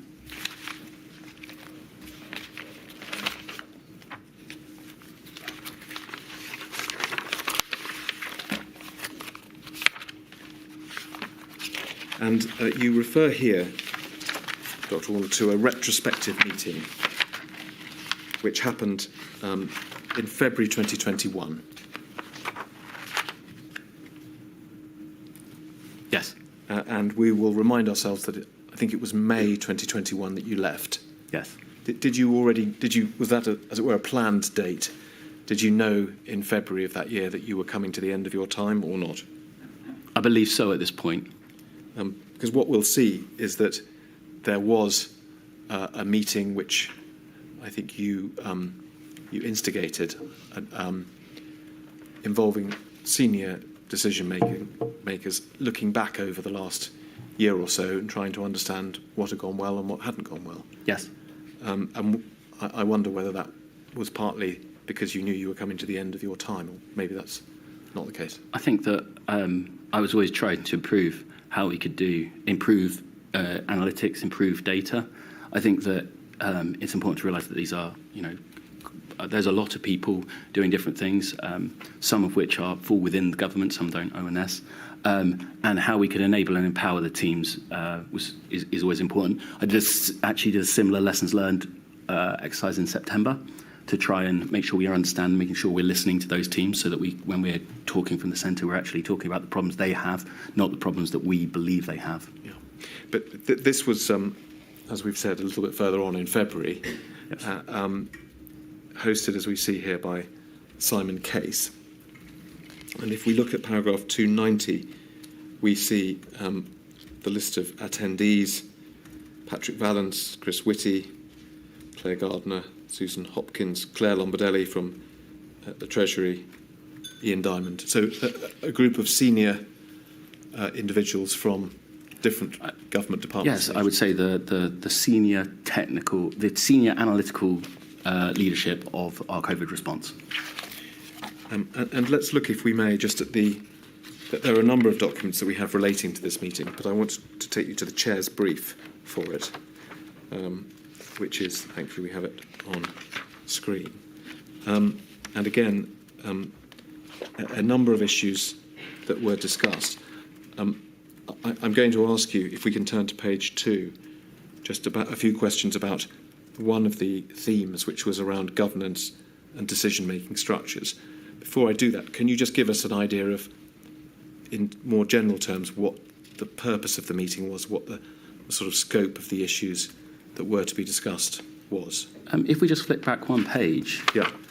We see the idea of a retrospective, which is a well-known thing that is done often within software development teams, where it's basically just trying to uncover the mistakes that are made, and as the sort of retrospective I'm going to call it a creed says, whatever we discover, we understand and truly believe that everyone did the best job they could, given what they knew at the time, their skills and ability, the resources available, and the situation to hand. So what we're trying to do here is say to teams, actually, it doesn't help us by playing some sort of blame game. Actually, we know that improving analytics is important. We know this is a complex thing. We need to make sure that everyone's... And so it's trying to promote that open, truthful, transparent culture that actually allows us to discuss the issues and move forward with solutions rather than play some sort of blame game, etc. Which I'm not. I don't want to in any way further the senior leaders, but it was just an idea that is done in software development that we thought might be valuable here. Yeah. And so if we can go over the page then, the first of the themes that was to be addressed was governance and decision-making structures. And to be clear, this is a document which was drafted before the meeting, wasn't it? Which detailed the advance thoughts that the people who were to attend the meeting had submitted. So I believe that I talked to a large number of different people across the entire analytical landscape, including more junior members, because I think that's also important that we're not just sort of talking to senior leaders. These people lead large organisations. So that's where my comments come from. And then the senior leaders themselves, I think, put forward a document as to what they believed. And I think that Simon Casey's private office had some very good officials who constructed this document together to provide him with the best possible speaking notes so that he could lead the meeting. So that's the genesis of it. And we can see that the obstacle then is identified as there being no forum to set the long-term analytical plan to prioritise resources to drive operational action or evaluate programmes. The comment, which I think is your input, yes, says you feel this is where a lot of the other problems stem from. This meeting is necessary and needs to be hosted by the Cabinet Secretary is itself evidence of the lack of this forum. And then we see comments by others, including from Patrick Vallance, commenting that there has been at times a lack of clear reporting lines for SAGE in the absence of COBRA. And also Rob Harrison, for example, who was a Director General at the Cabinet Office, I think, referring to a general lack of proactive, longer-term thinking. So were these the problems to which you thought that COVID-A was the answer? Yes, I think that, as it says there about the prioritisation of resources, the data infrastructure that needs to be built, where's the best place to put our software engineering talent at that point in time? Those decisions, there was no forum for that. For also discussing other problems that these teams were happening, there was no forum. So that's my idea of a COVID-A is it's just sort of like, well, there's a COVID operational, there's a COVID strategy, so COVID analysis. I think it was created, a COVID-A, was it not? I don't know what the energetic force of this meeting and what actually ended up doing to a degree. Let's not worry too much then in any event about what happened last time, but looking forward, can you see that this is a sort of gap which might need filling in future situations? Yes, I think that I think it's important to realise that to build data infrastructure takes a large amount of time investment. To do analysis takes time.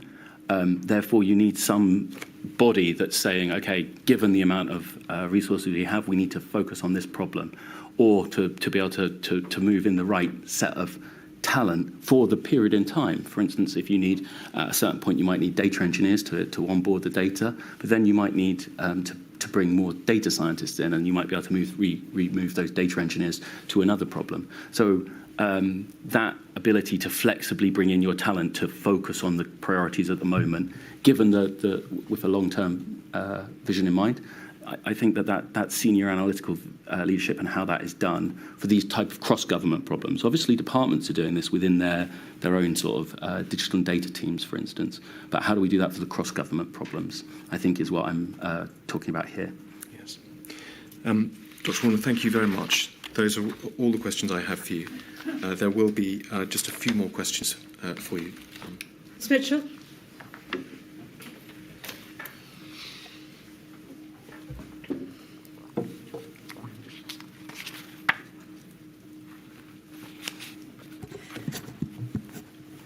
I appear as instructed by Amar Anwar and Company on behalf of the Scottish COVID bereaved. Dr Warner, I'd like to ask you some questions about data, in particular availability of data. The inquiry has already heard a little and probably will hear a lot more in later parts of this module that there were problems obtaining data from devolved administrations and that efforts were being made to resolve these. In particular, that devolved administrations thought they were unable to share data on COVID because of GDPR. And we understand that efforts were being made to obtain legal advice to explain to them that that wasn't the case.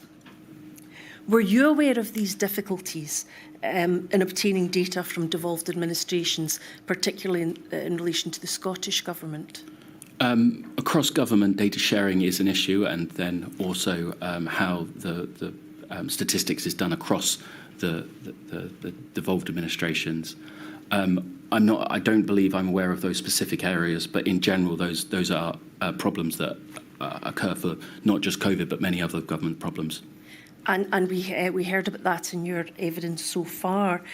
I suppose it stands to reason if there are problems getting data, it impacts upon the problems of analysis. But can you identify for us, were there any specific impacts upon areas of devolved administration that impacted upon your work? I think that, as discussed previously, whenever you have a lack of data, it means that you can't focus on those problems. So the problems that you've mentioned about that existed around devolved administration, I'm sure, hindered the ability to analyse that data and then produce the necessary information to decision makers. And was that something that you found where you hindered in that regard? In my role, that type of level of specificity around a data source would not be what I would look at. We tried to set up a data sharing team within the central GDS, which I think moved to the CDDO office, to try and give teams that are struggling with those issues a set of experts that could give them advice, including legal advice, to try and address these exact problems. Following up from that, can I ask whether or not you're aware of the person who was involved in liaising with the Scottish Government in that regard? So perhaps we can follow up and ask that person. I'm afraid I don't. Would you be able to find that out for us? I'm afraid that the question you're asking is very important. It depends on the exact nature of the data. Where that data, which department it sits in.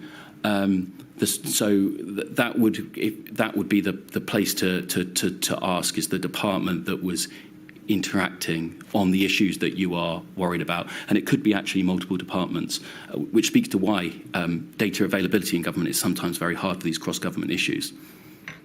Thank you. Thank you, my lady. Those are the questions that I would like to ask. Thank you very much indeed, Ms Mitchell. That completes the questioning. Dr Warner, thank you very much. I'm sorry it's been a long afternoon for you answering such questions and with such care. Obviously, you've been very careful with your answers. Thank you for all your help, and we shall resume tomorrow at 10 a.m. Thank you.